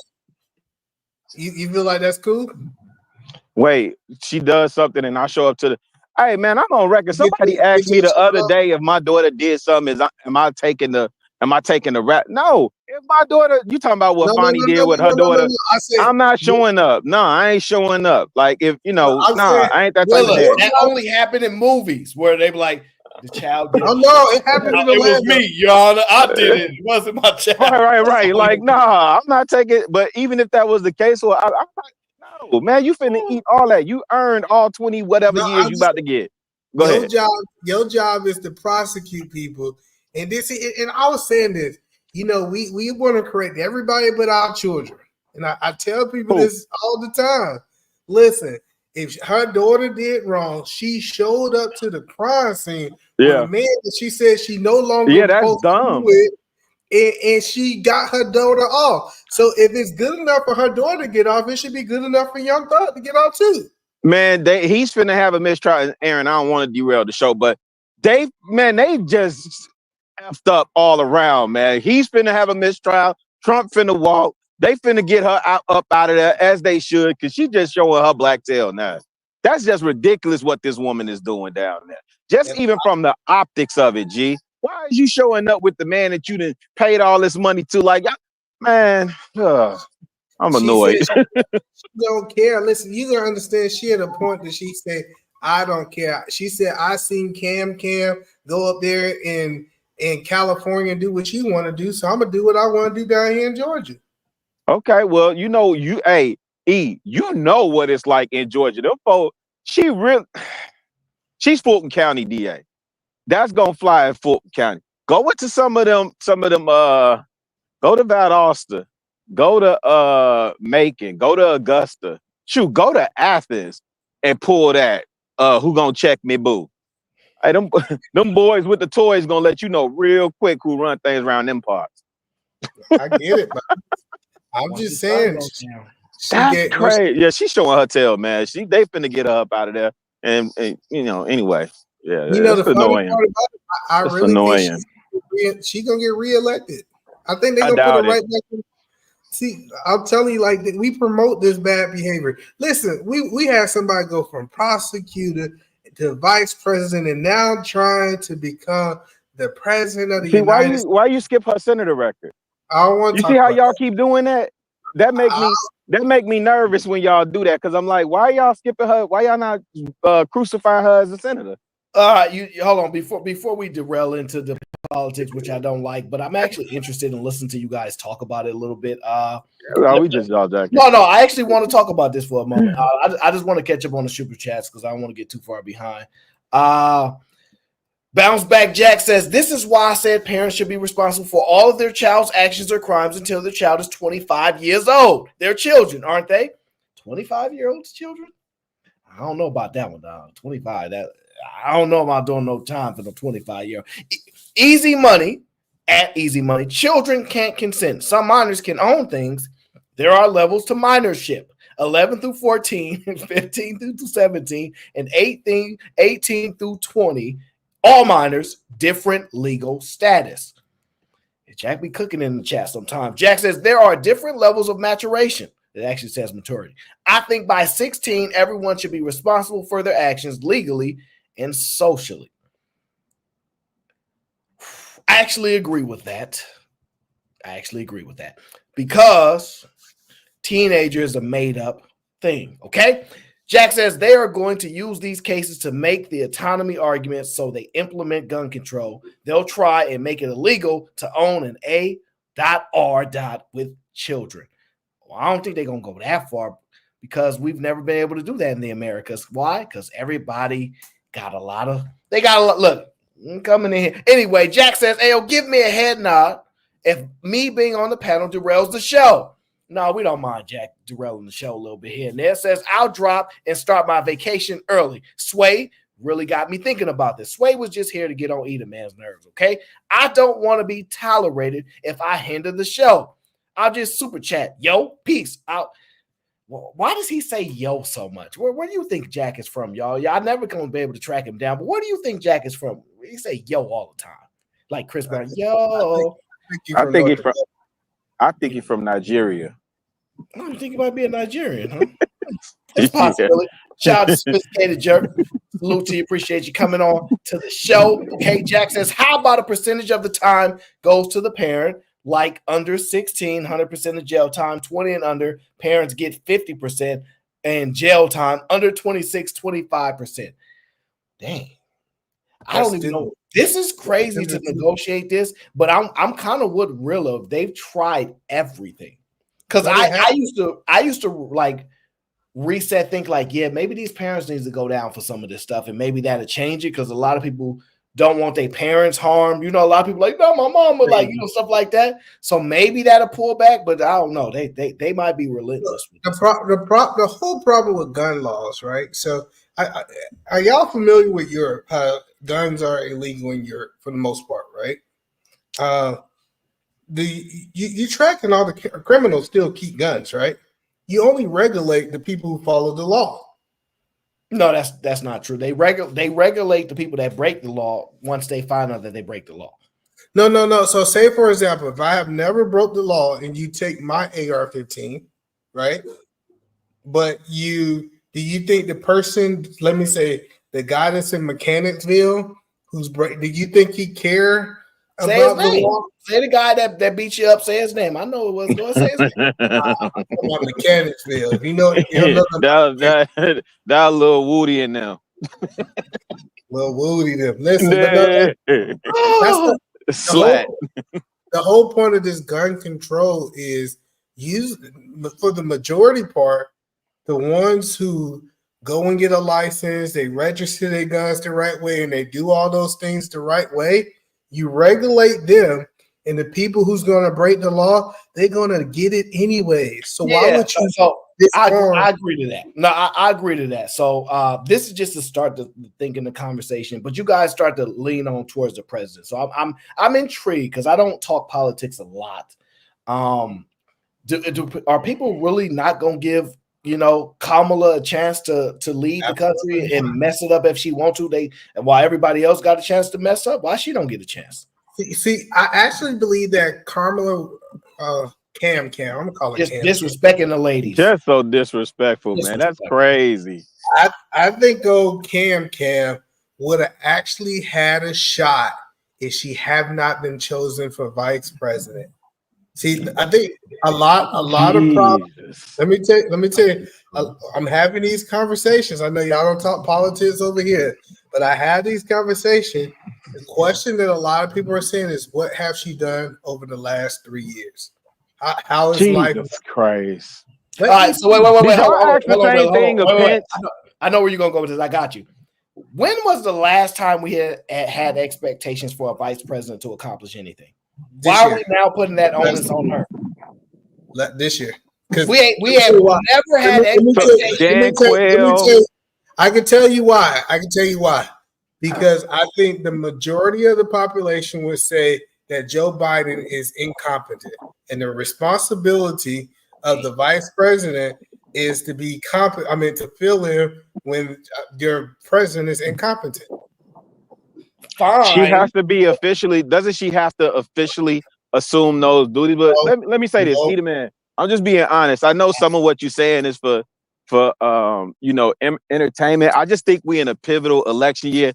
It makes it hard for me to have a conversation with some Republicans and even some of these Democrats when y'all do the ad hominem attacks. You know the lady's name. Like, why, like if somebody got up here and said Cheeto head or orange helmet or something like that, you know, then it doesn't. No, it doesn't. No, it doesn't make.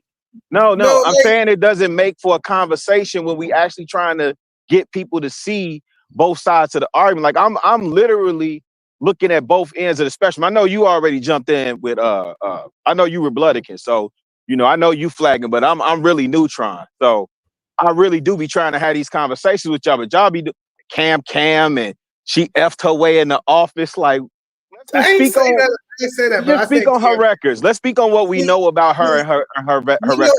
You know the problem I have with you, Chicago Real. You ain't got no problem with me. You ain't got no problem with me. I mispronounce everybody's name.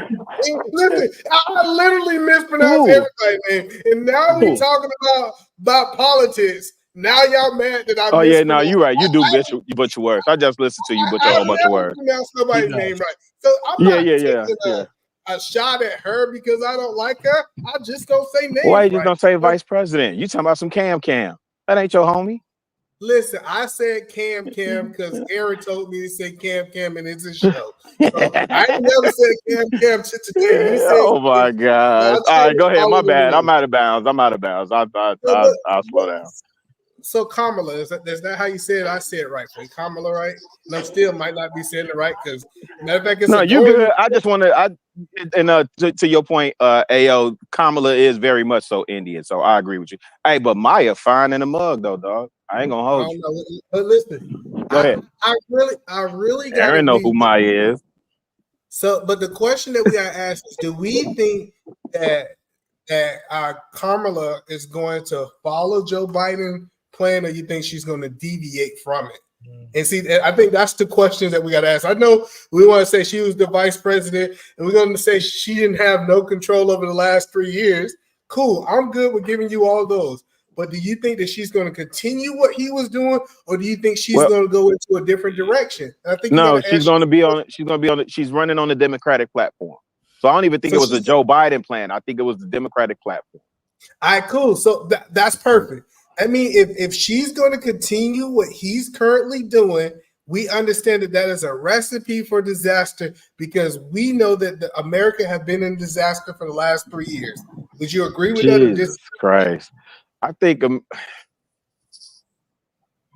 I don't know, man. I'm just saying, see, that's the point. Is that I don't know because it's like here's the thing. This is what I want to be honest about, right? It's like every 4 years, it's the worst this country has ever been. If this is the most pivotal election, if you don't vote, the country is going to the toilet. They're going to take your guns and let all these immigrants in, right? That's every 4 years that we go through this. Meanwhile, hold on, just really quick, Edith, because this is more for the audience, right? So meanwhile, we don't vote in the once we vote in these elections, this pageantry of electing the president, we don't give him or her the Congress to support their agenda, right? So then they're stuck locking horns for the next 2 to 3 years because they can't get anything passed in the House because you got a Republican Congress and a Democratic sitting president who their ideologies don't match anyway, so they're at odds. It's a tired song and dance. Like, to me, that's a non-starter for the conversation.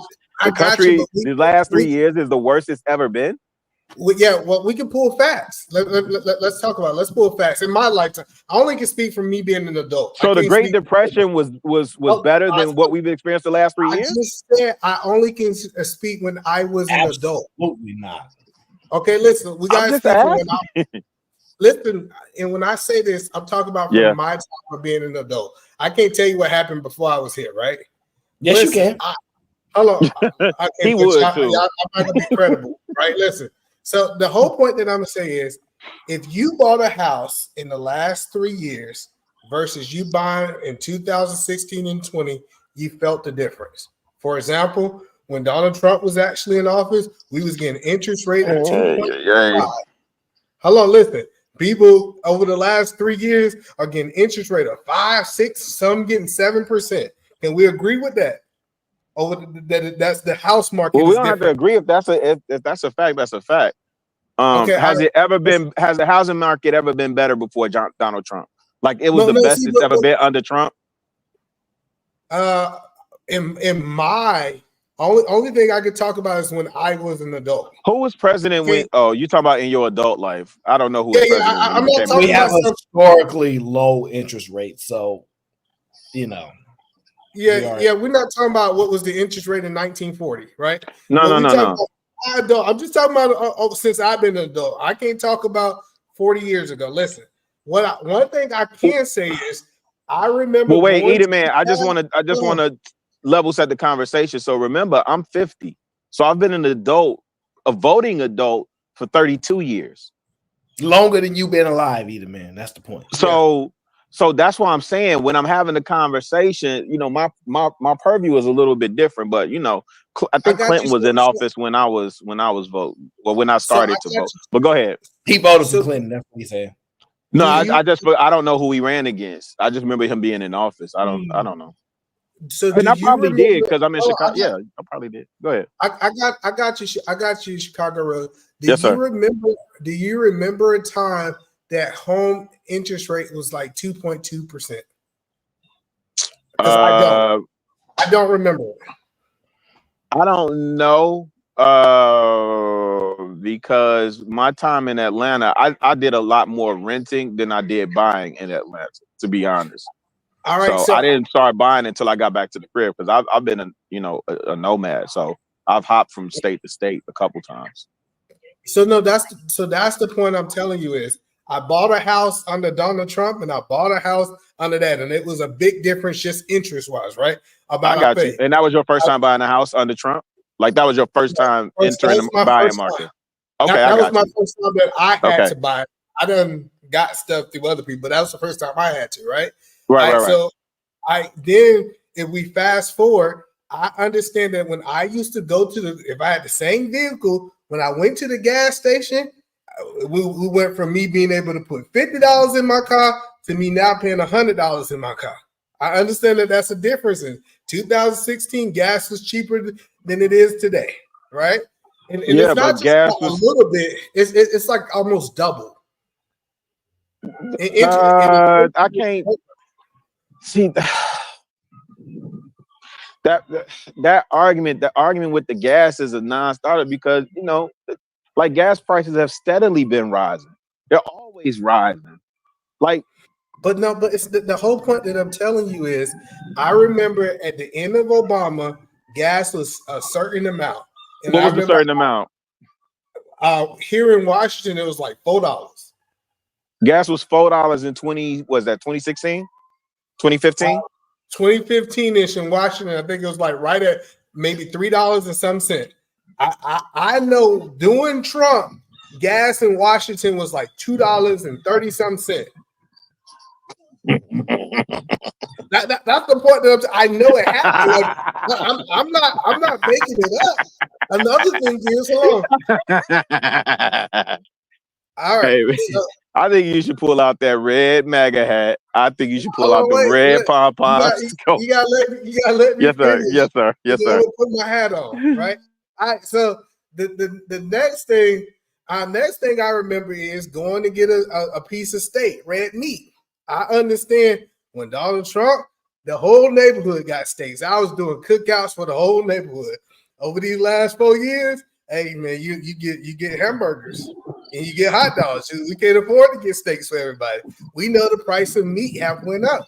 Yeah, like if that's your argument, Nino Brown got the turkeys, so we can fix that. That's not a problem. But Aaron, I'm trying to see, am I missing? Because I understand that under every president, the gas price not only fluctuate, but it tends to go up with every president. Well, actually, what you could do really, like, honestly, is just we can acknowledge that we're at a unique time in our country. Yeah. Like circumstances have evolved, social dynamics change. Even in 3 years, a lot can change. I agree with that. Yes. Okay. Let's just be honest. What are the people going to say when she is elected? Are they going to say, I'm leaving the country, I don't want to be here no more? They ain't going nowhere. They're just going to cry and complain. Going to deal with whoever's in office like they've been doing for years when they don't get the choice that they want. So I just look at it like this. If you get the person that you want, then good for you, because there's going to come a time when you're not going to get it like everybody else. So it's just not just somebody else's turn. That's interesting. Things is this: make enough money so you don't care who the politician in office is, or two, make enough money so you can put the politician in office that you want. That's all I think about. Other than that, stressing ourselves. That's a great philosophy. It ain't gonna change it. It just ain't, because I know I've been around and I'm like, oh, I might not like this person that much. But they was there. I lived. I went to work. I bought food. Like, it ain't about to change much. It consumes a lot of our energy and time to actually solve other things that actually will benefit us. But I understand this is the dynamic we live. Politicians are the connection. So I've been watching shows like Rome and going back historical time when they have kings and noblemen and all that. And what I noticed is that the person that's in power, there's like a nobleman that has more money than the king, right? Like it's crazy thinking about that kind of stuff. So I look at politicians as like the next people with power behind the rich people. Like we just have to have these dynamics, and it's just our social breakdown, and we just don't view them that way because we want to look at them as their monetary influence as opposed to their actual power. So I just be viewing stuff differently. Yeah, that's a good point. Can you share my screen though? Yeah, that means either man don't care about what I'm talking about. So listen, I want to say this, right? Because charts don't lie. I love charts because it tells us the gas prices over the last 20 years, right? And so when we can argue that gas prices have been going up. Let me ask you a question. We look at that first hump right here. Y'all can't see my cursor, but if you look at that cursor, this is Obama. Then we see Trump. Is that lower? Say the year. I got the years up there. No, but say the year you're talking about who you're referencing because they can see the year. All right, so from 2008 to 2016, that was the era of Obama, right? Really before that, right? But the last 4 years was Obama, right? Then if we look at from 2016 to 2020, we see that gas price was at this lowest. As soon as Biden got in office, that thing shot up to $4. So that's the point that I'm trying to help people understand. So as soon as he got in office, they like, yeah, we raising these prices now. Get your prices. Listen, they said it literally happened that way. Now I get that people don't like it. I know it doesn't paint the narrative. You know why? Because there's a level of dishonesty that are amongst people, right? When you look at the stock market, right? The market trades based upon future predictions, not current climate, right? So stuff that happened, they already 6, 7, 8 months, a year, like, yo, we already priced that in. We here already. So the stuff that happened before he got into office was priced into the economy. But we're not going to break down and speak on that type of stuff because then that would dilute the argument for why the economy is that way since he's been there. Now, if you point to specific things that the person that was in charge did to tank said economy, then you might have a better point.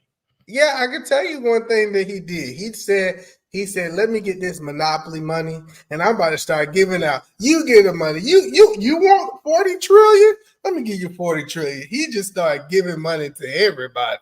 He made it rain. We can't argue that Biden made it rain. You think Biden ain't make it rain? Are you talking about stimulus checks? No, I said Biden making it rain to all these foreign nations, trillions. We can talk about something else. Now that's a fair point, and I'm more willing to accept that statement. What I'm telling, only thing I'm saying is if we can see that it was a difference. That's all I'm saying. We can see that it's a difference. Like if we start talking about unemployment rate, we can see it was a difference, right? But nobody want to talk about that. Let's just go live in La La Land and take it and lock parents up for their badass kids. Wait, you said the unemployment rate was lower under Trump? Yes. Like if you actually study the unemployment rate all the way, especially all the way up into COVID, was the lowest we ever seen. All right. So hold on, really, one second. So let's say that's true, right? What do you think Donald can do if he won? Like, I'm winning, I'm in office, either man. Like, what you think? Do you think there's something he specifically is going to do to put us back in those circumstances? Yes, I do. So the one thing I think he's going to do is what his biggest goal is to try to bring more jobs back to America, right? You know, if you understand Kamala's goal, she don't want fracking, she don't want us digging in certain places in America, getting oil here. Her goal is to be able to bring as much back to us. So what happens is as we bring it back and we make things more local, I think things are going to be more favorable. Don't be talking about how I said Kamala. That's why I said Cam, because Cam said exactly right. See, it really got me set up trying to say her real name, so Aaron can pick on me again. No, I said Billy. When you said Aaron said Cam, y'all wow. Go ahead, because I don't want to derail the conversation. I'm taking you serious now. I know the angle now. I keep forgetting when I'm on these panels with y'all sometimes. Look at God. Boy, I tell you, God So to do it. Won't he do it? he probably got a phone call. So what do you think her purpose for getting into office is? Like what? Like, you think she just want the power that comes with it, or do you think she really care about the people?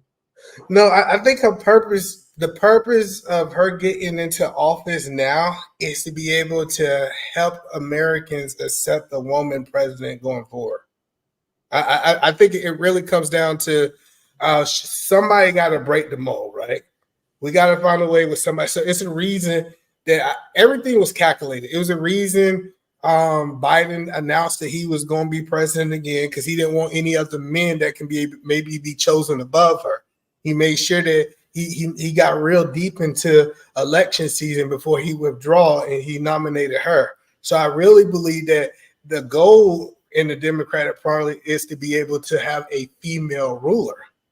And then I think at that point, okay, because the second one will be more accepted than the first one. We know. I would agree with that based upon what you pointed out, simply because two things I think is true. Now, I don't believe people are getting smarter. I think some people are. So the fact that we can now go back and replay the same phraseology that they used 10 years ago and 15 years ago, and they just keep repeating it, you know what I mean? And we can go back and play it, starts to have people malign these politicians to where they're like, man, we heard y'all say that in 2001. Stop telling us these same lies. And now I think the people have realized college is probably an issue. They've been presenting an idea. I don't think conservatives presented those ideas to the people as much as I believe liberals actually did, right? Education is all these things. So most of the conservatives, well, I shouldn't say most, a lot of conservatives be the ones that got sixth grade education, own a whole bunch of property, you know. So I agree to like the process in which he went about it. The reason I kind of agree is when I think about it, the only thing that they can sell to you in this party at this point is we believe in evolvement, and we believe women can do this, and these people are like, you know, sexist, and that's how they can garner these votes. So I can kind of see that as well. They're selling welfare. Like every program she talks about. Hold on one sec. Town business. All right, we good. Go ahead, Either Man. So when it comes down to it, most of the programs are typically what we call the welfare programs, right? So this is the. Oh, let me let him go because he said he got to talk when I'm talking. Go ahead. Oh, his mic ain't working. Thank you, Jesus. All right, cool. So the whole point is, it's like we're gonna My give mic's you. working fine. Just being courteous, that's all. I really appreciate that, right? So when we heard her say, "Hey, what we want to do is we want to give $25,000 to first-time home buyers," right? Oh, that's crazy. So in my mind, I would say, okay, where do that $25,000 come from, and how does that impact the economy, right? And some people say it don't matter where the money come from. She's just gonna give it for those people to get it. And I think hurdles to home ownership is needed because certain people should not own homes. Like, you know, we had this whole conversation about if you can't put together a down payment or do some things that you can financially, quote unquote, swing, where do this money come from? And so I think a lot of these kind of quote unquote welfare programs that I say are good, it's a helping hand, but who pays for it? And typically the people who pay for it is the middle class. There.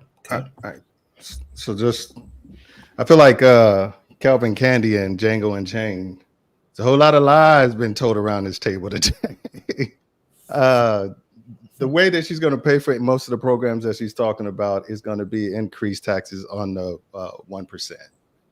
Anybody's making $400,000 going to get a certain increase. Anybody making over a lot over that is going to get even a higher tax. And she said it specifically in her when she was going over her the initial proposal. It's all going to come from people who are making a significantly higher income than the vast majority of the people over and above the middle class. So okay, Dane, real quick before you get there, let me make sure I got Sway in the back. Sway, that's you? No, nigga, damn. You're right. So this is an interesting thought. So raising taxes on wealthier people, has that historically been an action that was beneficial for society in the economy? Yes. Okay, so give me the example of when they raised taxes, they utilized the tax money to where it benefit the people that they said they used to tax those rich people to give the money to the less fortunate. Like the effective tax rate has been increasingly going down over the last 60 years. Like in the 50s, tax rates were up as high as 90. Then it slowly got dropped down. In the 80s, when we would say we were most economically solvent, I think the tax rate at that point was somewhere around 40 to 50%. So it's historically taxing the rich does work if that money is gone to where it's designated to go. If it doesn't go there, yeah, of course it's not going to work. But if it goes to where people are saying it should go, like these programs or what have you, it works. It absolutely works. Other countries do it, and they do it a lot more effectively than we do. They tax the wealthy at a higher rate. I get it. Which program? Okay, so taxing them, right? Which depending on how much money people make, I hear Warren say, "Yeah, go ahead and tax me." But we all know that they don't actually want, because nobody really want to lose no money. But that's the role they play. What programs do you think she's presented where you're like, yeah, take that money from them and redirect those funds to these programs? Like, which programs is presented where you like that makes sense? Well, any of the programs that go along like this the housing one that we were just talking about, giving the $25,000 grants, as well as I think she just said she's doing $50,000 tax credits to people who start small business to incentivize people to start small businesses, and that benefits the economy pretty significantly. So those are some of the things that the way they're going to subsidize those tax credits is with income that's going to be taxes that's going to be brought in from the wealthy. So Dan, you heard of the unrealized gain tax, right? Yep. That's it. All right. So that's kind of supposed to be the money that's supposed to take care of the 25. A portion of it. Yeah, portion. So the unrealized gain said that my stock went up, I haven't cashed it out, and you're gonna tax me on money I never received. Well, the thing is, the reason that they're doing that, just like how Elon Musk bought Twitter, not with money, he bought it with unrealized gains. He got a line of credit based on unrealized gains on stock, expectation of what his stock is going to do. So he was like, wait a minute, we can't, you can buy things with that unrealized gains, but we can't tax you on it. Wait. No, he did not. No, let me speak to that, right? So you think that the government, who's not actually giving Elon the loan, right, has the right to tell some other institution what they can do in the parameters in which they determine to lend their money should be decided by the government? You believe they should have? Hold on a second. The government's not paying your salary, but they can decide how much tax you're going to pay. No, I'm not speaking about taxes. All right, so I'm gonna try this again, right? So what we're talking about is taxing that. He said taxing unrealized income. I'm giving the clarifications for you to let me just give it to you and then you decide, right?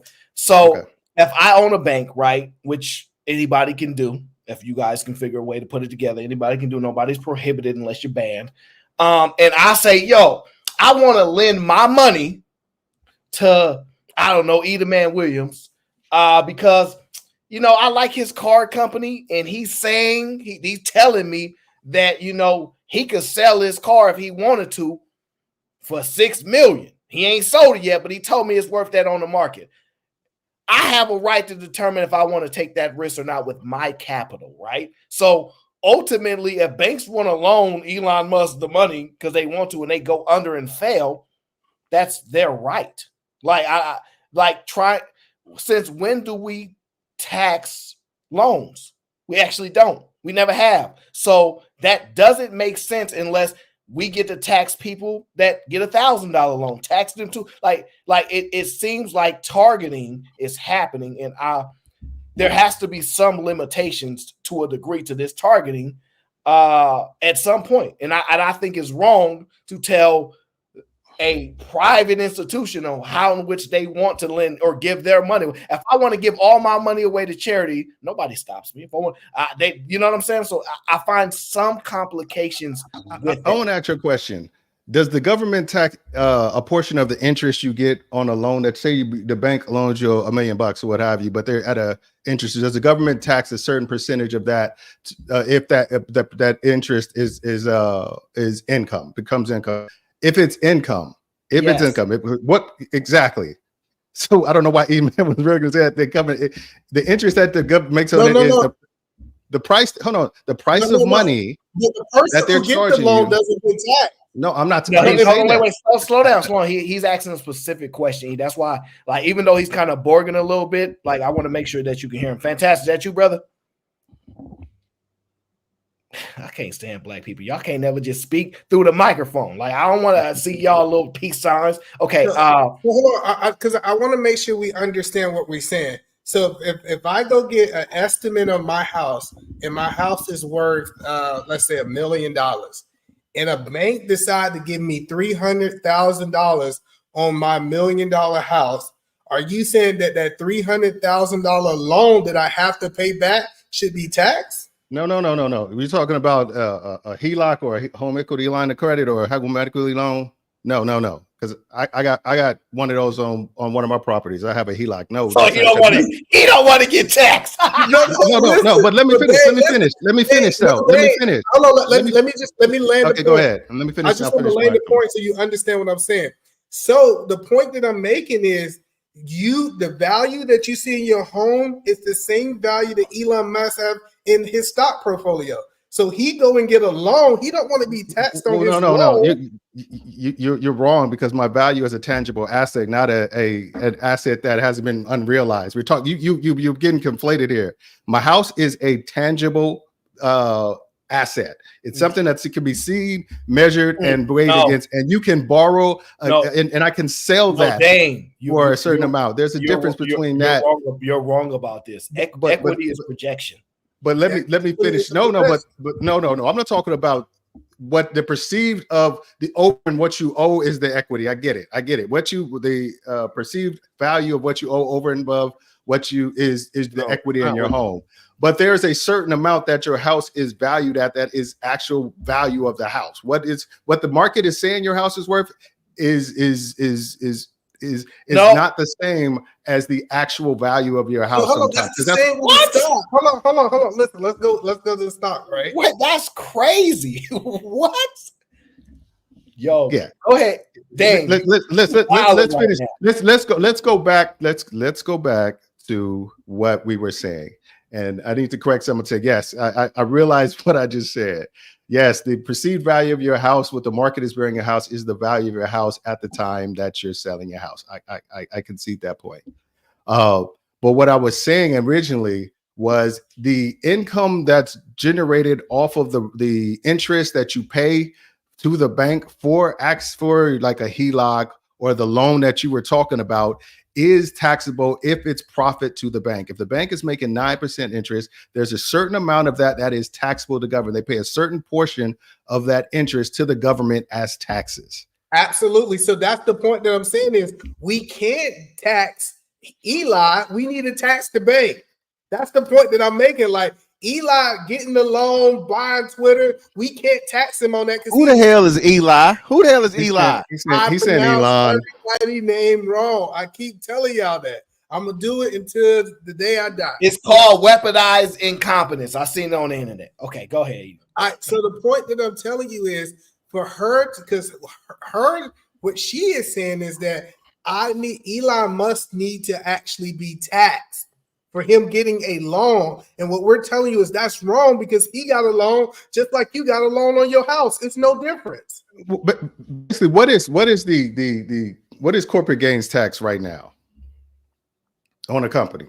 Say a company's making $50 million. What would be the corporate gains tax that they have? Capital.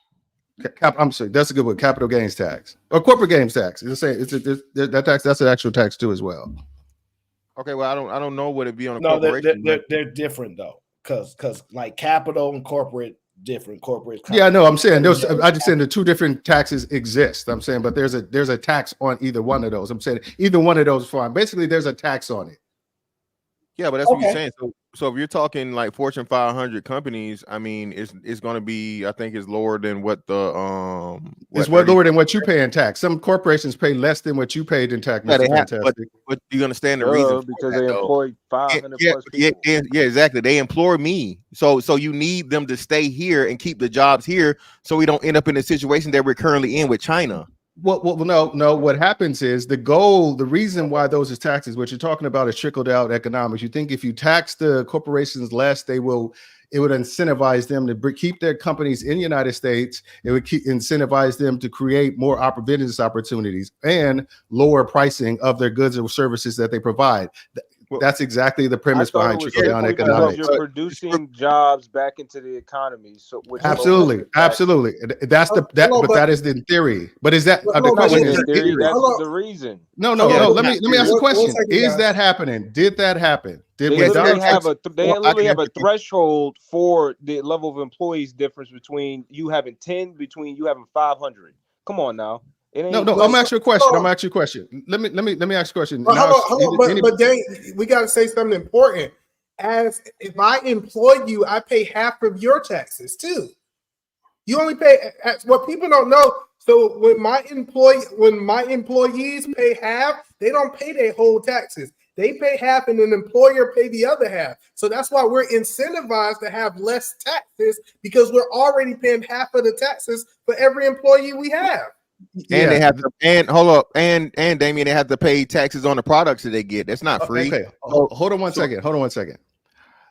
So I want to just ask some questions. Do you feel like when Donald Trump did a tax break for the corporate tax rate that added another 4.7 trillion to our national debt, with the initiative was that it was going to get incentivize companies to create more jobs and lower prices of goods and services.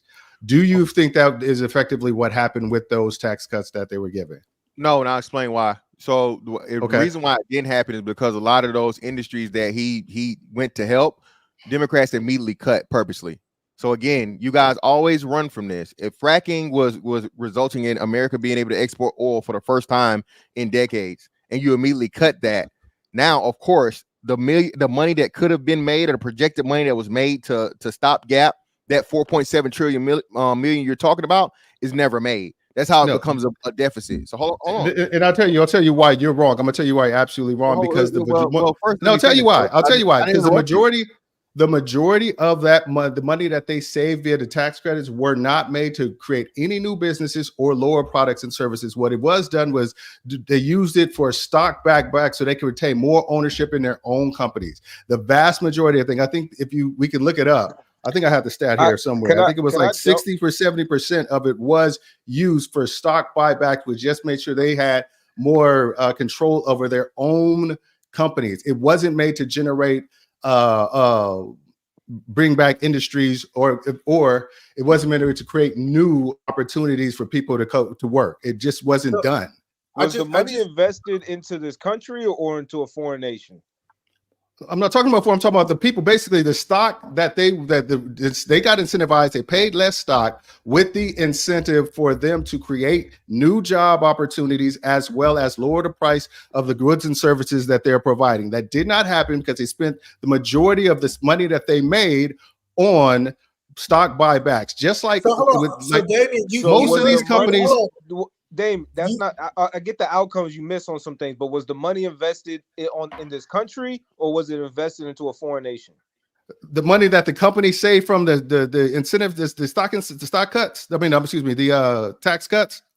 Was the money for the purpose to invest into this country or into foreign nations? Please specify. I'm asking a specific question. Specify what money you're referring to. You said the $4 trillion that was quote unquote wasted. No, what I'm saying, it created, because what happened was it didn't generate more jobs, so there were not more people paying taxes to subsidize that. Refusing to acknowledge the reason why the jobs weren't generated, though. I've told you the reason why the jobs were because they that's wanted that's your speculation. But No, the point I that's gave, hold on. economists. All right, let me pull up some specific notes. What Hold on. economists are you listening Hold to? on. Go ahead. No, but I think the problem that that we're not acknowledging is 40% of that money actually got invested back into the actual company and the employees. I get that we would have loved 100% of that money, but it was like 40. I think it was like 42% of that money got invested back into expansion, growing the company and adding more employees. No. It came back to, like I said, Trump's tax cut the corporate tax rate from 35% to 21%. It did not. The incentive was for them to create more jobs or lower the cost of the goods and service. But what they did, they spent $1 trillion on stock buybacks that year that he did the tax cut.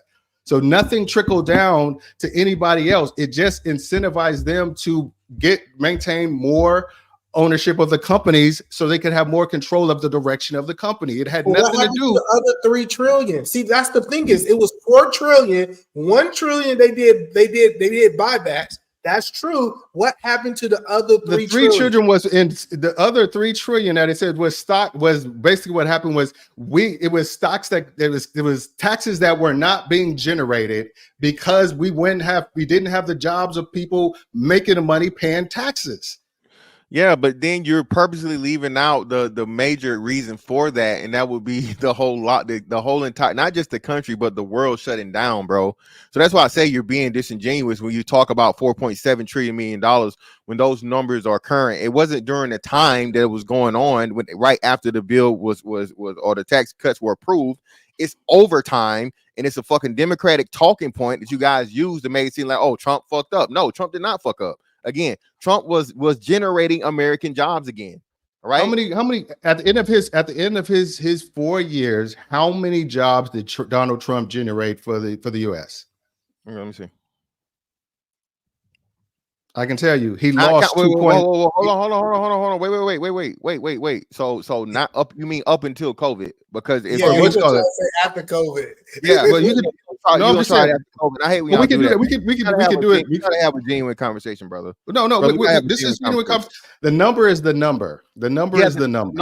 That's the wild part right there. Brother, there's context to the number. That's the automatic disingenuous when you say the No, number it's- is a number and you don't want to acknowledge any nuances that we live No. Like, you just, like you said, Hold on a if second. you want to make it a blanketed conversation and dumb ourselves down and not have a genuine conversation to an experience that we all live through and try to be disingenuous to the conversation, fine, but it doesn't make you look smarter or move the conversation anywhere. Look. If you want, okay, but I'm gonna tell you something, Sway. The nuance don't make it look even better, and I'm gonna tell you why.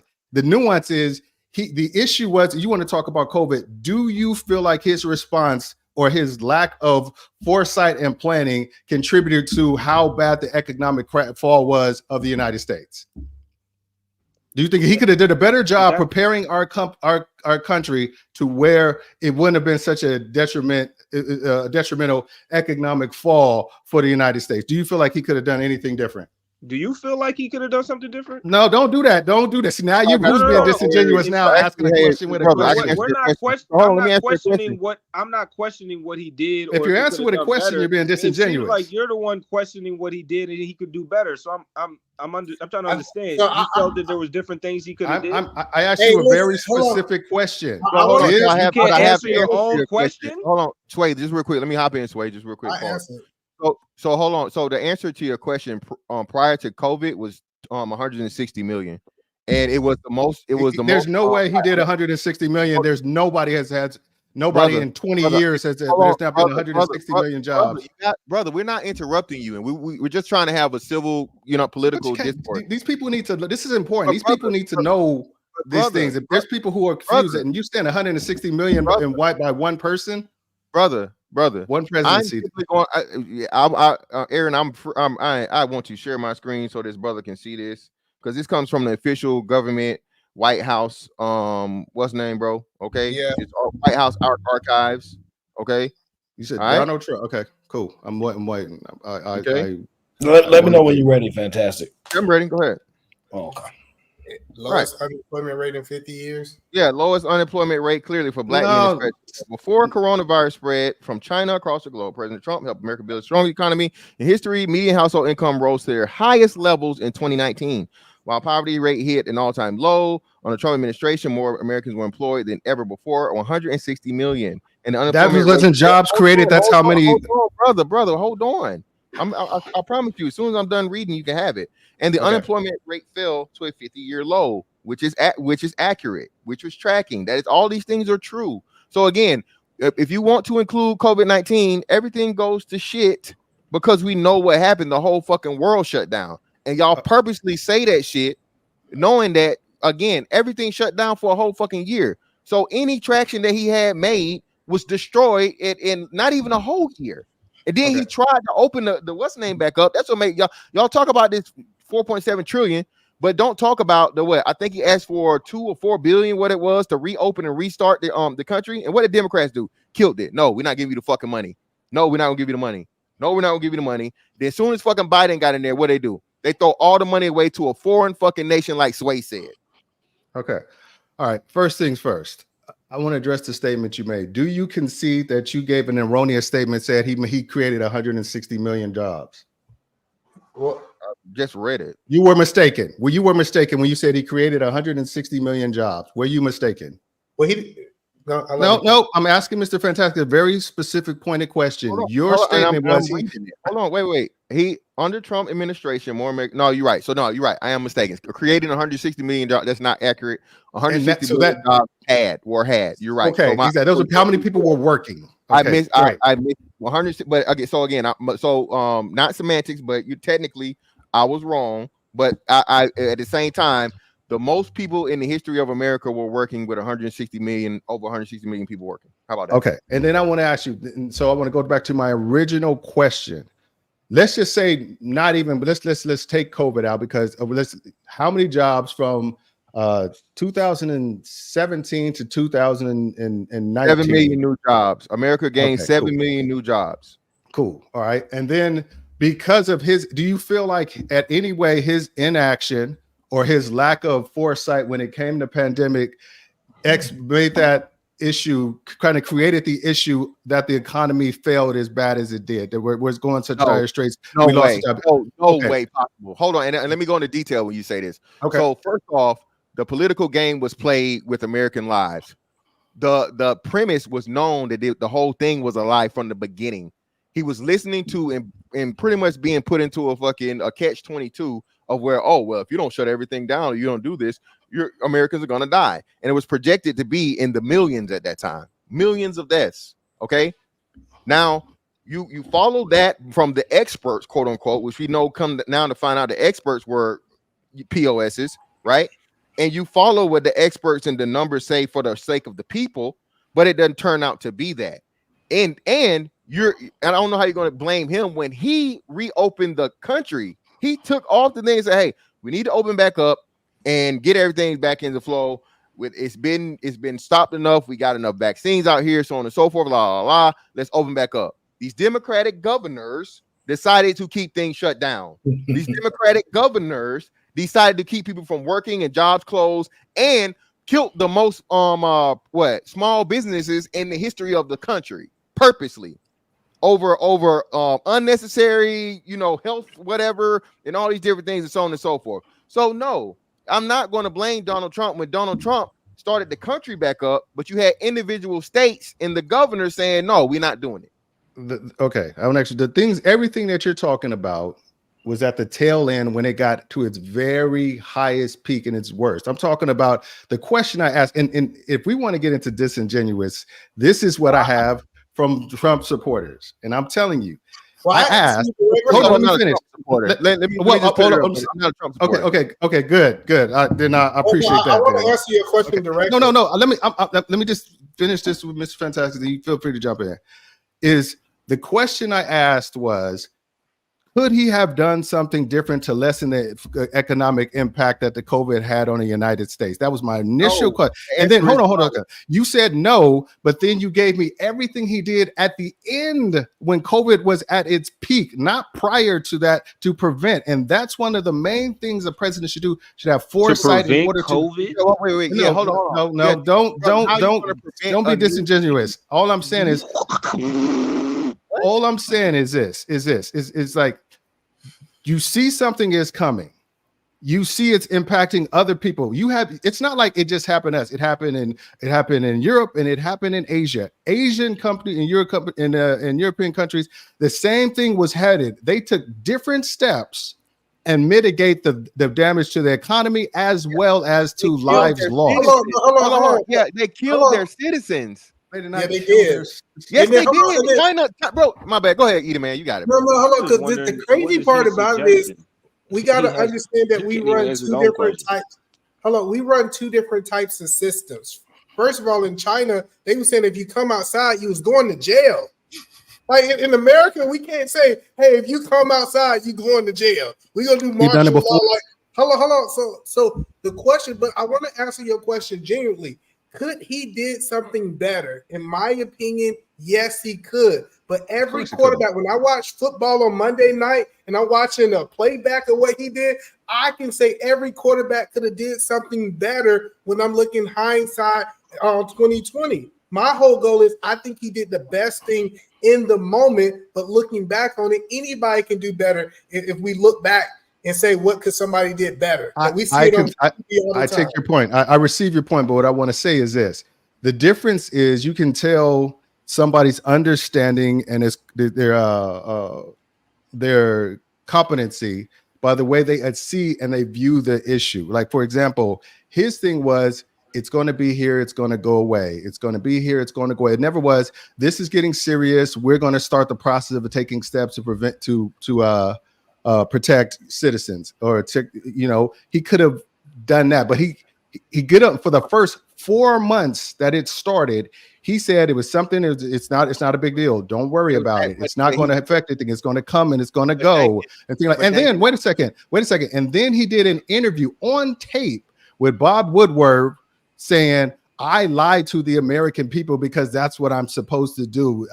He said that, and you can Google the Bob Woodward interview with Donald Trump. That's the part. Whoa! Real quick, we don't get briefings from the White House in the morning anymore.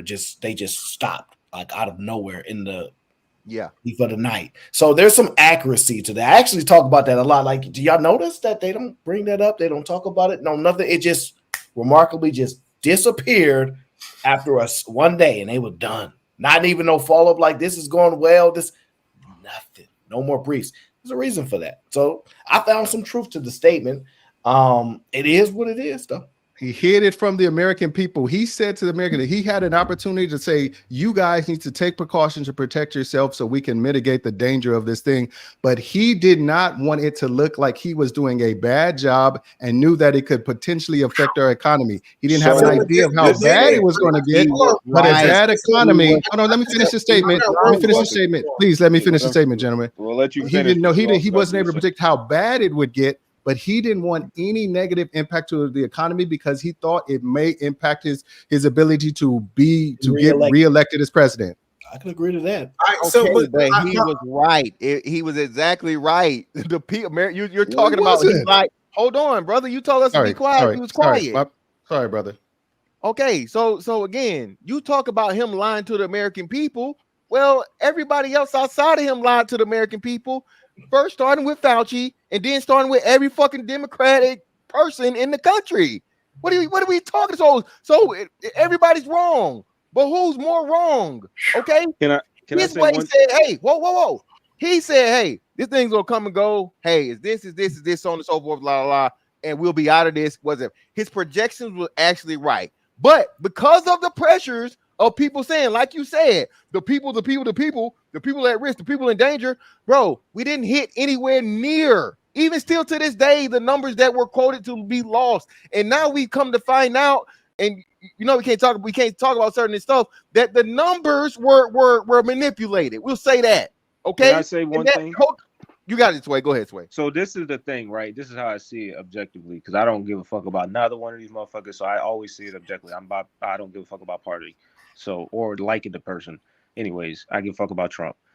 Anyways, I see it as two sides of an extreme, and the debate is which side did more harm: the side that incited fear and kind of a more tyrannical reign, or a person, in my opinion, that lied and was trying to keep everybody calm and have the flow of the economy still regulated while knowing that there was going to be deaths regardless. Because to say that this was going to be some exorbitant flu that was going to wipe, like this, some Ebola wiping people out, and the numbers are going up and it's worse than the flu virus, is worse than this whatever escapade all in the past, it's like the worst thing to ever come to mankind. And that was you think that was the thing to do in terms of influencing the nation? Because that's what I got from the Democratic Party, because they still had influence regardless of the president's in term. They could still put out their own news sources and social media presence to incite the quote unquote real truth about the COVID virus, or sorry, the jab. And in my opinion, they did nothing but incite fear into the people. And I don't think what Trump did was as nearly as extreme as it was. He lied, but he was more so trying to keep the peace, knowing that regardless of what he did, people were going to die. It was still a virus. Reese, I just want to say something real quick. Yeah, go ahead, Reese. First of all, the planet fell sick in a matter of days. Reese, I know you better speak to me. That's so disrespectful. What's up, y'all? Everybody. I was just joking. Go ahead. Yeah, and so no one alive at that time could have taken on that task and gotten everything right. No one. And not only that, he had a team of liars right on stage with him during all those press conferences, and they're all gone now. And they kept changing up. Everything kept changing up. It wasn't even him doing it. And if you have any doubts about it, go back and watch the old Senate hearings over the years with Fauci. You can find them lightning quick. And because they got receipts on him, you can drag him down the street. They're so long. I just want to ask, for looking like a bad guy, yo, and you kind of know it.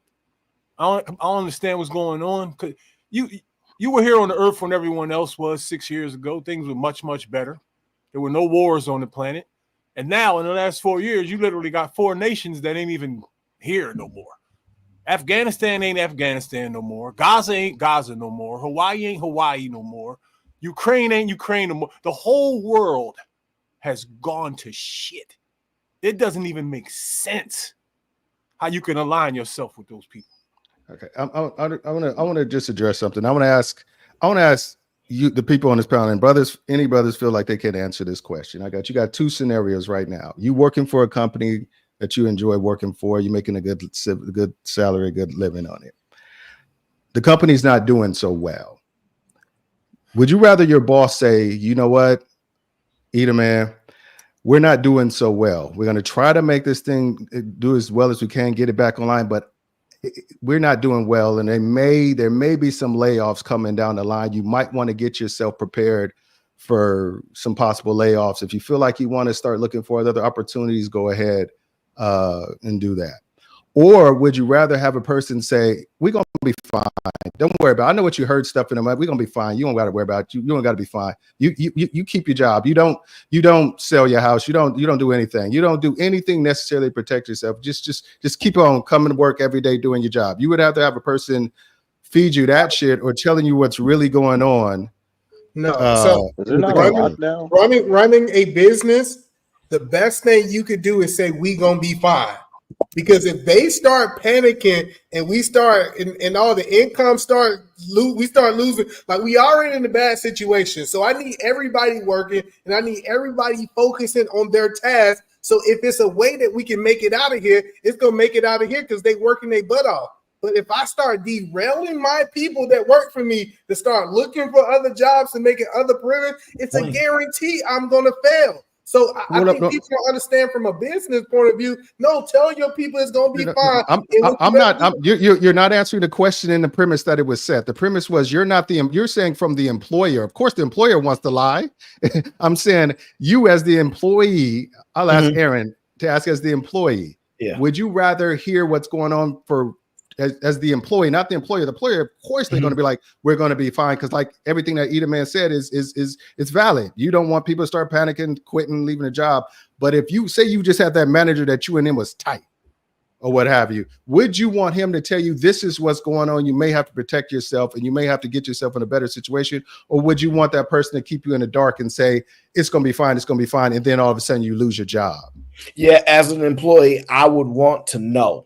Right. But I would have to acknowledge that employees don't know what's best for them. Otherwise, they be the bosses. So we make decisions for people that don't know what's best for them. And I'll give you the prime example. You're making a case to allow somebody to run the country for whatever reasons, which I don't care, that they know they have to redact information to the public and not allow them to know things till 60 years down the line because they cannot know things in current time. So it's fair to say, forget just my opinion.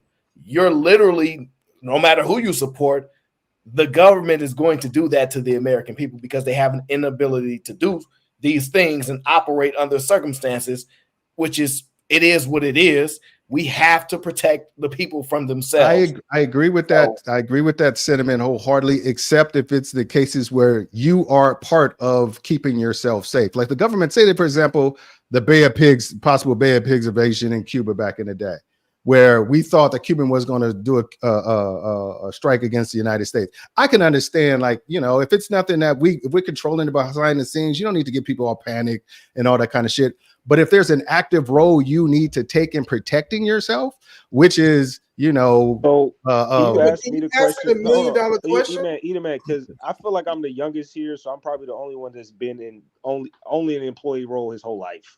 I don't own shit. So if you would ask me that, and I'm kind of probably a smarter than the average person, if you ask me that, my first question is, where would I go? Because if this is my profession and you feel this type of way, and if I go somewhere else, what's the likelihood of me getting another job? Are they either kicking their people out like you doing me to downsize, or are they trying to keep their people and they not adding nobody new? So I'm just wondering where you expecting me to go. So in my honest opinion, I'm going to keep my job till I can fully go through, and then you're gonna file for employment, take that government check. Because outside of like that, this, if you've got a skill set that's transferable, job nowhere else. Everything's crashing. I had to go on a lockdown.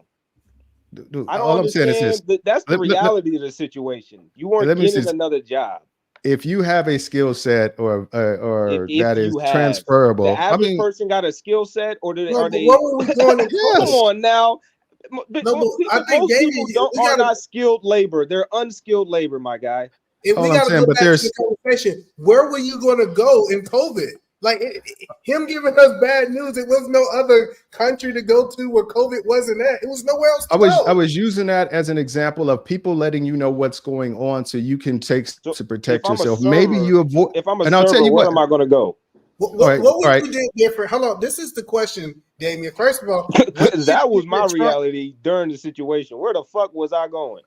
Yeah, I got you though, but the question you gotta ask is, what should he did different? Because everybody said that he didn't do a good job. What do you think he should did different? And then what do you think he should have told the American people? Those are the two questions I have for you. Those are some very good questions. Okay, number one, the first thing she did was not lie outright to the American people, because it gave them a false sense of security, so where they didn't have the opportunity to protect themselves. And what I mean is saying it's going to be fine, it's nothing, it's like the flu. If he said this is starting about to be serious, we're seeing it's really starting to affect people, maybe you shouldn't go to that that outside or that indoor concert. Maybe you shouldn't have all the parties and get things like that you're looking to have. Maybe you shouldn't do that. Maybe you should be at least more considerate and think about the things that you're planning to do where you're going to be around a wide variety of people. Maybe you shouldn't go to grandma's house if she has lung issues or COPD. Maybe you should avoid that, because a lot of these people were going to these events and functions, getting COVID, they were fine, and then they go to grandma's house, and next thing you know, grandma got COVID and she's on a respirator. Let me just address that part. See, the problem is He could have told people not to do it. They're gonna do what they want to do. We're Americans. But Can you believe that? Hold on, you believe just because Donald Trump got on stage and said, "Hey, Dane, don't go to see your grandma because we got this thing named COVID out." You telling me you ain't going to see your grandma? all I'm saying is, if they said, hold on, the thing that you need you fail to like acknowledge is that evidently, if there's 80 million people or 74 million people that vote for him, a significant number of them will do the things that he suggests doing. There's people right now who say Donald Trump could tell me to do whatever and I will do it. No, I mean, so listen, even if it's you're making it seem like it's an all or nothing situation. It's not. I got a question for Dane. I get the point that you saying. I get you saying that you telling people not to go nowhere and they shouldn't do extracurricular activity. And I understand Donald Trump personality. The American public would not receive somebody that's dominant like him telling them what to do and what not to do. The people that want to be dominated will. No, I'm just telling the media. The media would have spent it. Now you got like if Donald Trump would have reacted like China and said, if you go outside, I'm gonna lock you up. Y'all would have been having a whole nother conversation talking about that Donald Trump, he's trying to take away our American rights and this, that, and third. So the biggest thing is it was not a winning situation he was in, that he could have told you something that you would have been happy with today. Yeah, like I'm saying, if he would have said up front, if he would have said, this is something that's serious. We're seeing the results in other countries. People are dying significantly. They're getting infected quickly and they're dying even quicker.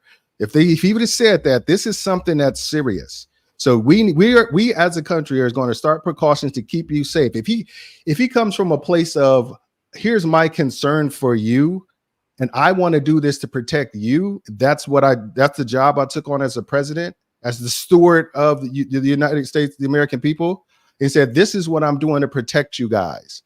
So if you choose to follow it, I get it. There's going to be people who buck the system all the time, but he has as a president, just the fact that you got elected as president, you have a significant amount of influence on a vast group of people. So, I hear the logic. I just cannot accept it.